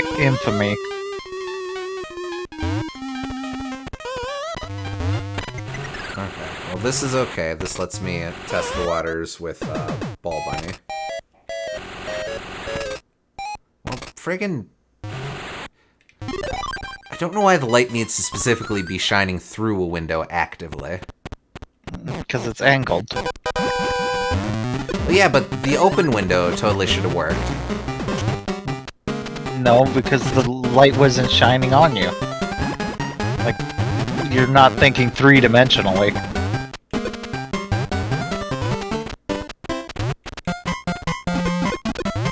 What? Oh, right, I have to You kick can't him. pick him up, yeah. You could only pick him up in Wario Land 2.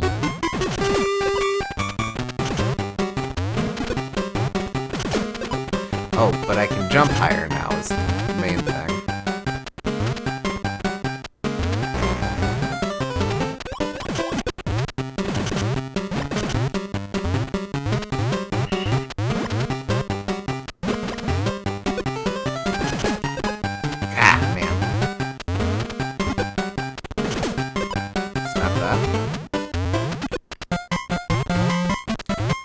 Lock him in, Wario. Jeez Louise.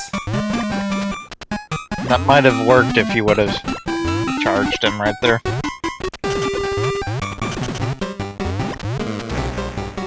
Heck.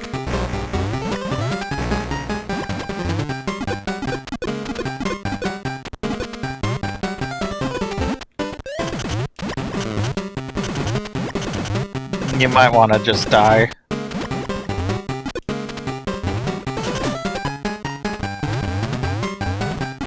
Wario never quits! Unless he feels like it. This is a very long boss fight.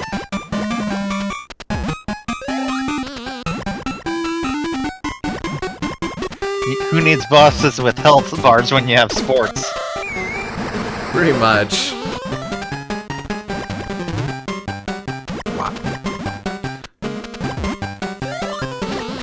Let the record show Wario automatically goes to the goalie. Oh, no, he just automatically goes forward. Alright, strike that from the record.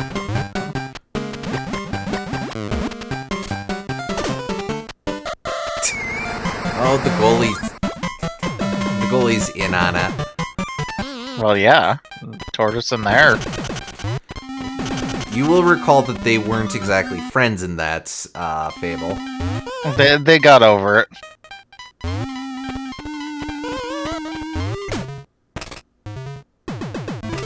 There we go. Ba-da-ba-da-ba-da-ba-da-ba-da-ba-ba-ba. Zombies famously resistant to fire damage. The tortoise got really jealous of Bugs Bunny's newfound success, so he was all like, yeah, I guess we can be friends again. Yeah, okay.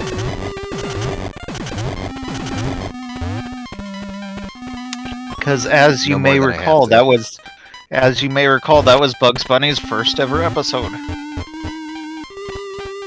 Surely not. Was it really? Yeah.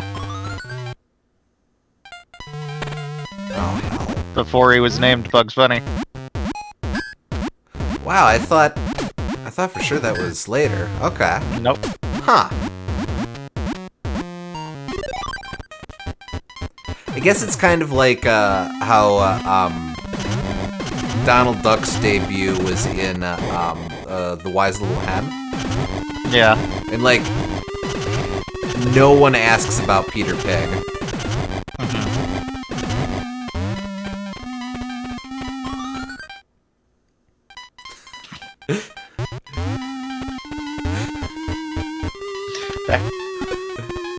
Back when he was still Sagub Winub. Sounds like a Lovecraftian monster.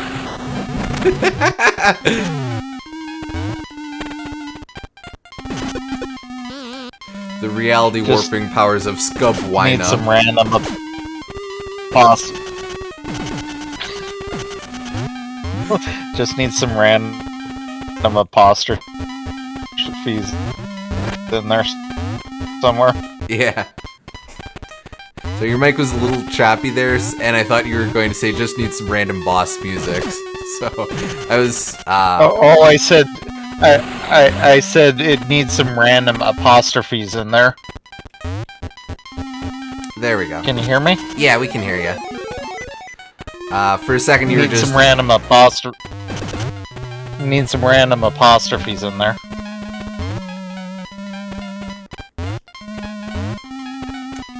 Yeah. Where's the bear? There's the bear. Scub Yinub.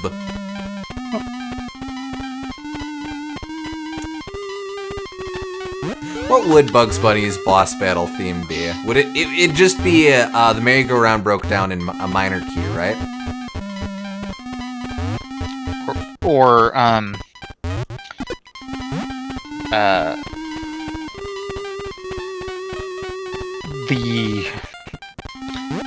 I forget what it's called, but the one opera that's about the barber.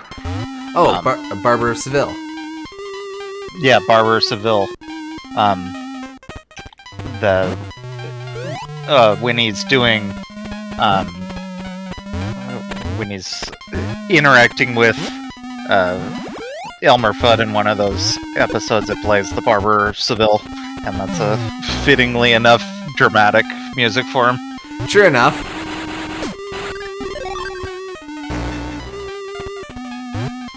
I'm pretty sure that's going back. How many? Wow, yikes, okay. Oh, hot hell, this room. Okay.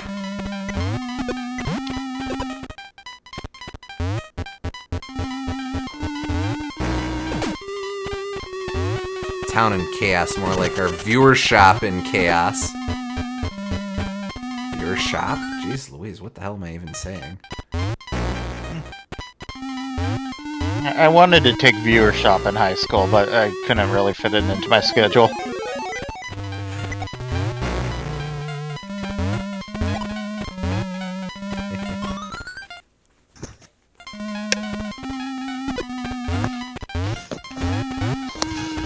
Out.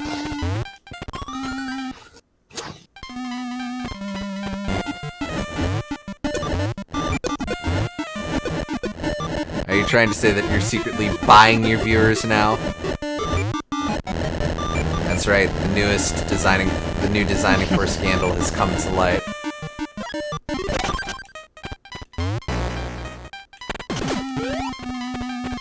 Out. Do it.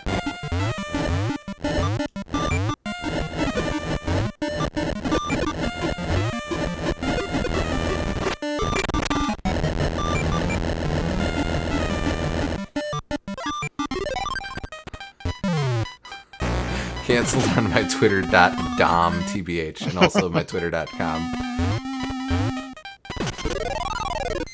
Ah, poop.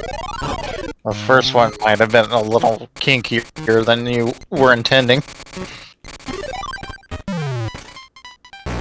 Gives a whole new meaning to the term subbing.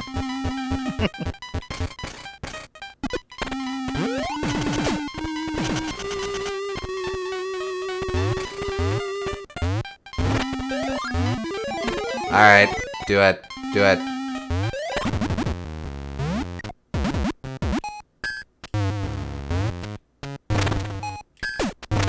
I learned from Wario Land that it doesn't matter if you eat an apple or you eat a donut, you're still gonna get just as fat.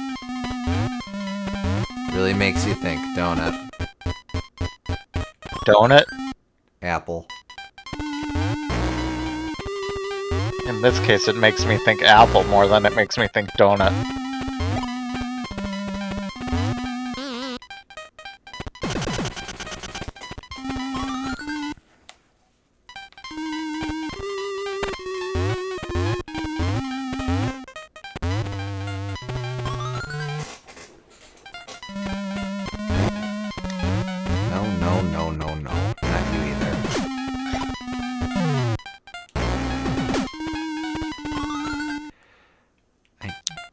I am at 6, right? Yes, I am. I don't think the last 2 coins are in this room.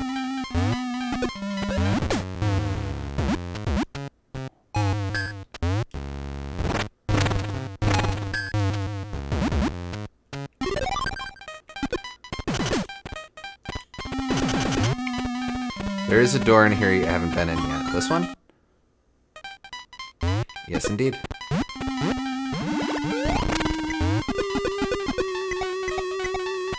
Oh, hell, I need this guy to come over here. That wasn't so bad, honestly. Okay, one more. Unfortunately, I don't think the one... Wait. I don't think the last coin is in here.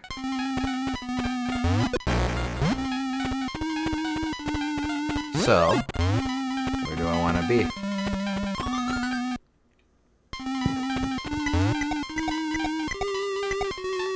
I have an idea where the last one might be, but I'm not sure. Do you think it's Bye-Ball Bunny?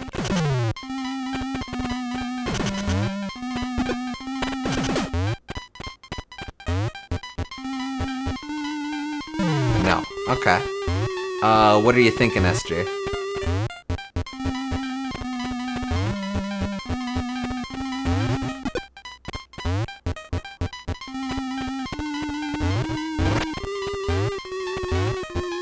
The room with the chefs. Oh, that's just right here. This room? Yeah, you could get to that other chef down below. Oh yeah, how did I do that? Do I just throw stuff at him?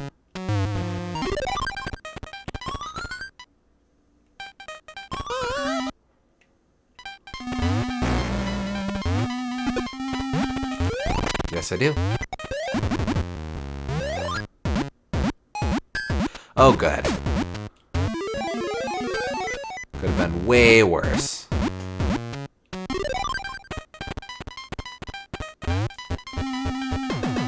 Can't make me deal with these Ambroskis no more. I'm not even dealing with that. I actually have to.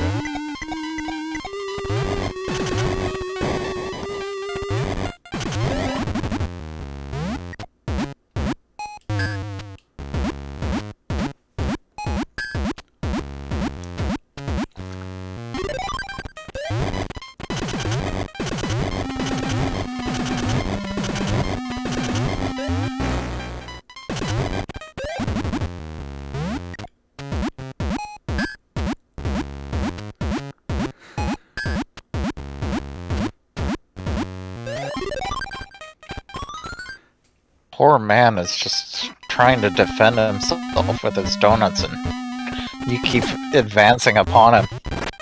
Menacingly walking into a cast iron stove. Alright, no more towns. No more chaos. We killed chaos, guys.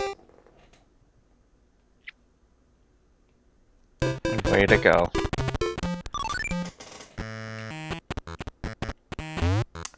This one we actually got a bunch of these, if I remember correctly. It's a relatively small level. Okay.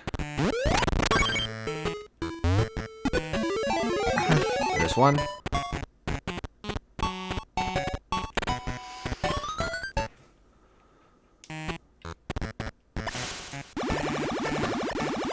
Better get all the periphery stuff before I go back into that central room.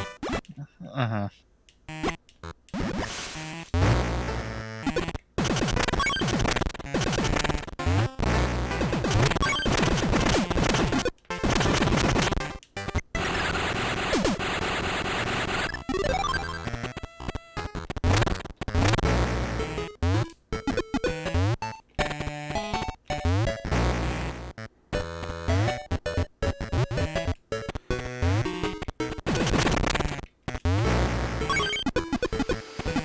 Well, this is interesting. So I really do need to be able to throw the bear around here.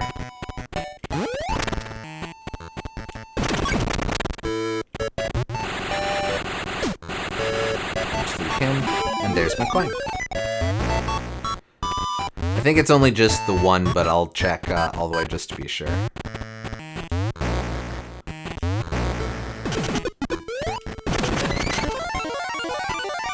Yeah, indeed. Okay.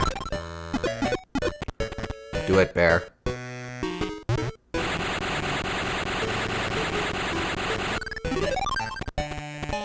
You too.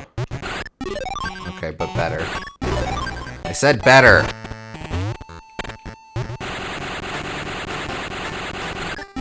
Should have just done that to start with, to be honest. Nah, yeah, that's fair.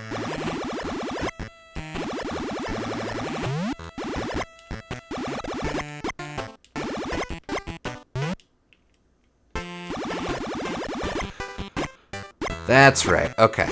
I remember this one now.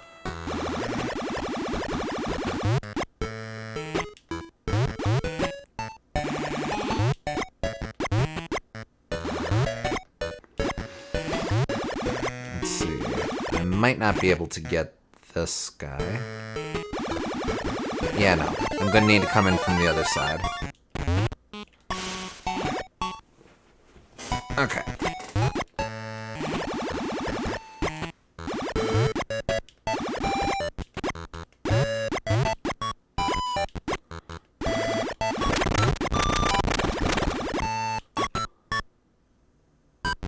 Throw a bear workshop, I like that.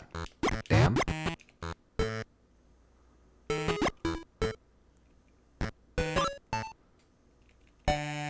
Where is very wishy-washy.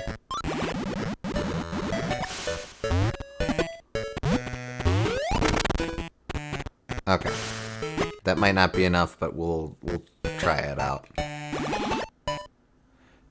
Da da da da da da da da da.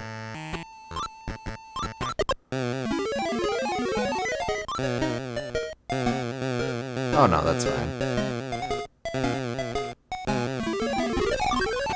There we go. You did it. I did it. And there's more.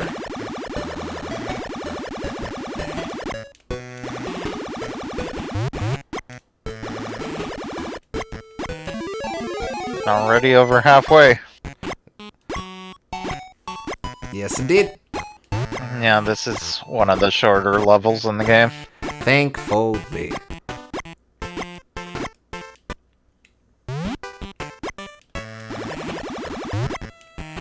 Forgot how many they stuck in that corner. Yeah, they put quite a few there, eh?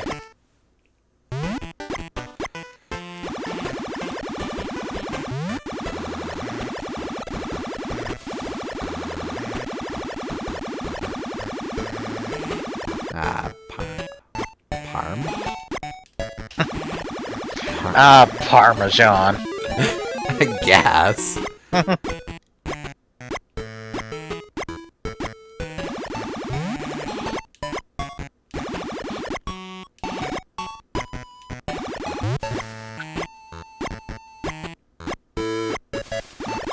I'm pretty sure I already got what I needed, but...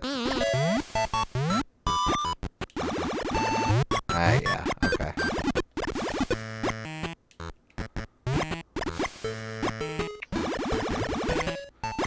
Oh, for the love of cheddar. Holy Swiss. Holy Swiss is pretty good.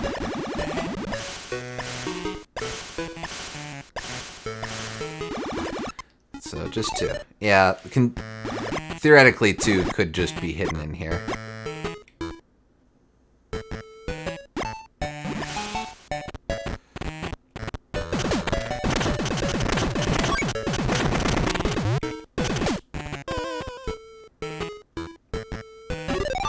Weird. You ever go walking around and some jerks comes and vivisects you? Not often, but it sounds like an unpleasant experience. Oh yeah. Not how I want to spend my Monday afternoon.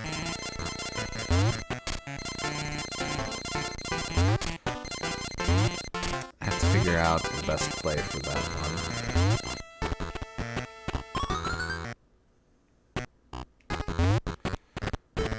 I don't think it's in here. Nope.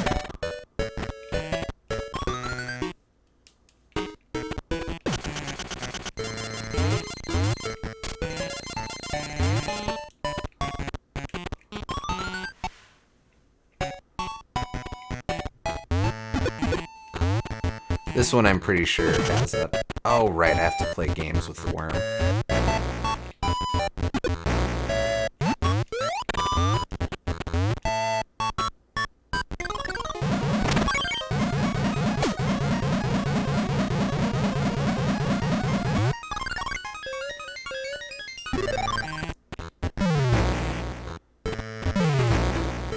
Oh, I've been wrong before.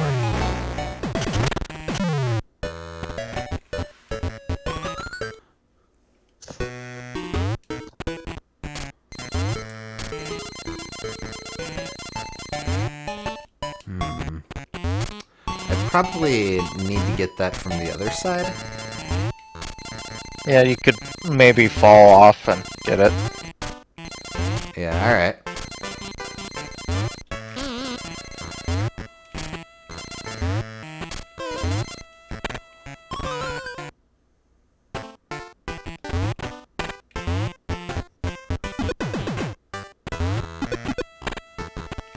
Oh, hey. That's convenient.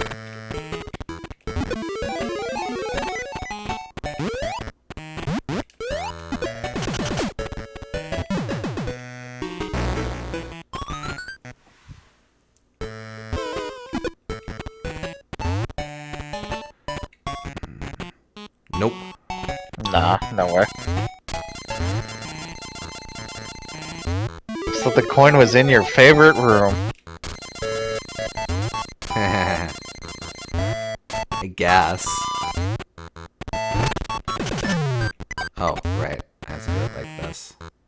The one where you solved the puzzle 5 times. I forgot about that. Yep.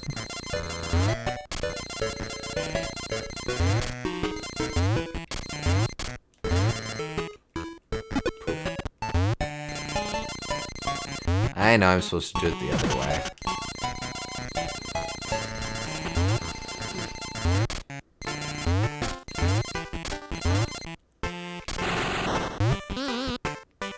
Whoops.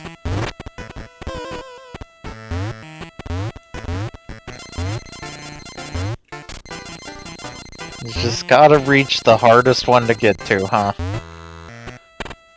Ah, I mean...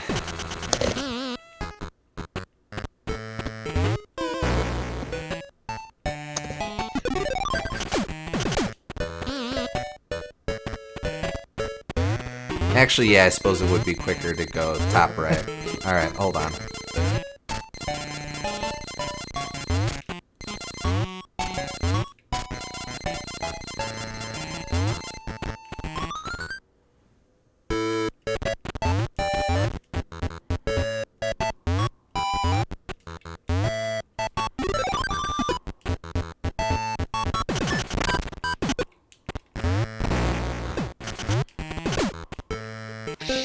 There we go.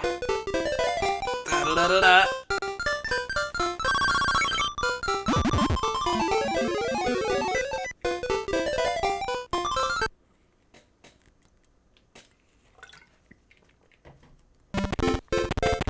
We might not finish this tonight. Yeah, maybe not.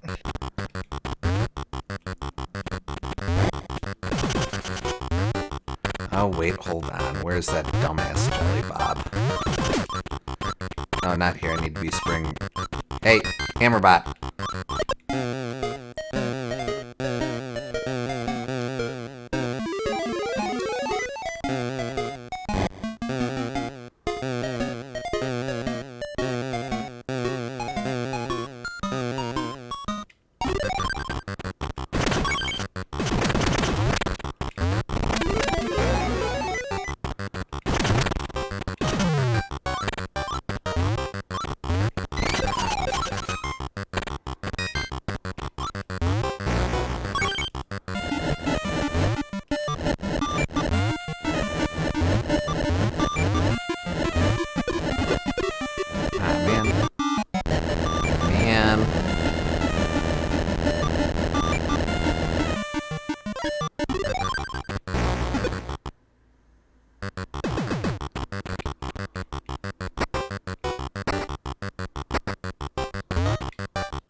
I'd say we try to get half of them and then leave the other half for next week. Sounds good to me. That'll give us the other half and then the final boss to do. I think we're actually pretty close to the halfway point then. Yeah.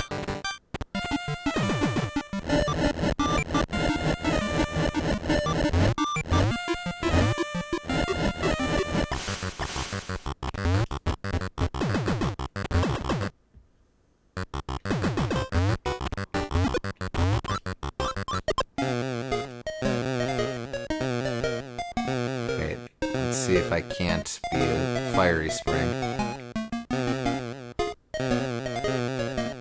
No combo powers in this game, I'm afraid. Aha! Well, that's not a fiery spring, that's just a spring that turned on fire. Oh man, I don't like that guy.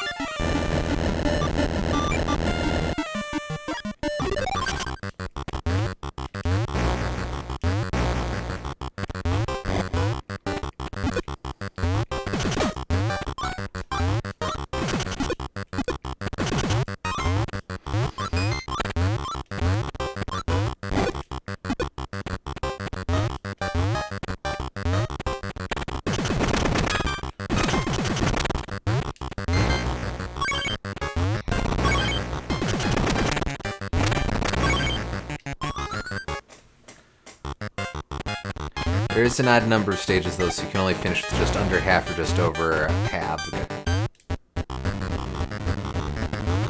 Fair.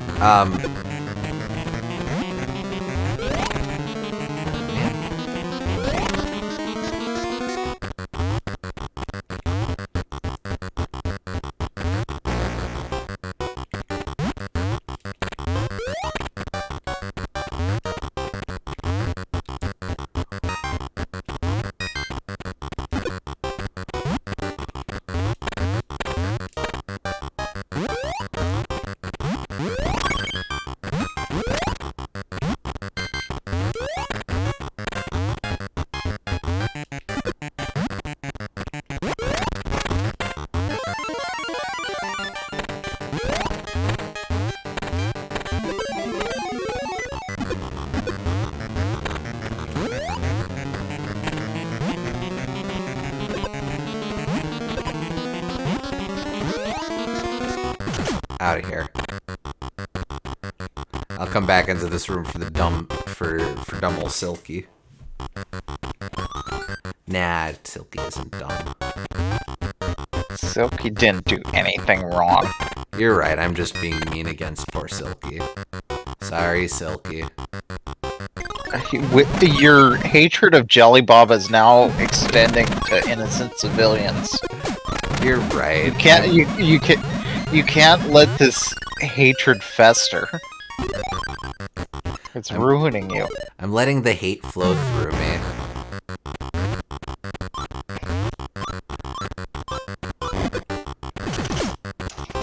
I think I actually went down here. Oh, I did.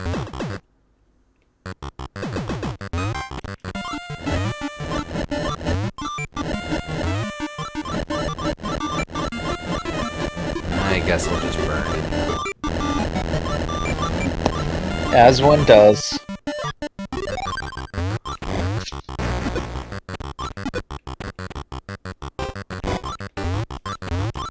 You...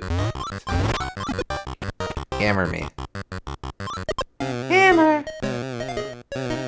Hammer! Jump high!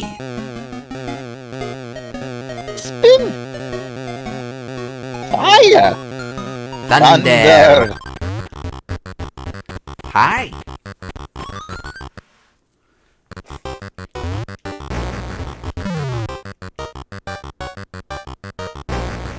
Oh, right.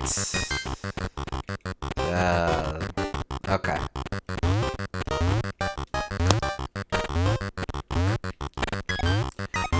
Crouch jumps, that's right. Man, I'm just now realizing that you could make a brutal ROM hack where you had to do platforming across, across small platforms like this while you were in Spring Wario form. Oh, shoot, yeah. That would be mean, but I would kinda love it.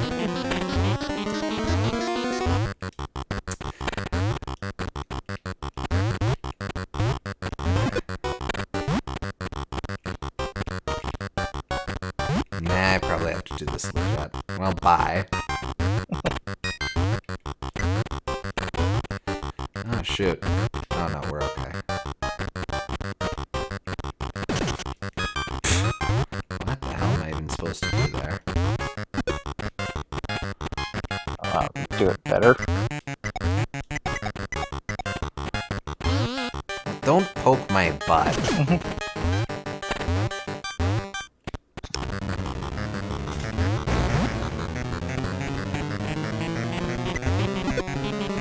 Yeah, no, that's not gonna happen.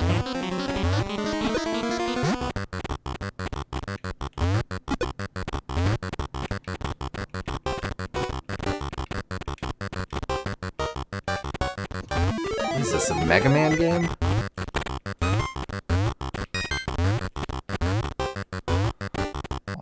I think every platformer should have the little tippy toe that Mega Man has. It's a shame that it's the only one that has it. Yeah, I don't disagree. It legitimately makes judging getting right next to the edge of cliff sides a lot easier in a way that isn't true in any other platformer except perhaps Donkey Kong Country because it has a teetering animation. Oh, right, this one. Well, I mean, Sonic has a teetering animation. Yeah, and Sonic, sure.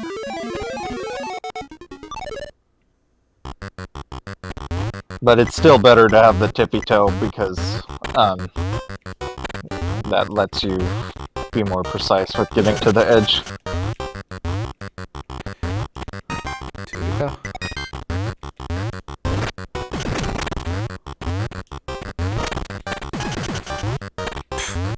I don't think it's up there anyway. I also do not think it is. And indeed it isn't. Alright, two more. Oh boy, okay. What a thrill!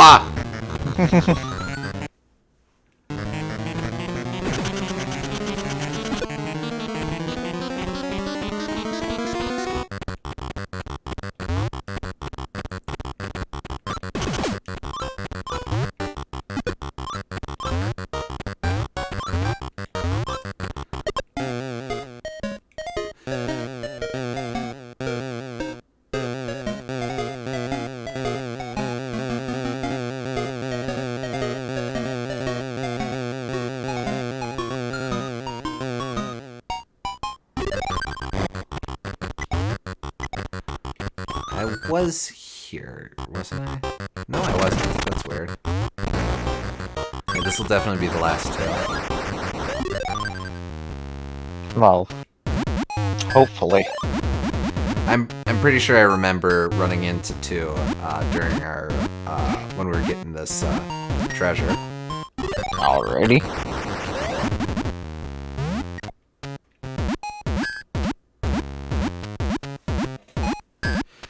Did you get the one that required Spring Wario near the start of the level? I forget. Yes, I did.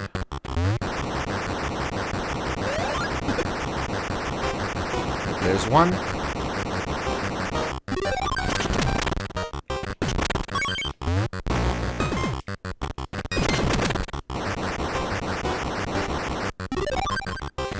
Oh, I have to beat Golf!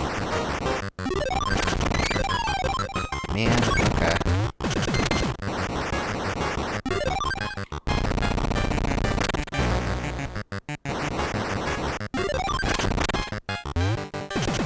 Well, it's right there, so whatever. Little more Golf tonight. Golf!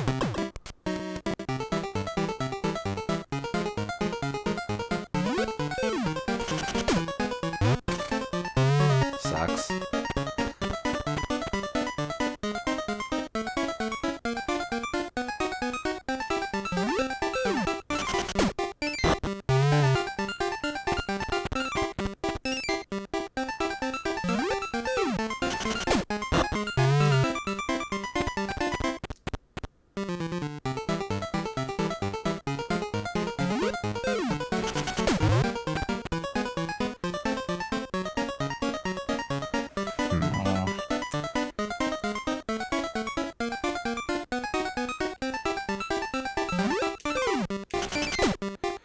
Yes! Oh! We Good take shot. those. Thank you, thank you.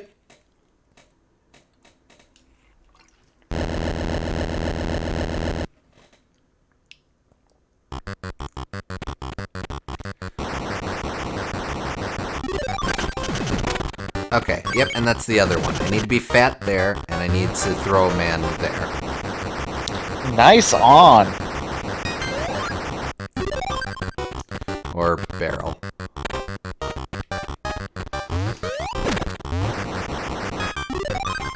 And take a couple barrels.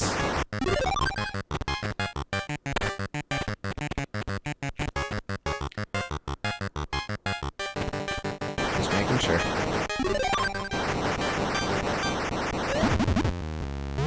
Well, you don't have to go all the way down. Surely you can eat as you fall.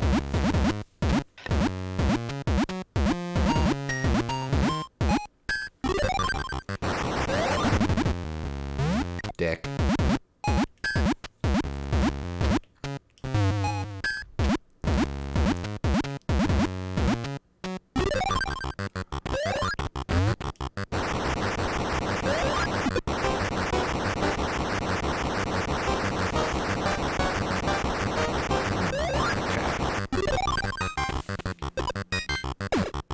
Oh, that sucked.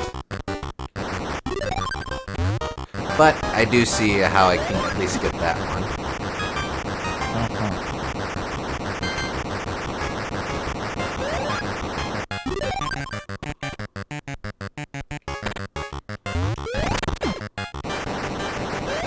There we go, not too bad.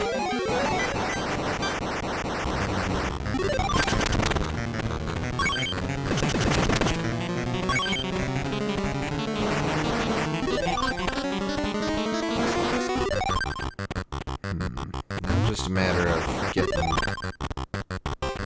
down there.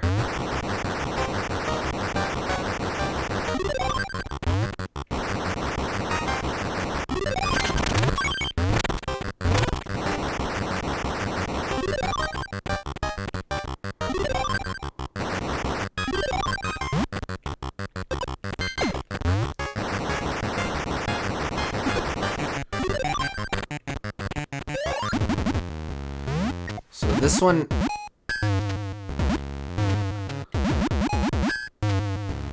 One more. There we go. Alright, cool. Just in time. Yep, okay.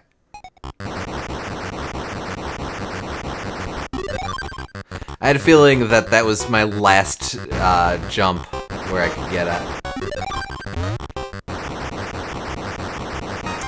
Do I really want to try and navigate my way all the way to the end of this? To the right, I think you can... There's a chest, but you need to be fat for it.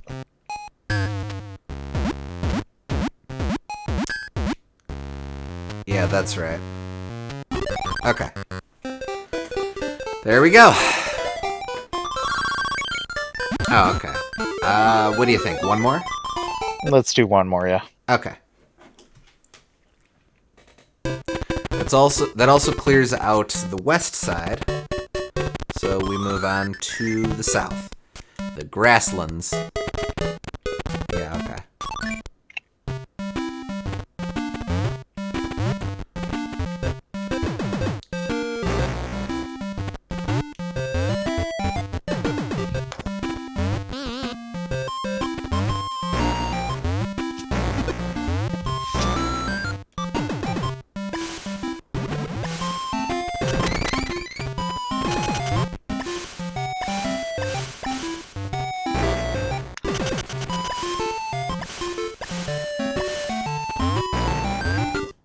Nice that you can high jump now and make that. Yes, I don't have to faff about like a dummy in the pool. Well, I mean, I still do that, but not as much.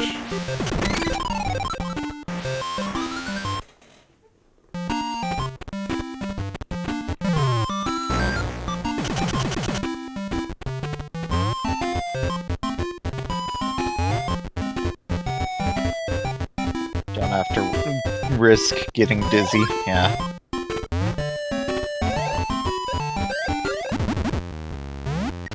The gauntlet of apple buys.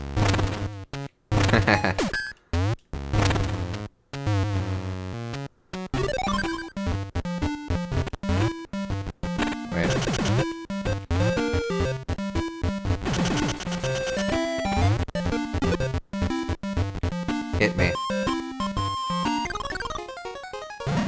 What? Wait, no, go back. I like the other room.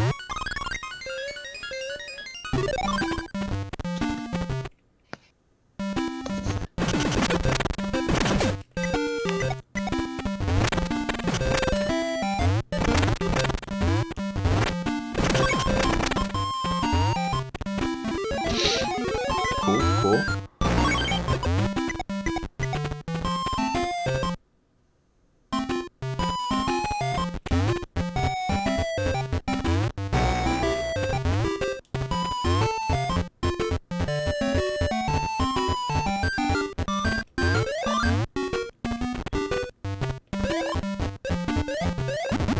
Ah, man.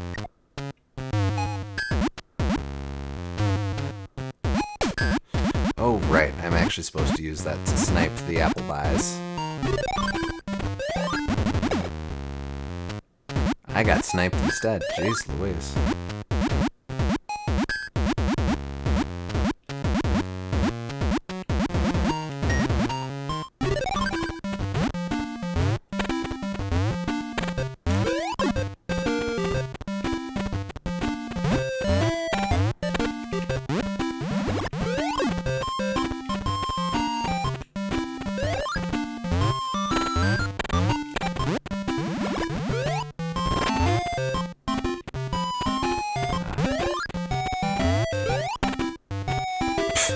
Okay.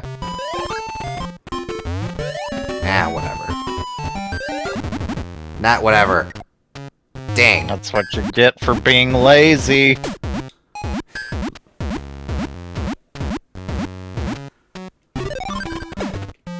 Damn.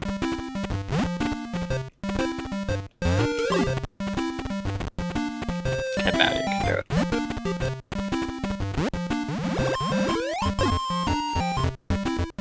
Flawless victory.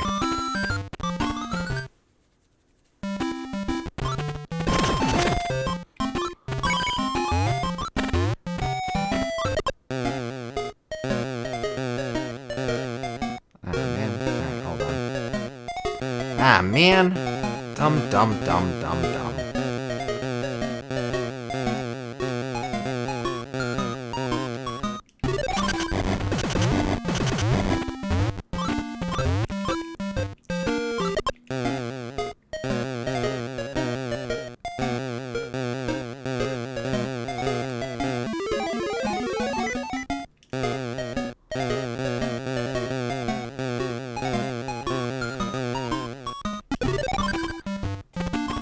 I'm 3 in? 2. Damn.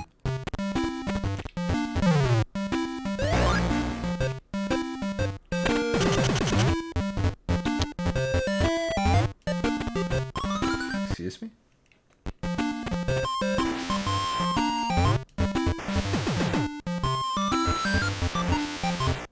I think the coins are relatively easy to find in this level, though. It's pretty sectioned off. Ah, man, more golf.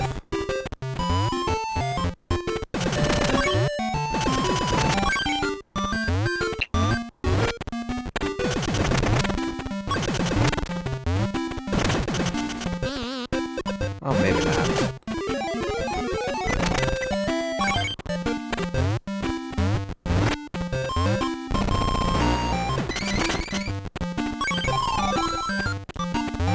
Oh yeah, no golf.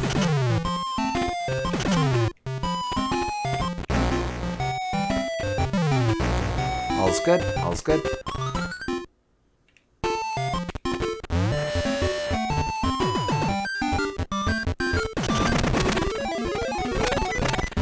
Yeah, definitely inclined to agree with you with the coin placement here.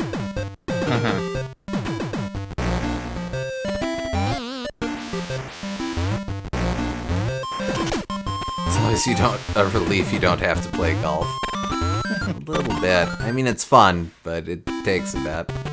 Alright, that's the play.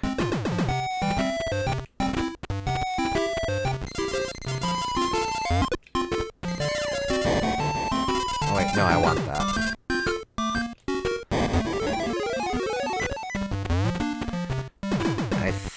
it's only that one, but let me check. Oh yeah, that's just a whatever. Just a whatever. I don't know what to call it. A crushing robot? Yeah, whatever. Not whatever. Those things have actual names, you know.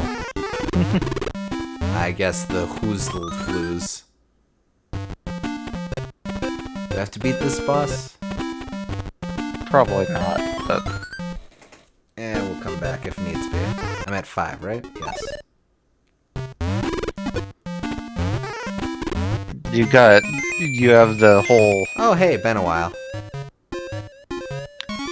You still have all of the, beanstalk to explore.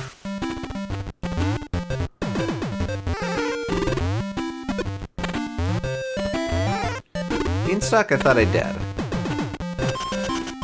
Did you? Yeah, over on the right? Oh yeah, I guess that is the beanstalk. I thought there was another way to climb up to the clouds or something in this level. Could be wrong. There... Maybe. Let's see. I might be thinking of the snake.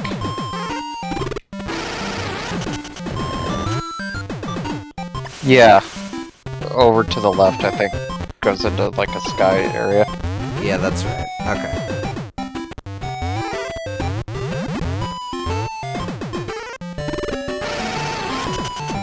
Darn it.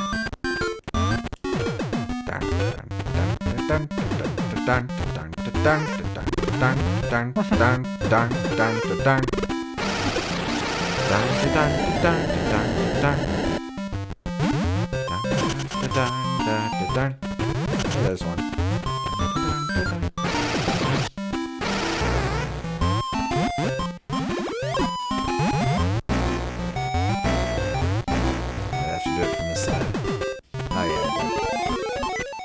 And I have to deal with that again.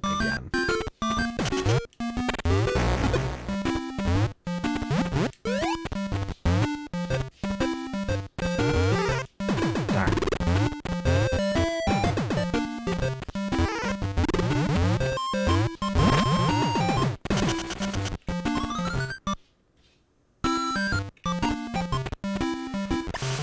Oh, right. Okay. Okay. This one is a Jelly Bob stupidity thing.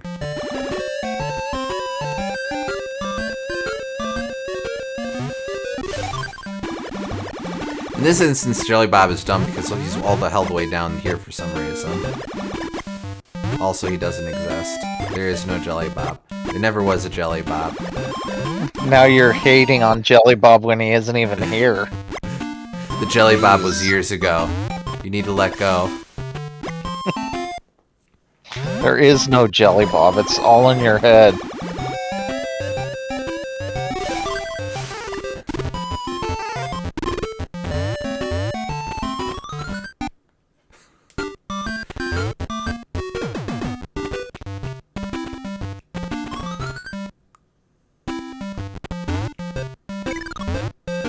Darn. Jelly Bob died on that tanker 2 years. You need to stop hating him from beyond the grave. No, that is not Jelly Bob!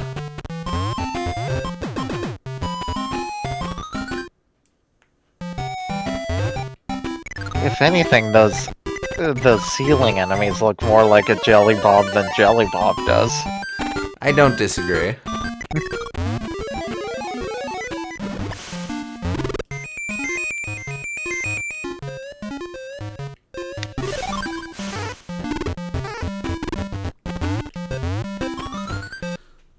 Alright, one more.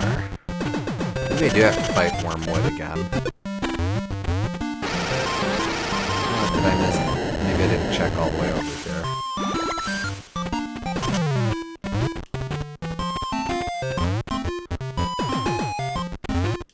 For what it's worth, Jelly Bob was actually called Numo in this game. Yeah, but Jelly Bob's more fun to say. You should respect Numo's wishes.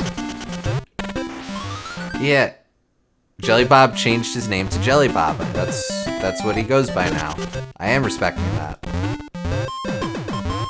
It's not changing your name if you change their name for them. No, in Dr. Mario 64, he's called Jelly Bob. Is he really? Yeah. Oh.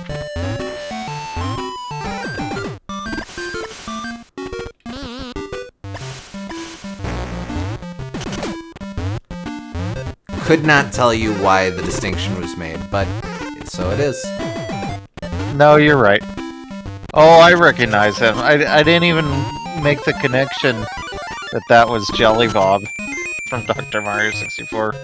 I don't know why, because he looks so different in that game.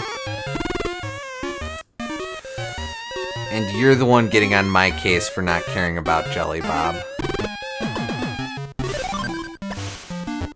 Well, I care about Numo. I don't give a shit about Jelly Bob. Thank you.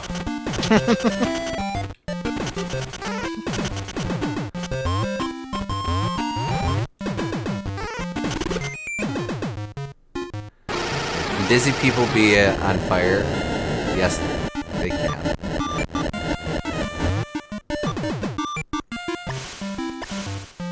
There's probably an interesting hierarchy for all of the powers. Which ones take priority? I think I do. Yeah. Again, so that'd be something that'd be really interesting to see explored in a ROM hack. Oh, this asshole. You knew it was Wormwood, so what do you mean, this asshole? I forgot. What were you expecting? No, I knew it was Wormwood. I forgot he looked so. I forgot what he looked like.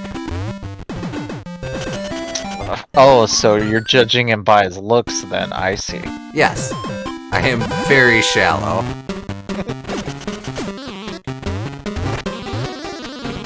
I might actually be able to get 2 on him.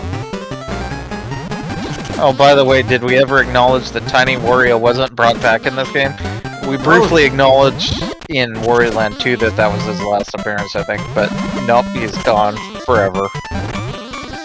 Wario is always super. Wow.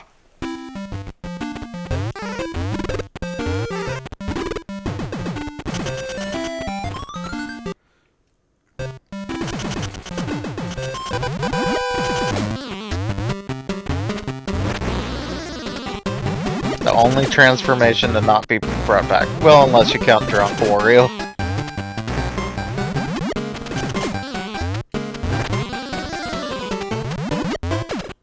It's slightly different because you can't belch in this game.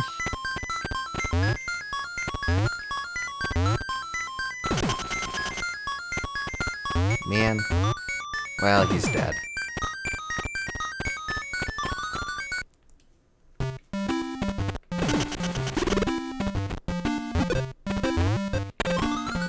Pretty sure I was here already. Yeah, I was. Explored this several times now. Oh, excuse me. Sorry.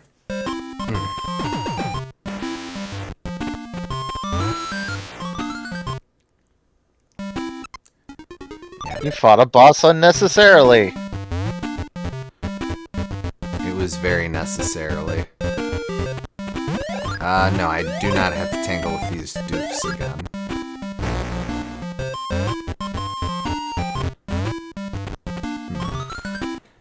Well, what haven't I done?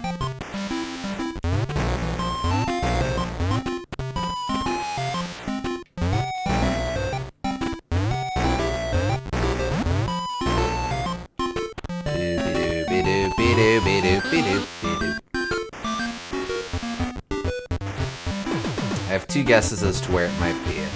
Hit me.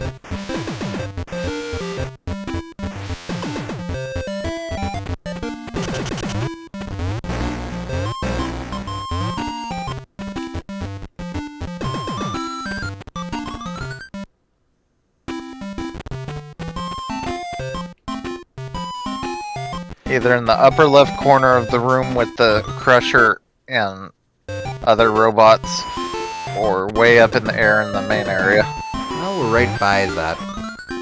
No, not here.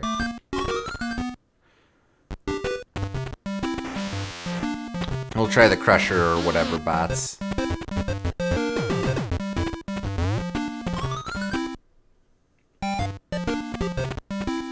So upper left, so I would have Oh to... yeah, I think that just leads to the key, but maybe.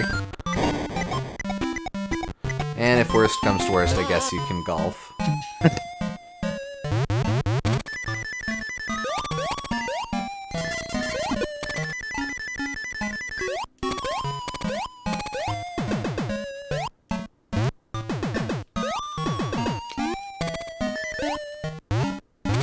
Wait, I want to walk off.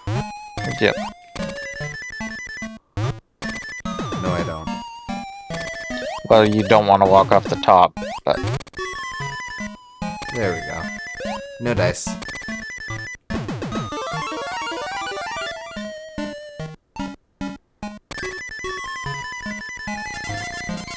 Alright, so the other thought is way up in the air in the main area. Alright. Yeah, there's not like a... There's no Jelly Bob here. Thank goodness.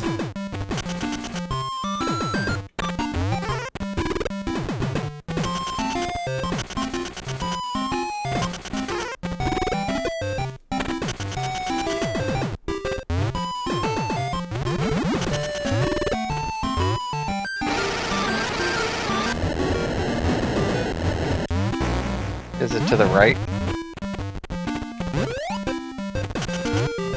No. Don't think so. Don't do it. Don't do it. Could have been worse. Oh, you did it. It's worse.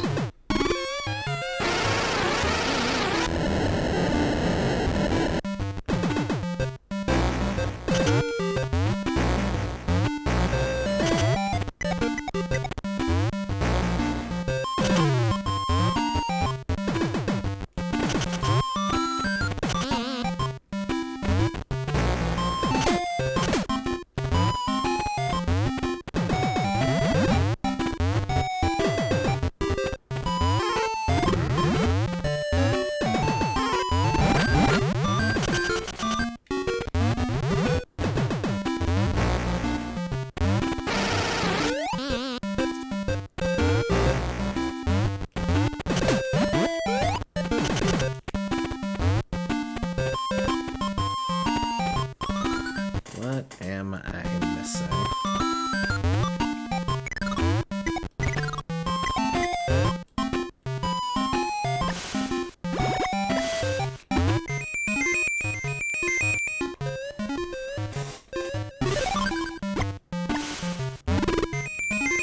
Come on.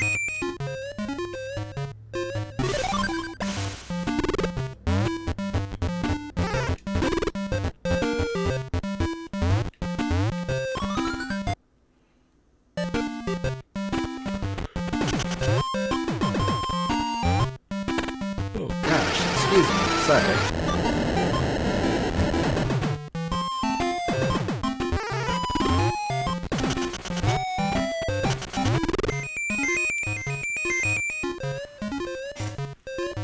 Oh, I'm just yawning on my end, sorry.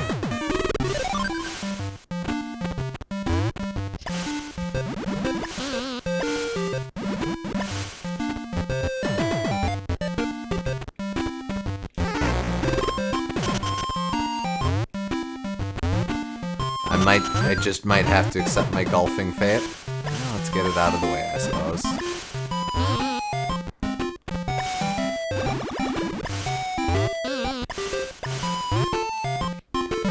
The game doesn't even want me to golf.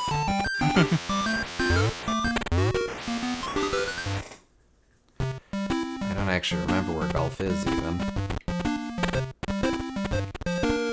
I think it was in that blue room with the stalactites. Oh, that's right. Wait, no. Oh, wait. Oh, no. Yeah, no.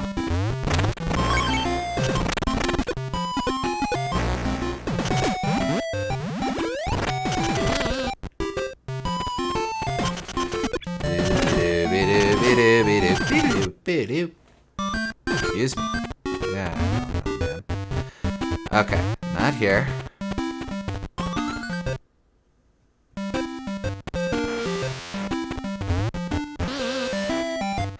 To commit to spearhead genocide.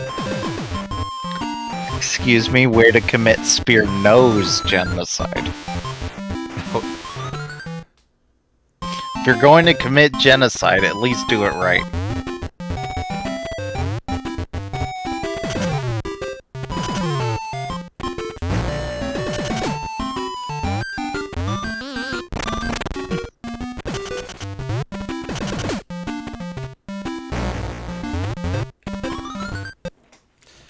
Alright, let's golf.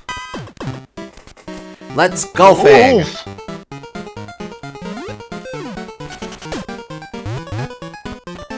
You're lucky. I thought long and hard about letting you fall in the drink. What?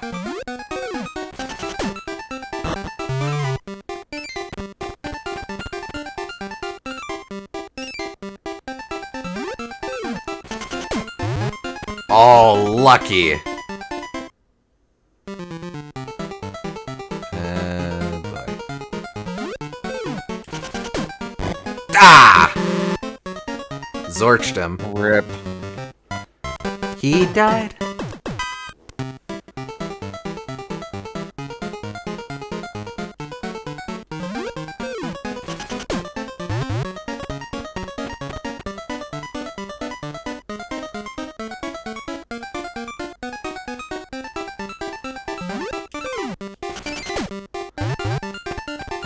Ooh.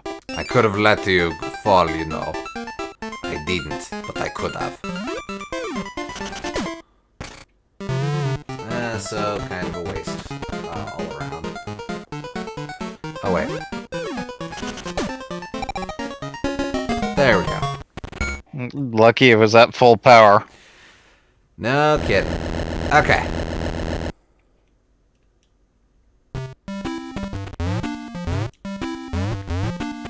I don't think this has it. I don't think so either, but... No! At least that's an easy one to go to when you're done. Yeah, true enough. That's probably... I guess it might be one of these balls you can destroy and find a secret passageway.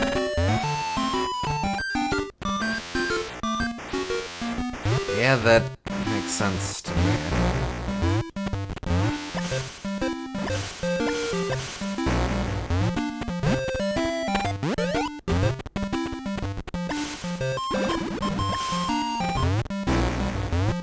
Where's the damn 8th music coin?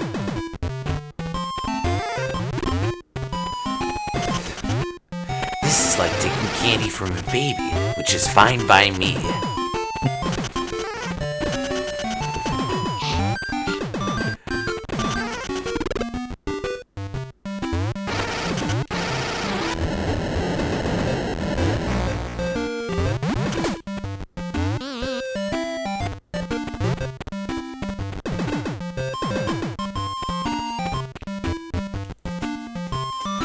The only thing I can think of is tangling with the apple buys again.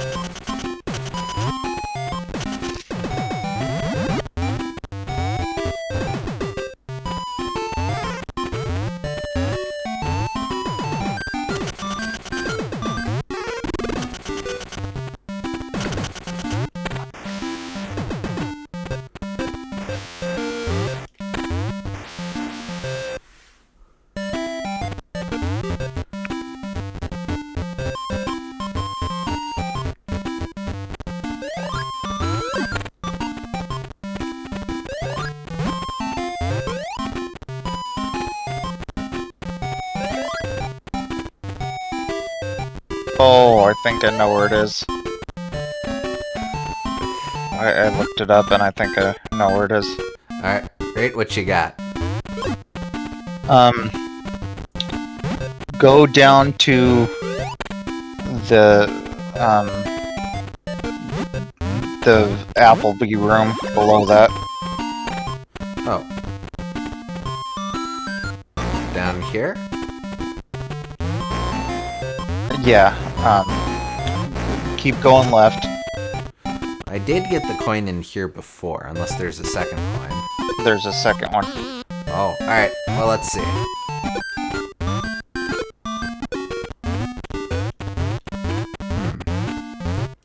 Now that is interesting.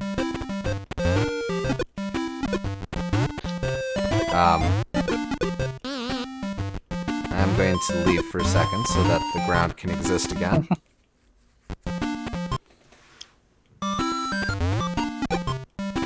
This one's easier to spot before you break all the blocks, I think. Oh, man.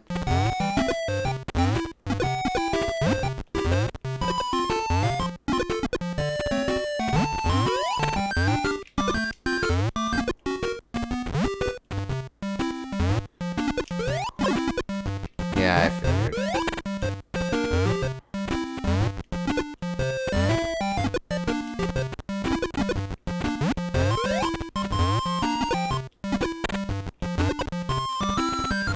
Huh. Rats.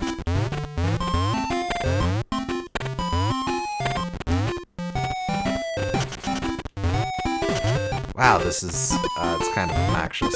Okay.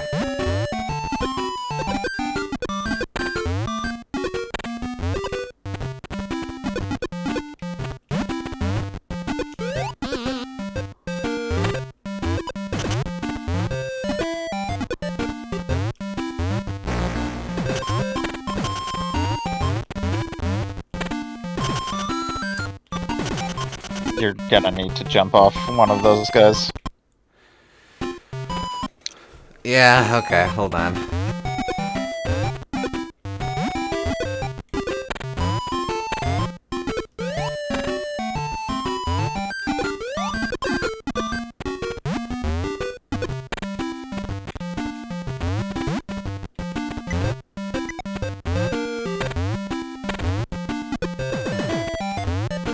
Jeez, Louise. Okay.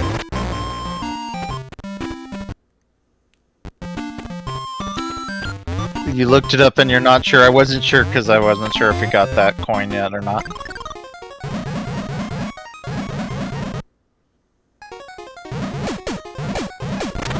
But it seemed like the one. Just making sure. Yep, okay. That'll do. Da-da-da-da-da.